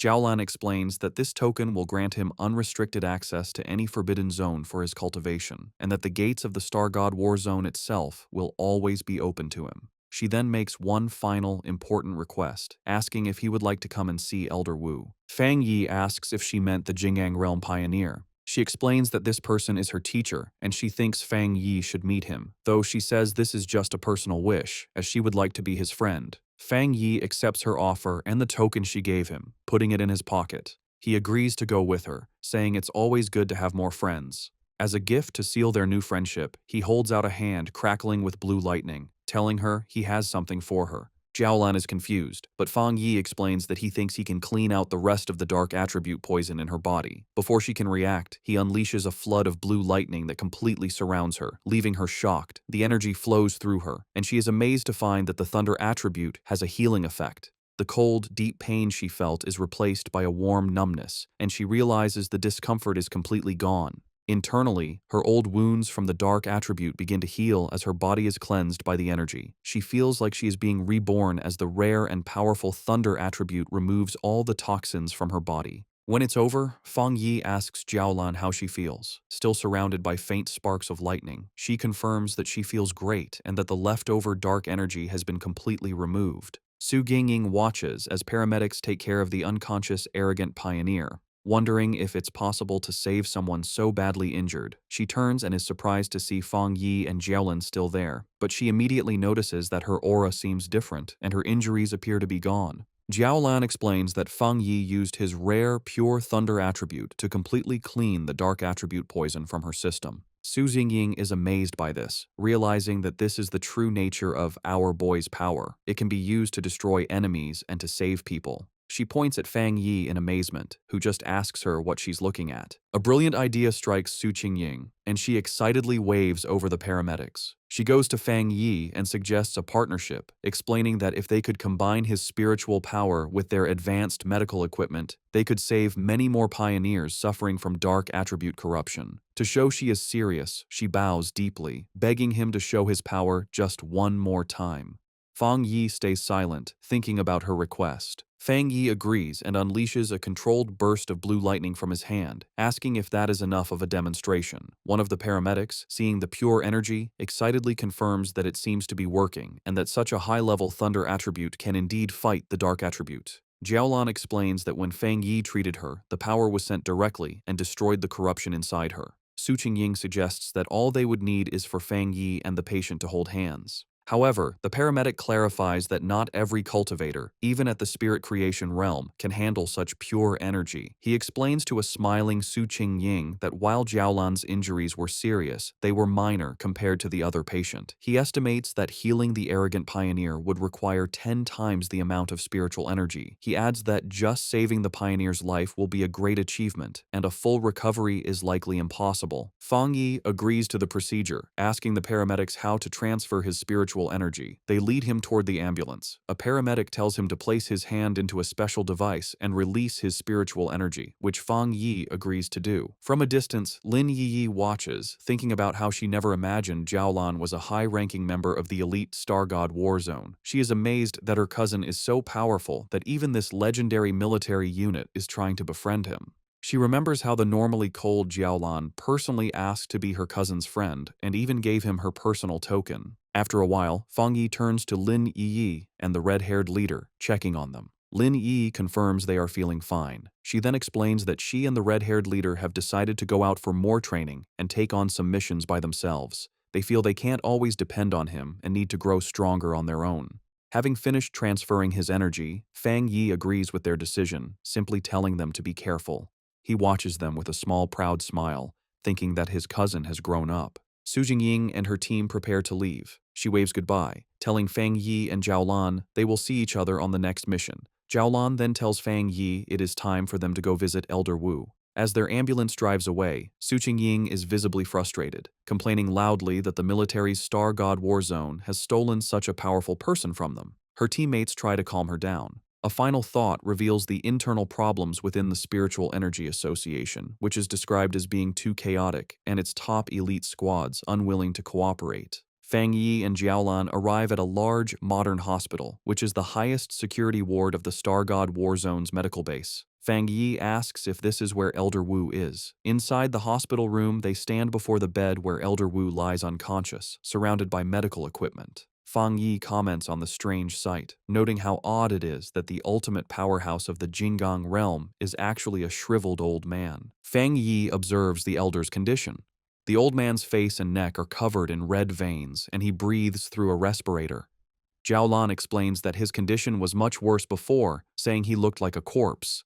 She adds that even after using the precious shizai flower on him, he still has not woken up. Concerned, Fang Yi wonders what could have happened to such a powerful person to leave him in this state. Jiaolan begins to tell the story of the battle that led to her teacher's coma. She describes how a huge dark attribute anomaly appeared over the capital city. To stop the anomaly from consuming the city, Elder Wu, her teacher, stepped forward to seal it all by himself. A flashback shows the rest of her squad transferring their own spiritual energy to their teacher to support him. The anomaly they faced was far beyond an S-level threat. A monstrous, dragon-like form made of dark energy loomed over the ruined city. Jiaolan continues, explaining the immense danger. If the anomaly had fully come down, it would have destroyed the capital and all the surrounding cities, plunging the entire nation into chaos. In a desperate last stand, Elder Wu used his own personal domain to seal the S-level anomaly, but the disaster was even more powerful than they expected. The overwhelming power of the dark attribute backfired on him, corrupting his body. Jiaolan concludes that if he hadn't been a master of the Jinggang realm, he would have been instantly turned to ash. Back in the present, Fang Yi looks down at the comatose hero with new respect. He acknowledges that to stop the destruction of a city, Elder Wu is truly a great pioneer. As Fang Yi looks at the comatose Elder Wu, his thoughts go to his past life. He remembers that many pioneers had sacrificed themselves so he could be the last human to survive. He realizes with a sad thought that in his original timeline, Elder Wu had probably already died by this point. A new determination fills him, and he reaches a hand towards the elder. Jiaolan, startled, shouts at him, demanding to know what he is doing to her teacher. Fang Yi calmly tells her not to worry. He explains that while the shizai flower is already working, he wants to try and remove some of the stubborn dark attribute that remains in the elder's body. He places his hand on the elder's chest, and a powerful surge of blue lightning begins to flow into the old man's body. Fang Yi explains that this will help him wake up faster. Jiaolan watches in shock, exclaiming that the power he is trying to clean came from an S-level disaster. After a moment of hesitation, she gives in, telling Fang Yi to go ahead and try. Perhaps he is the miracle they need.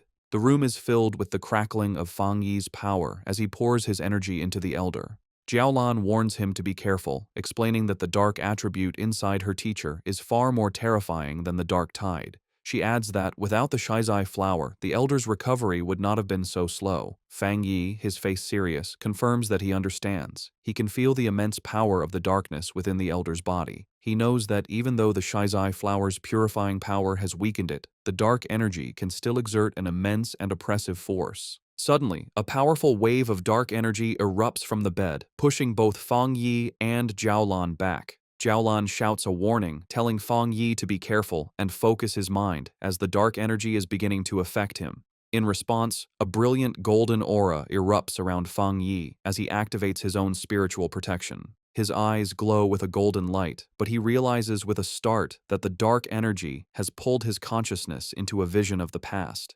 He finds himself standing alone on a deserted street in a ruined city, looking up at the massive, terrifying red eye of the anomaly that had consumed the sky. Inside the mental vision, the anomaly's massive red eye looms over the ruined city and asks Fang Yi who he is. Fang Yi realizes that by touching the dark attribute left in Elder Wu's body, his spirit was pulled into this dangerous illusion. Unbothered, he confidently replies that his identity isn't important, as he is just the one who has come to eliminate it. As his hand glows with blue lightning, he concludes that this anomaly isn't as powerful as it seems. In response, the giant eye launches a massive, sharp red spike at him, catching him by surprise. Fang Yi quickly activates his golden sun breathing technique, his eyes glowing with golden power as he prepares to defend himself. He swiftly dodges the storm of red spikes that rains down from the sky. The anomaly then unleashes tendrils of strange, red and black lightning.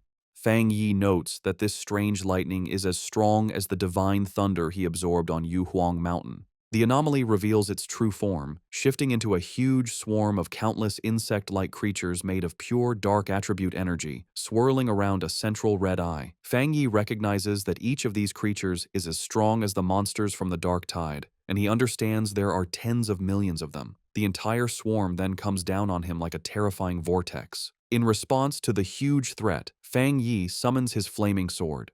Facing the monstrous swarm, he declares that his only option is to wipe out these pests. With a determined shout, he charges forward and unleashes a massive, fiery slash that cuts a bright path through the heart of the swarm. His powerful attack successfully cuts the central eye of the creature in two. He analyzes the threat, identifying it as an S-level collective anomaly.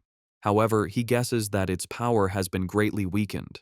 Maybe because it's an illusion, or because of the purifying effects of the shizai flower that was already used on Elder Wu. The two halves of the swarm fall to the ruined city below, exploding on impact. Fang Yi lands on a rooftop, looking over the remains. He guesses its current power is around A level, and reflects with awe that this is the city-destroying disaster Elder Wu faced alone. Fang Yi realizes the threat is even greater than he first thought. Gathering dark, swirling energy in his hand, he unleashes his own dark attribute technique, the limitless dark world. A massive vortex of pure darkness erupts from him and begins to absorb the insect-like anomaly. The creature is shocked, realizing its opponent is not human. With a confident smirk, Fang Yi simply replies, "Guess so." He shouts a command to open, and his dark vortex fully absorbs the rest of the S-level anomaly. As the last of its energy fades, a final warning message echoes through the void: "We will be back soon." Fang Yi floats inside a sphere of his own dark energy, thinking the final message must have been a piece of the anomaly's consciousness. He considers the warning use of the word "we" and wonders if this means other similar disasters are waiting to appear. As the illusionary world roars and begins to fall apart around him, he decides it's best to leave and think about it later.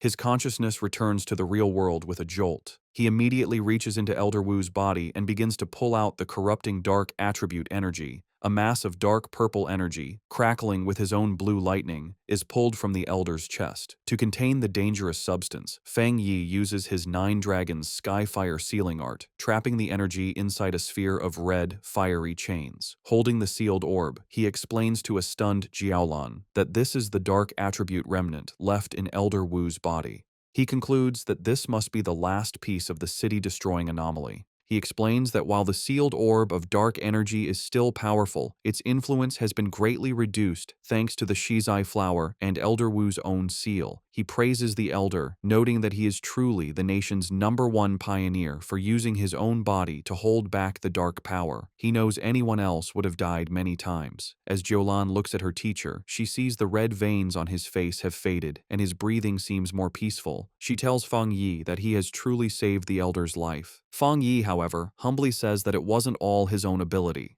He explains that without the Shizai flower weakening the corruption first, he wouldn't have been able to remove the stubborn dark attribute. Jiaolan agrees, saying that while the flower saved the Elder's life, Fang Yi's power has now given him a chance for a full recovery. With a final surge of power, Fang Yi clenches his fist and completely crushes the sealed orb of dark energy, turning it to dust. He announces that the remnant is now completely useless. He then tells Jiaolan he has one more thing to tell her. He reveals that in the mental illusion, the remnant of the dark attribute anomaly warned him that it would return. He concludes that they must always be prepared, as they can't let an old man who has just recovered from a serious illness fight on the front lines again.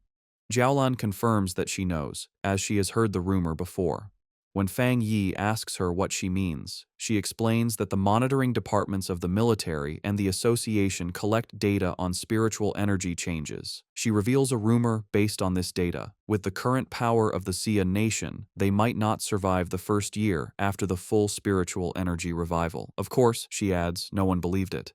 Fang Yi remarks that monitoring spiritual energy changes sounds very official. Jiaolan then asks if he also believes the rumor could be true. A shadow crosses Fang Yi's face as he wonders if his own rebirth has somehow changed the future. He recalls that in his original timeline, he lived for 3 years after the spiritual energy revival, and by that time, the entire planet had been nearly destroyed. Coming back to the present, he puts a comforting hand on Jiaolan's shoulder, telling her not to overthink things and that Elder Wu should wake up soon. He looks at her with a serious expression and makes a solemn promise. If the disaster does return, he will stand with them and fight. He knows that the final battle against the great disaster will come, sooner or later.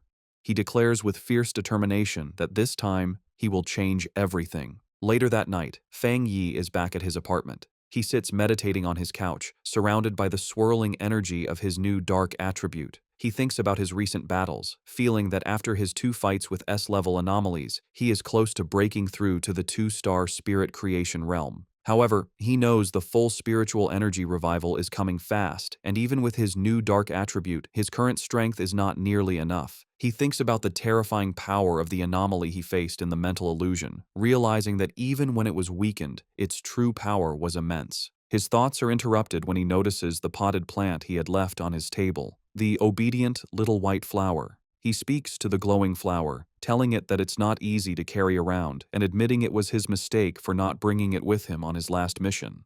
Smiling, he picks up the plant, which seems to brighten up, and tells it that he regrets not giving it a chance to level up. He then decides to take it out for a walk. Fang Yi heads to the back mountain, his private training ground. As he walks along the moonlit path, he notes how skilled the association's plant research department must be. He observes that in the short time since the area was last damaged, the forest has already begun to recover, a sign of nature's improved self-healing in this new era. He finds a good spot in the woods and kneels down, taking the flower from its pot to plant it in the rich soil. He makes a mental note to thank Su Qingying and her team for securing this place for him. As he prepares to plant it, he holds the flower and gently warns his new companion to take it easy and only absorb a little at a time, reminding it that if it becomes too greedy, not even all the forests on the planet would be enough to feed it. Once in the soil, the obedient little white flower immediately takes root. A massive vortex of green, life-draining energy erupts from the plant, spreading quickly through the forest and absorbing the life of all the nearby trees. After a few moments, Fang Yi stands with his arms crossed in the now dead and empty section of the woods, deciding that the flower has absorbed enough for now. With a satisfied smile, he gently pulls the brightly glowing flower from the ground, roots and all, and tells his companion it's time for them to find a new place to feed. He holds the plant, which seems to bloom with new energy, and wonders where it might rank among all the evolved plant-type spirits. He concludes that with its powerful desolation attribute, it must be at least an A-level threat. As he walks along a dark ridge, he notices the deep silence of the forest and realizes that all the animals that once lived there must have fled in terror from the flower's power. His thoughts are suddenly interrupted by a loud, ferocious howl that echoes through the night. Fang Yi's expression hardens as he recognizes the sound as the howl of a wolf. On a nearby cliff, against a blood-red moon, a pack of monstrous wolves with glowing red eyes gathers, their forms shifting and growing. Fang Yi realizes with alarm that the wolf pack is in the middle of a dangerous evolution. Standing before the pack of monstrous wolves, Fang Yi identifies the huge creature on the cliff as the Wolf King, noting its evolution is almost complete. With a loud howl, the Wolf King finishes its transformation, its body now glowing with a menacing green energy. Fang Yi, holding his potted flower, is surprised by the immense spiritual power coming from the creature, realizing with alarm that it is about to become an A-level anomaly. The newly evolved wolf pack quickly surrounds him, cutting off any escape. Fang Yi figures out that the Wolf King has evolved a new, powerful poison attribute from its original wood attribute, a change likely caused by absorbing the dark attribute energy in the area. Despite the danger, Fang Yi remains calm, dismissing the threat as only A-level in strength. He takes his obedient little white flower out of its pot, telling it that it's time for them to solve the problem. He kneels and plants the flower in the ground, thinking that while the anomaly is only A-level, the large number of wolves is a problem. More importantly, the city is just down the mountain, and letting them get there would cause a major disaster. As the Wolf King lunges to attack, Fang Yi tells his flower to begin, and a brilliant green energy starts to flow from the plant. He decides to test the flower's power, curious to see how much damage it can do on its own. A massive beam of green, life-draining energy shoots into the night sky, visible from far down the mountain where another group of pioneers is watching. This new squad observes the scene with concern. One of the men notes that the Wolf King has successfully evolved and is incredibly strong. He asks about the contamination level, and a cloaked figure replies that it has reached 90. The man and his companion are stunned by the dangerously high reading. The squad's blonde-haired leader grows tense, realizing the danger is still increasing. He identifies the Wolf King's wood attribute as being at least at the 3-star Ghost Axe realm, maybe even reaching the Spirit Creation realm, while the rest of the pack is also powerful. He worries that his team doesn't have enough people to handle the threat, admitting that even he has only recently broken through to the 3-star Ghost Axe realm. Suddenly, the leader notices the massive beam of green energy and the clear presence of the dark attribute. He now understands why the contamination level is so high. He shouts in alarm, explaining to his team that the Wolf King has evolved dual attributes, something he knows is extremely rare among anomalies. The contamination reading on the squad leader's watch suddenly spikes to 100. The leader grits his teeth, knowing they must stop the wolf pack's evolution before the area below is lost. He recognizes that the beasts, already cruel, will only become more terrifying with their new power. He decides to call the Spiritual Energy Association for backup. Just then, the ground begins to shake violently. One of his men asks if it's an earthquake, but the leader knows the wolves' evolution shouldn't cause such a tremor. He realizes with growing fear that another, different anomaly has appeared. His watch confirms his fear as the contamination reading skyrockets to an impossible 1000. The pioneers look on in terror as a massive eruption of green desolation energy bursts from the mountaintop. The green-haired pioneer recognizes the power of desolation, wondering in disbelief why it would appear here. As the life-draining energy rushes toward them, the squad panics. One man cries out, asking if this is the giant vine from the sky that had disappeared, sad that there was no warning. The squad leader shouts for his team to retreat and get all nearby residents evacuated immediately. However, just as quickly as it appeared, the huge wave of desolation energy seems to stop. One of the men calls out to the leader, noting that the energy has stopped advancing. The squad watches as the massive vortex of green power pulls back, sinking back into the mountain. They wonder if the danger has passed. One asks if they should still report it, while another questions if they should go up the mountain. On the mountaintop where Fang Yi planted his flower, the ground is covered in a network of thick green roots. These roots sprout dozens of glowing white flowers, which then erupt in a massive burst of green energy, blooming into a huge, radiant flower-like structure. The energy then transforms into a sea of white petals that covers the entire area. The Wolf King howls in fury as the seemingly harmless petals turn into a deadly weapon, forming a sharp blade that slices through the air. Fang Yi stands calmly among the swirling petals and explains the terrifying nature of his flower's power. The sea of spiritual flowers will endlessly grow back and multiply, absorbing and purifying the enemy until nothing is left. Fang Yi stands on his flower's massive root system. As the wolf pack begins to fall to its power, he taunts the Wolf King, asking how its pack members will do without the same spiritual protection he has. The smaller wolves are quickly trapped by vines covered in white flowers, their life energy rapidly drained until only their skeletons remain, collapsing into dust.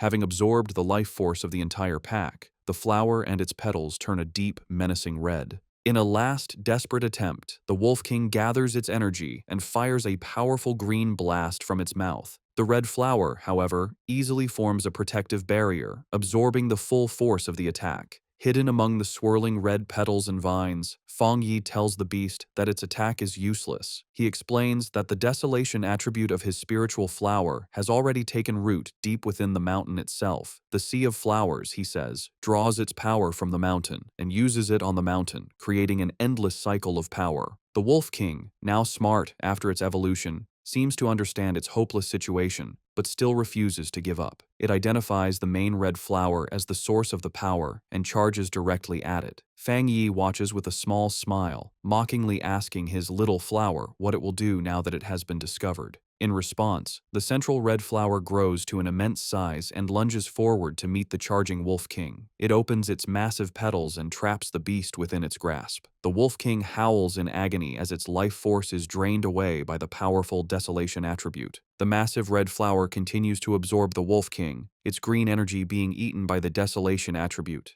Fang Yi watches with a serious expression, surprised that his flower is allowing the dark attribute to invade it.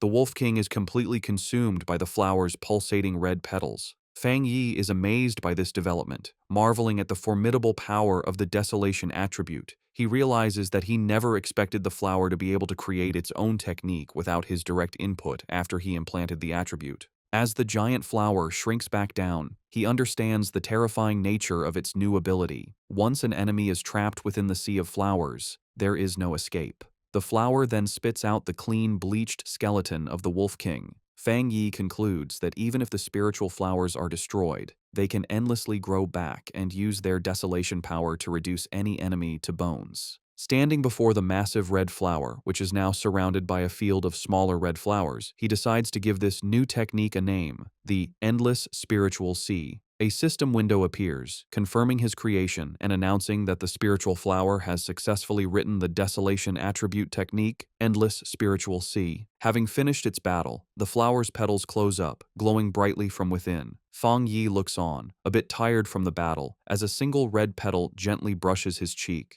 The flower then erupts with a massive surge of energy, and Fang Yi realizes with surprise that his little flower is also about to evolve. In a high-tech control room, alarms blare as an analyst reports an A-level anomaly.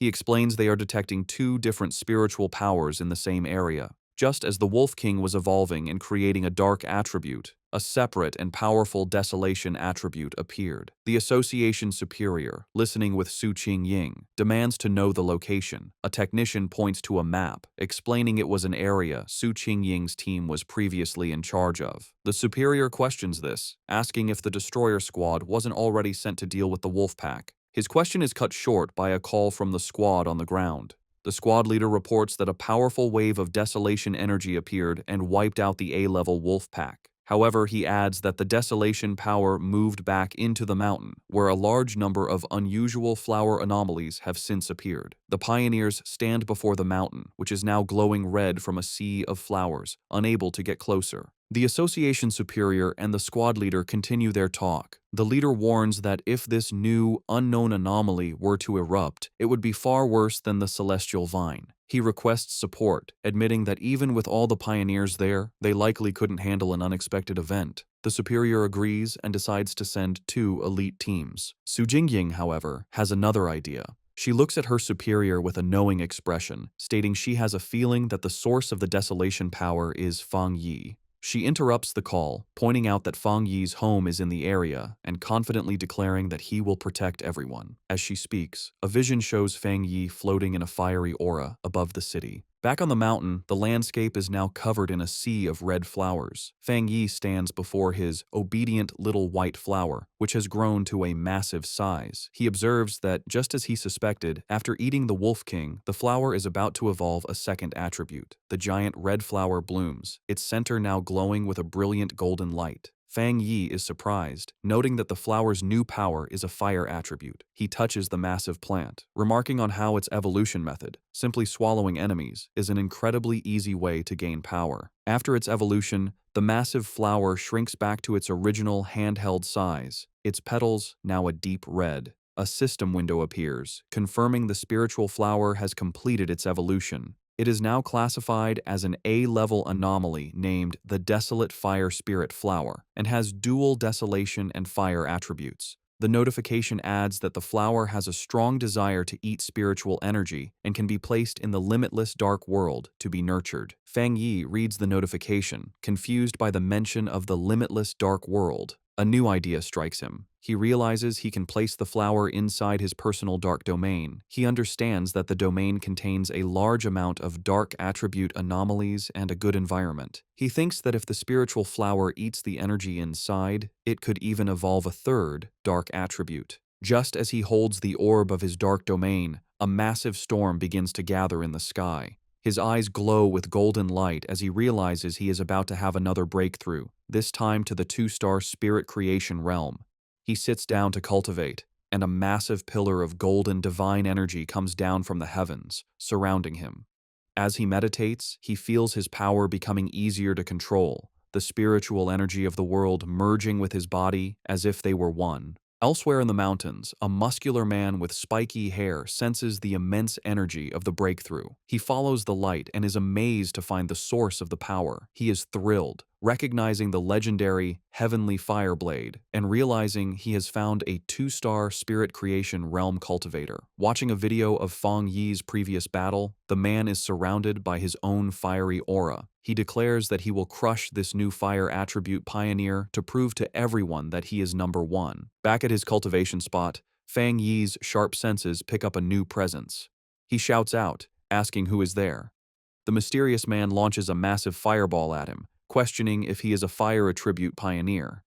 Unfazed, Fang Yi gathers his dark energy and easily absorbs the powerful attack with his own vortex. He smiles, satisfied that he has finally lured out this hidden enemy. Fang Yi recalls that he had sensed the man hiding nearby for a while, not even trying to hide his spiritual energy. He identifies the newcomer as a wild pioneer, someone not with any organization who loves to challenge others, who has just broken through to the spirit creation realm. The muscular man, now fully revealed and surrounded by a powerful, fiery aura, lands before Fang Yi. He comments that Fang Yi is interesting and that he can feel a strong spiritual pressure from him. He then introduces himself as Jiang Lu and aggressively asks how Fang Yi managed to hide from his fiery attack earlier. Fang Yi remains silent, observing his new opponent. With a confident grin, Jiang Lu says he forgot to introduce himself properly. He declares that his name is Jiang Lu and that Fang Yi will remember it soon enough. With that, he charges forward, his body covered in flames, ready to attack. In response, Fang Yi calmly raises a hand, pointing 2 fingers toward the sky, and simply says the words, "Divine Thunder." A massive bolt of brilliant blue lightning comes down from the heavens, aimed directly at the charging Jiang Lu. Jiang Lu is caught completely by surprise, wondering what this new power is. The divine thunder strikes him head-on with immense force. He lets out a pained cough, smoke coming from his mouth after the powerful impact. He struggles to his feet, his body covered in crackling blue electricity and scorch marks. He wonders what just happened, questioning how his opponent could use a thunder attribute when he was supposed to be a fire pioneer. He grits his teeth, his body still shaking from the powerful electrical shock. Fang Yi stands over the defeated Jiang Lu, who is on his hands and knees, completely unable to move. Fang Yi grabs him by the hair and brutally smashes his head into the ground, causing the rock to shatter. With crackling blue lightning still surrounding him, Fang Yi mockingly asks his opponent to repeat his name, saying he didn't hear it the first time. Jiang Lu can only stare in silent shock, his face pressed against the broken ground. Jiang Lu is filled with disbelief, wondering how he could have been so easily defeated. He had just reached the one-star spirit creation realm and had always been the fastest cultivator he knew. He couldn't understand how he lost, especially when he hadn't even had a chance to use his ultimate move. His mind flashes back to a time when he was celebrated by his peers, his rare and powerful fire attribute making him a true powerhouse. He had believed that everyone would eventually have to submit to him. A small, dismissive sound escapes Fang Yi's lips as he sends another surge of electricity through Jiang Lu's body, causing him to scream in pain. Jiang Lu wonders how his opponent can have a thunder attribute when he was supposed to be a fire user. Fang Yi, his eye glowing with blue energy, looks down with disappointment, remarking that he had expected his opponent to be much stronger. With a condescending smile, Fang Yi mocks the younger generation's overconfidence as he pins Jiang Lu to the ground with his electrical power. Jiang Lu grits his teeth in pain and frustration, his mind racing. He realizes that even though his opponent is clearly at the two-star spirit creation realm, his spiritual pressure feels as if it is much higher than his own, by at least 2 entire realms. A final, terrifying realization hits him. It feels like a difference of 3 full realms. Convinced he is about to die, Jiang Lu thinks to himself that his end has come, and that he, the great Jiang Lu, is truly going to die here. Terrified on the ground, Jiang Lu begs Fang Yi not to kill him. With a cold, silent look, Fang Yi lets him go. He warns him that a pioneer's power shouldn't be used lightly against others, and suggests that if he has so much free time, he should focus on clearing up some of the new anomalies. After a final, dismissive look, Fang Yi walks away, leaving a confused Jiang Lu on the ground. Jiang Lu watches him leave, wondering about Fang Yi's great spiritual power and whether the gap between them is because Fang Yi is a genius or because he himself is too weak. Later, in a luxury apartment, a sad Jiang Lu enters a room where 2 men are waiting for him. One of the men welcomes him back and comments on his new hairstyle, while the other, a red-haired man, immediately scolds him, saying he had warned him not to pick fights. The red-haired man continues to scold him, telling Jiang Lu that his aggressive attitude is too dangerous, especially since the spiritual energy revival hasn't officially started yet, and that it will only bring him trouble. To his friend's surprise, instead of getting angry, Jiang Lu collapses onto the sofa, completely defeated. Confused by his strange behavior, one of the men asks what happened and if he is still the same fight-ready Jiang Lu they know. The red-haired man asks Jiang Lu what happened, reminding him that he had gone to challenge the Heavenly Fireblade user. Still sad, Jiang Lu quietly admits that it was over in an instant. His other friend grabs him, demanding that he speak clearly.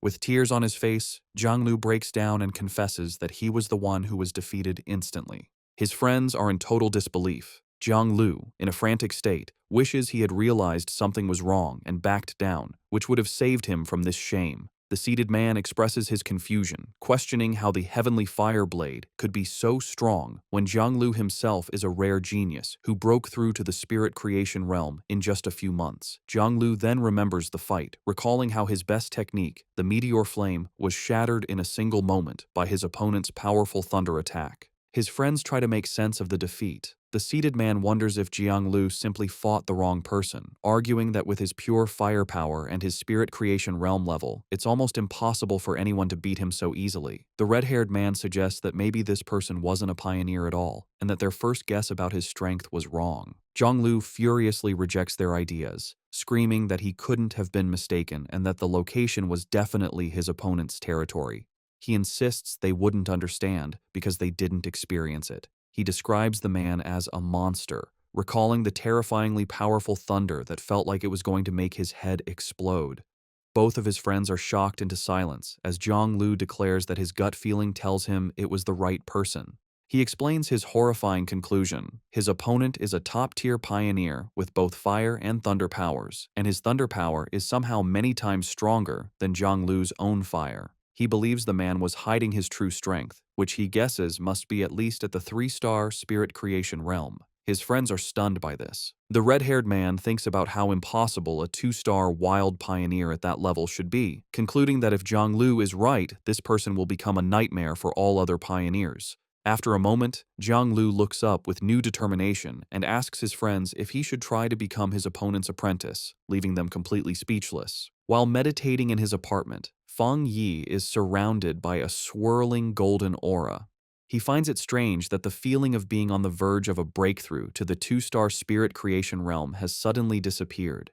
He opens his glowing, fiery eyes, deciding that the problem isn't with him, but must be because of some outside factor. He realizes that the spiritual energy in the air has become unstable, making it impossible for him to gather it and advance. This confirms his fears. Remembering the secret government monitoring of spiritual energy and the rumors of a coming disaster, he wonders if something truly terrible is about to happen. Looking out at the city, he sees a massive electrical storm brewing, confirming his suspicion. The full spiritual energy revival is beginning early, right here in his city. He immediately tries to call Jiaolan to find out what the military knows, but the call won't go through. He worries that they might have been forced to go silent, which would be the worst-case scenario. Just then, his phone rings with a call from Su Qingying. He answers to the sound of static as a panicked Su Qingying tells him the situation has changed and asks for his help. As Feng Yi asks if the bad signal is due to monsters appearing in the city, a monstrous, bat-like creature with glowing red eyes suddenly slams into his window, cracking the glass.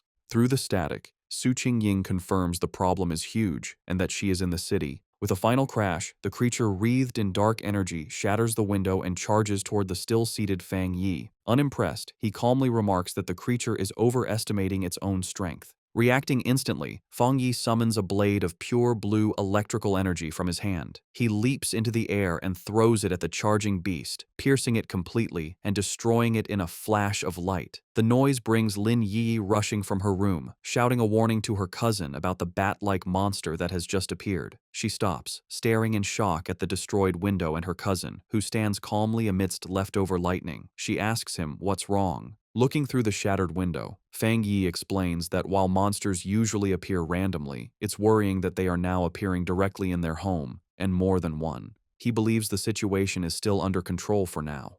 They both look out at the massive electrical storm over the city, and Feng Yi says this could be the start of a major disaster. He finds the situation very unusual, noting that a 2-star Ghost Axe realm monster would typically hide in the dark rather than boldly attack a pioneer's home in the middle of the city.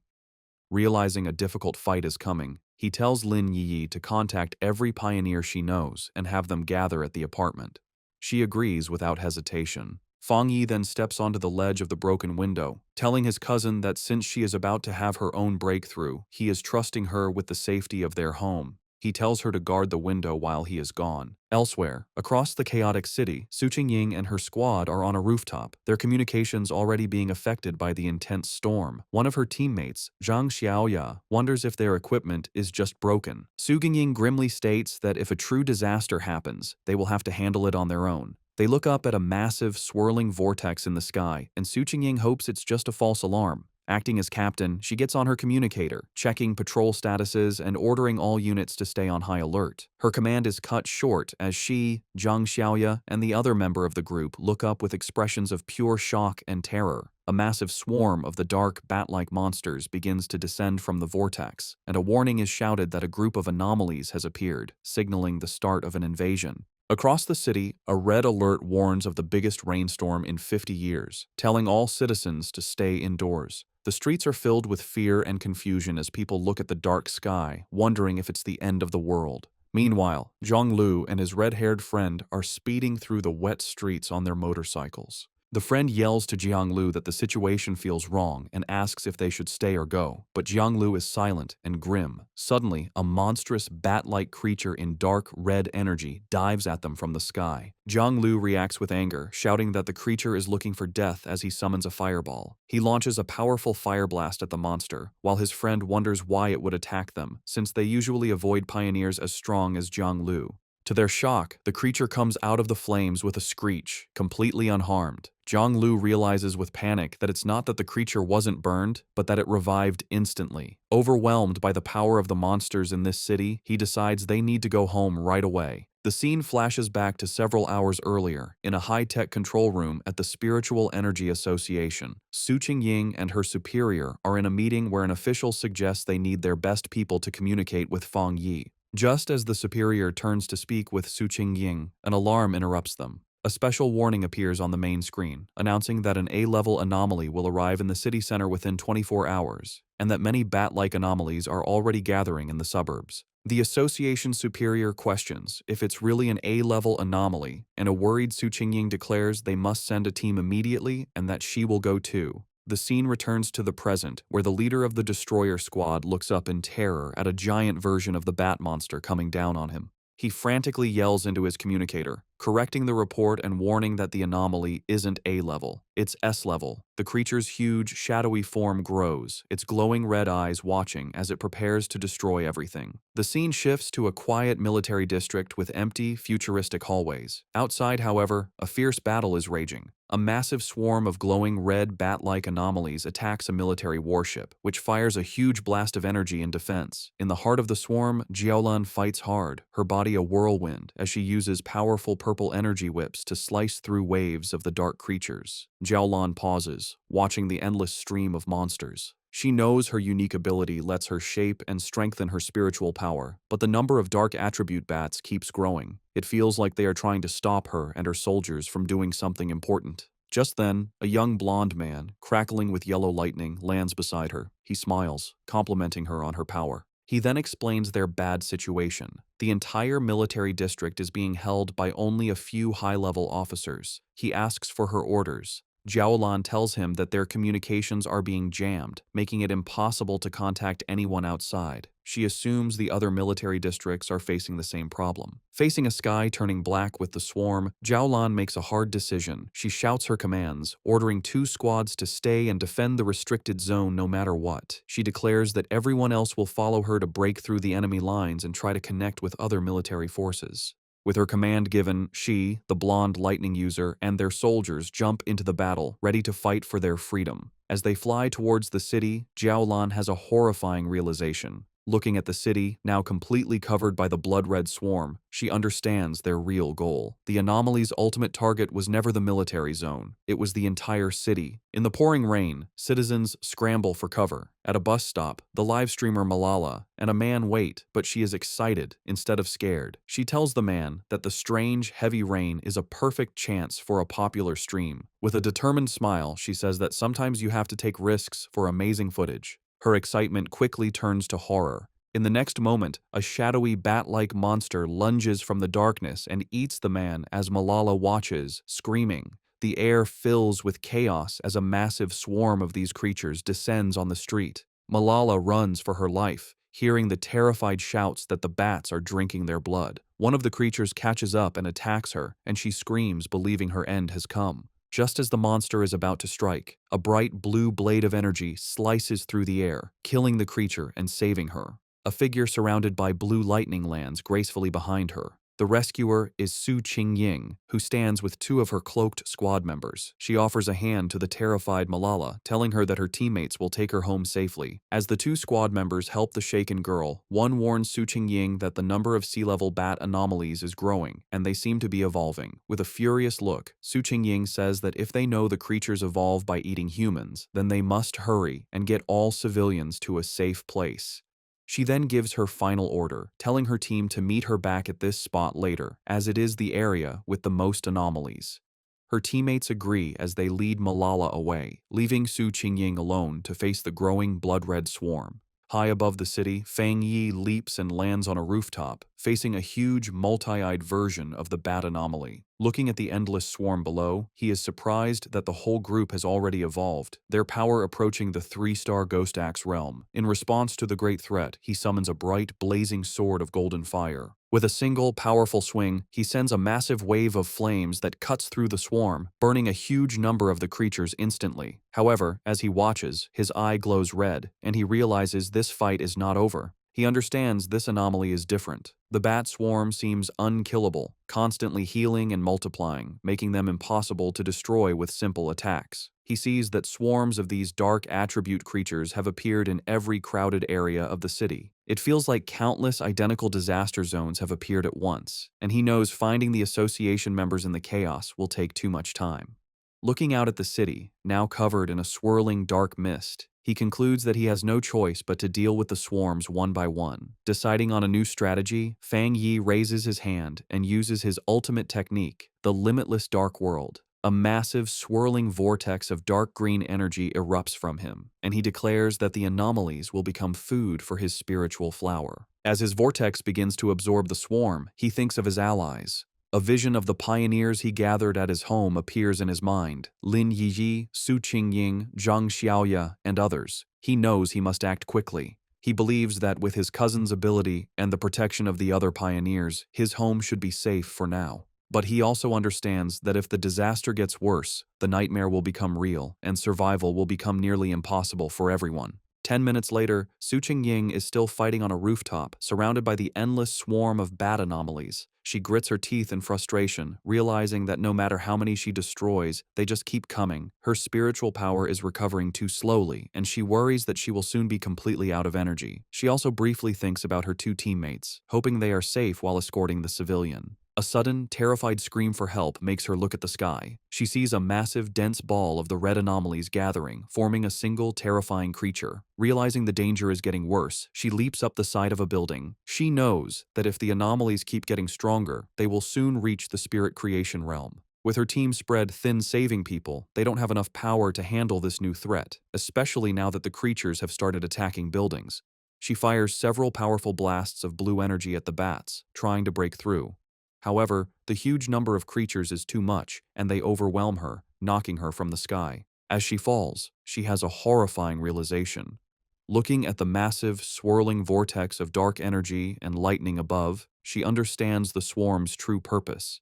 An anomaly king is about to be born. The city is falling into ruin, overwhelmed by the massive swarm of shadowy, bat-like creatures under a heavy downpour. The disaster is so immense that it seems no one, not even the military or the Spiritual Energy Association, can stop the city's destruction. In the middle of the chaos, pioneers fight desperately. Reports come in that pioneer teams are sacrificing themselves or being destroyed. Su Qingying fights alone, her protective barrier holding back the endless horde, as a new alert classifies the S-level anomaly as an anomaly king. In the association's command center, the situation is grim. Officials receive reports of catastrophic casualties. The number and regeneration speed of the creatures are overwhelming their defenses, and it's too late to call for reinforcements from other regions. A subordinate reports that the city is completely surrounded by a massive black fog, cutting off any chance of rescue. They realize with horror that they have become an isolated city. Facing the city's final moments, the association superior stands with his men, declaring that as pioneers, they will stand and fall with the city. He vows that the monsters will have to step over their dead bodies. With grim resolve, he gives a final order to send a last code to headquarters. If they cannot stop the disaster, headquarters must immediately launch a destruction strike to prevent the dark attribute from spreading. Meanwhile, Su Jingying's fight continues. Her protective barrier begins to crack under the constant attack of the swarm, and she feels her spiritual power is almost gone.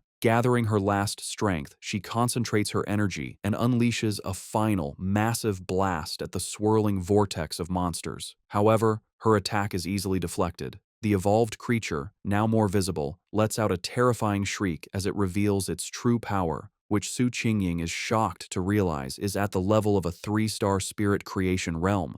The creature attacks her barrier, shattering it completely. Defeated, Su Qingying grits her teeth in despair, her spiritual energy nearly gone. The creature's power shatters Su Qingying's protective barrier. Defeated and injured, she falls through the air as the massive creature descends upon her. Realizing this is the end, she gathers her last energy for a final, desperate attack. Just as she's about to attack, a streak of brilliant fire flashes past her, exploding and stopping the monster. Through the fading light, Su Qingying is shocked to see Fang Yi standing before her, his sword still blazing. He turns to face the threat, his eyes glowing with great power, one fiery orange, the other electric blue. He declares his power is divine thunder and charges forward, channeling both fire and lightning into his blade. He meets the creature head-on and with a single, devastating swing, slices the massive creature completely in half. The two halves of the monster erupt in a series of fiery explosions that light up the dark city sky. After the battle, Fang Yi and Su Qingying land on a rain-slicked road. He calmly apologizes for taking so long to find her, explaining there were too many identical swarms of monsters. Still weak, Su Qingying warns him to be careful, as the creatures can revive. As she speaks, the scattered remains of the monster begin to reform in the sky.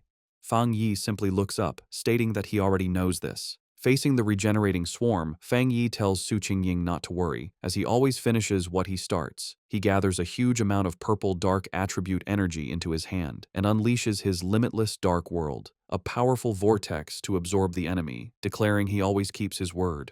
Watching this incredible display, Su Qingying is filled with new hope, realizing she had forgotten the city still has a peerless pioneer like Fang Yi. The massive purple vortex spreads across the street, pulling in the entire swarm of bat-like creatures. With a single command, Fang Yi causes the vortex to shrink, squeezing the countless monsters into a single, stable orb of pure dark energy. He turns to Su Qingying and asks if she is all right. She thanks him for saving her and says she is fine, having medicine that can help her recover. Noticing her injuries, Fang Yi's expression is serious. He places a hand on her shoulder, and a surge of blue lightning immediately covers her, causing her to cry out in surprise. He explains he has cleansed the dark attribute from her system and tells her to bandage the wound. Su Qingying is amazed by his powerful thunder attribute, noting her wound's pain has lessened and it's healing faster than the association's advanced medicine. Meanwhile, in the association's command center, an operator shouts in excitement that the number of monster groups seems to be decreasing. However, one of the superiors grimly corrects him.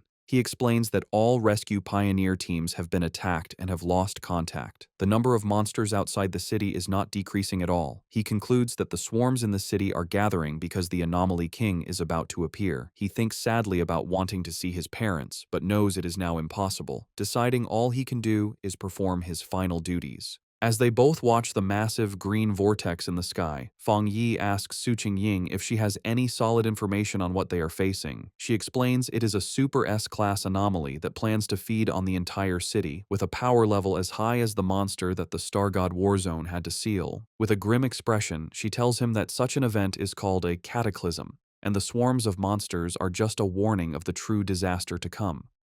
She says that within the swarm, a terrifyingly powerful spirit is being born, and if it succeeds, the entire city will be destroyed. Su Qingying then shares what the association has learned. While monsters of the same type often eat each other to evolve, dark attribute anomalies are different. A fully evolved one, called the Anomaly King, has a power that forces all other anomalies of its type to obey it. She turns to Fang Yi with a worried look. While his power is incredible, she points out he hasn't reached the legendary Jinggang realm. She reminds him that the nation's strongest pioneer was left bedridden after sealing a similar disaster.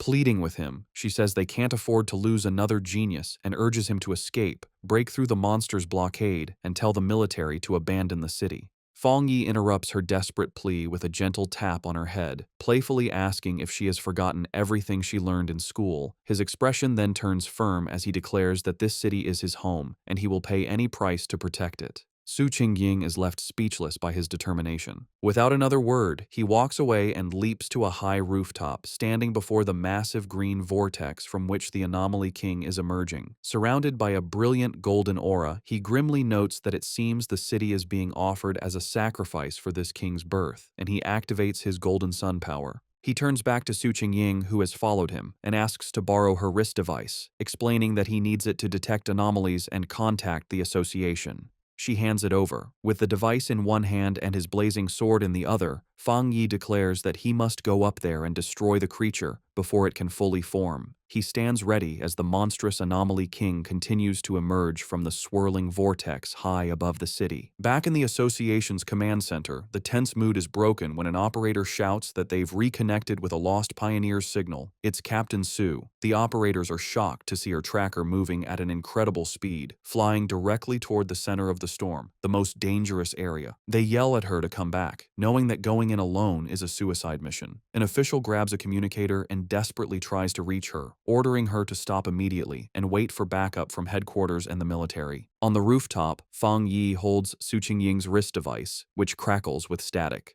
Having finally figured out how to use it, he speaks into the communicator, asking if they can hear him.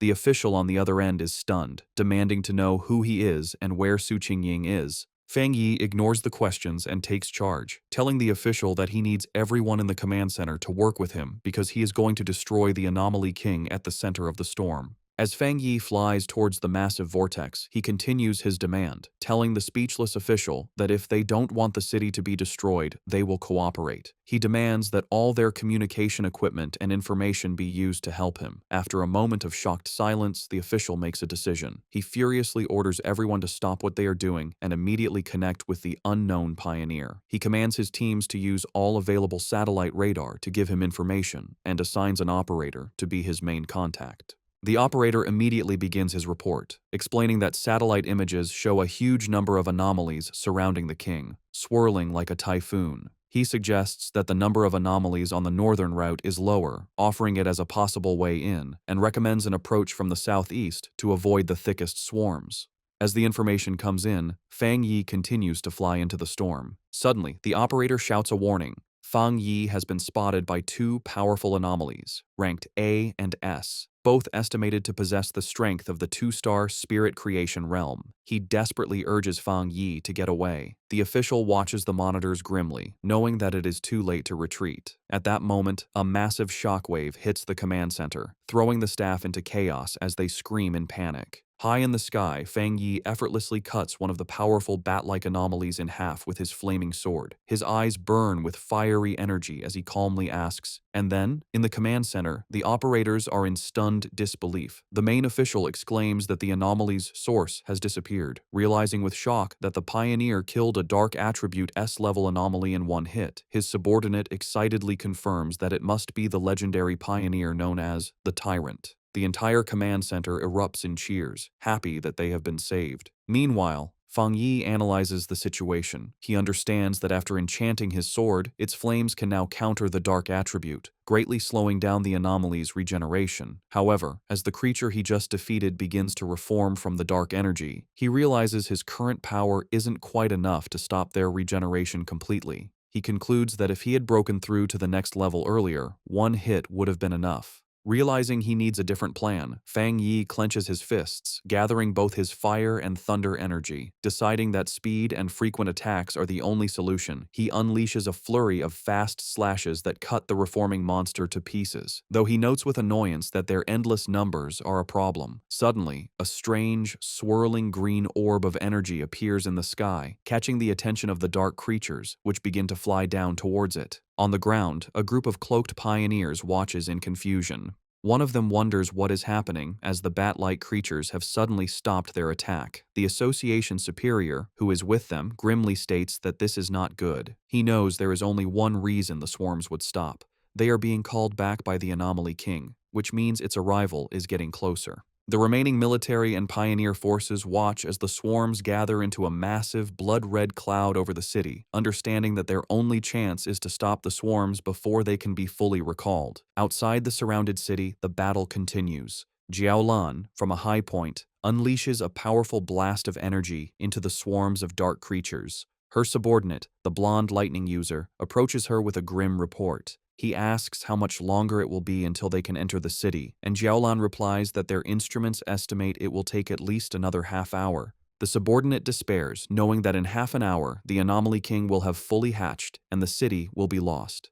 Jiaolan can only watch the huge blood-red swarm, explaining that they have no choice, as the number of creatures is more than 10 times what they first thought, a threat equal to 10 S-class anomalies. Even with the military's powerful weapons, they can't completely eliminate the endlessly regenerating creatures. Jiaolan worries that if they fail, the nearby cities will also be consumed by the dark attribute. She asks if they still don't have enough people to break through the blockade.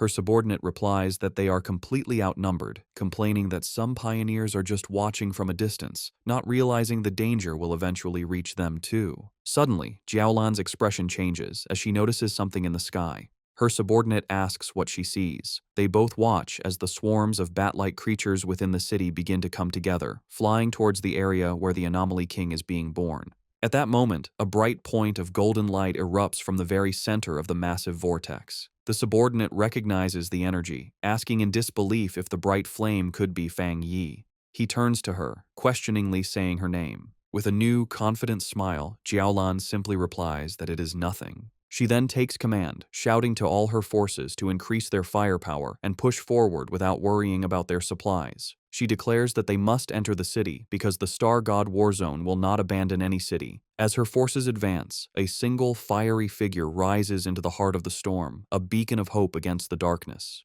Zhao Lan and a stunned Su Qingying can only stare at the immense sea of flames he has created. From the safety of a shattered apartment window, Lin Yiyi excitedly recognizes her cousin's blade technique, while the red-haired leader looks on in amazement. High above the city, the remaining swarms of bat-like creatures converge on Fang Yi, trying to stop him. Unimpressed by their numbers, he notes that they have all come to stop him. With a determined look, he declares that this is exactly what he wants and swings his massive, blazing sword. The attack creates a colossal fire explosion that radiates through the sky, cutting a huge path through the endless horde of dark creatures. As his eyes burn with intense fiery energy, Fang Yi has a sudden realization. He feels the sensation of being on the verge of a breakthrough returning, the same feeling that had disappeared earlier. He understands that despite the thin spiritual energy in the air, he has found the conditions to break through again. With a confident smile, he decides to speed up the process. He raises a hand and calls forth a swirling vortex of purple energy, unleashing his limitless dark world, which opens like a massive dark eye in the sky, with him as a shining star at its center. Reaching out his hand, he calls for his spiritual flower to emerge. A glowing red orb appears, with cracks spreading across its surface. From within it, the massive red, desolate fire spirit flower emerges, crackling with dark energy. It immediately begins to attack the swarms, draining their life force as Fang Yi commands it to absorb them and help him achieve his breakthrough.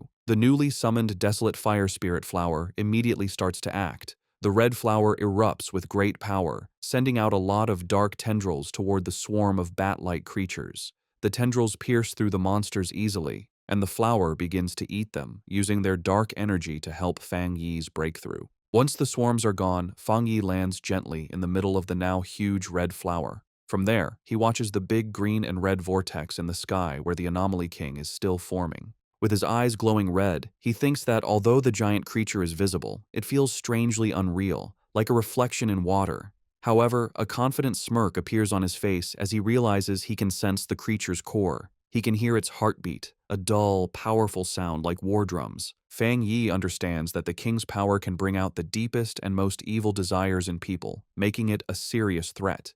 His eyes glow with an intense red light as he realizes the king is holding back, hiding itself, maybe because its evolution isn't complete yet. Standing on his flower, Fang Yi asks it if it has found the king's exact location. The flower seems to confirm that it has, sending the location to the device on Fang Yi's wrist. The device glows with a red light, shooting a beam into the sky that shows the Anomaly King's core inside the swirling vortex. With the target found, Fang Yi's eyes begin to glow with golden energy as he uses his golden sun breathing technique at full power. A huge explosion of pure golden energy shoots out from him, going toward the heavens like a rising sun, aiming to destroy the dark creatures for good. Far below in the ruined city, Zhang Lu and his friends watch the sky in total disbelief. They wonder what kind of power can create such a bright light, thinking it must be a fire attribute. However, one of them realizes that a normal fire attribute can't be so strong or fight the dark attribute so well. They come to the only possible conclusion. It has to be a high-tier yang attribute, the natural enemy of the dark power. Meanwhile, inside the association's command center, the tense mood is broken by shouts of joy. An operator reports that the number of monsters is dropping fast and the containment field is shrinking. Staring at the monitors in disbelief, the officials can hardly believe the situation has turned around so suddenly. Outside the trapped city, a military convoy is forced to stop. A subordinate reports to Jiaolan that all the swarms blocking their path are going back to the city as if they get a new command. From where she is, Jiaolan watches the massive golden light of Fang Yi's power shining over the city, realizing that he must be attacking the Anomaly King's core. Her blonde subordinate joins her, confirming that the incredible power belongs to the Tyrant, and recognizing it as the purest form of the Yang attribute. Jiaolan, however, says she's worried about him facing such a powerful enemy alone. Her subordinate, feeling urgent, declares that they must enter the city immediately to help, but Jiaolan stops him, her eyes on the sky as she shouts for him to look. Her expression is one of pure shock. Inside the massive vortex, a strange, green, spiky ball like a giant virus has appeared.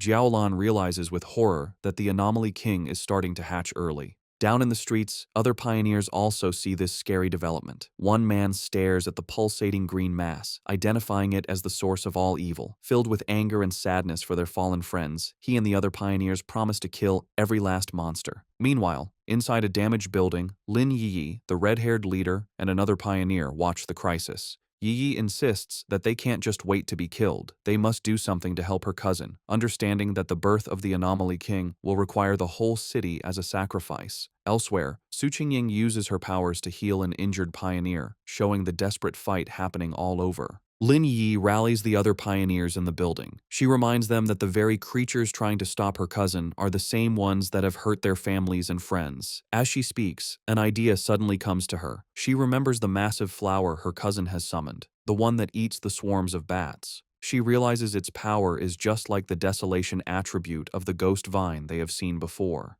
This leads her to a stunning conclusion. Her cousin also has the power of the desolation attribute. With this new understanding, Lin Yi suggests a bold plan. She tells everyone that they will transfer all of their spiritual power into the network of vines created by her cousin's flower, feeding it their energy to make it stronger for the final battle. The other pioneers agree without hesitation, raising their hands and sending their combined power toward the flower. From the ground, the Association Superior notices the streams of blue energy flying toward the sky. At first, he wonders if other pioneers are gathering their power to attack the monster directly, but he quickly dismisses the idea, knowing they aren't strong enough to hit it from so far away. He then understands their real plan. They are sending their spiritual energy to the plant that Fang Yi has summoned. Inspired by their bravery, the superior declares that he too will help. He lets out a powerful surge of his own blue energy, sending it toward the sky. All around the city, the remaining pioneers follow his lead. They focus their wills and send out their spiritual power, creating a massive wave of energy that flies toward the heavens to help in the fight. Su Qingying, while helping an injured pioneer, suddenly senses the huge shift in power.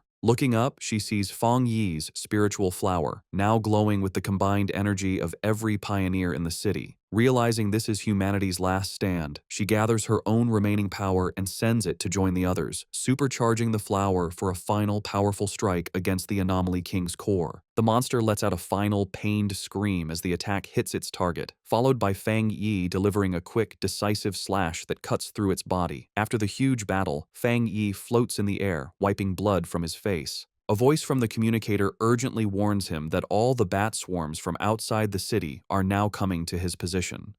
The numbers are huge. Tens of thousands of B-level, A-level, and even S-level monsters are rushing toward him, a seemingly endless wave of red and black. Unbothered, Fang Yi looks up at the pulsating green cocoon of the Anomaly King and says that no matter how many minions it sends, he will destroy them all. He taunts the creature, asking if it is hatching early because it is afraid of him. Provoked, the Anomaly King finally begins to emerge. A monstrous, shadowy green claw tears through the cocoon, and its full form begins to take shape. With his hand covered in golden flames, Fang Yi watches with a serious expression as his true enemy reveals itself. The fully formed Anomaly King, a terrifying beast with a single, menacing green eye, lets out a final horrifying scream, ready for the final battle. The fully formed Anomaly King swirls in the sky, a terrifying vortex of dark green energy and shadow, with a glowing green orb of power at its center. Its immense power immediately shakes the city. The ground cracks and splits as a violent earthquake rocks the streets, sending the remaining pioneers running. They cry out in despair, realizing that the king can destroy them all just by appearing. From outside the city, Jiao Lan and her subordinate watch with grim expressions, their hopes resting only on Fang Yi. Deep within the city's ruins, Su Qingying also looks toward the sky, her face a mix of worry and hope as she silently prays for him to succeed. From the safety of the apartment building, Lin Yi clenches her fists, her expression fierce and determined, sharing the same desperate wish. Floating high above, surrounded by a bright golden light, Fang Yi faces the monster. He speaks to the creature, identifying it as the king of the dark anomalies and the cause of the city's suffering. As his own spiritual flower blazes with fiery energy around him, he explains that he grew up in this city and loves his life here, making his reason for fighting clear. In response, the Anomaly King lets out a furious, deafening scream. With a final, determined look from his burning red eyes, Fang Yi gives his final message, telling the monster that for the sake of his home, it has to die. Their two immense powers collide in a massive explosion of red, green, and golden light, the fate of the entire city hanging in the balance.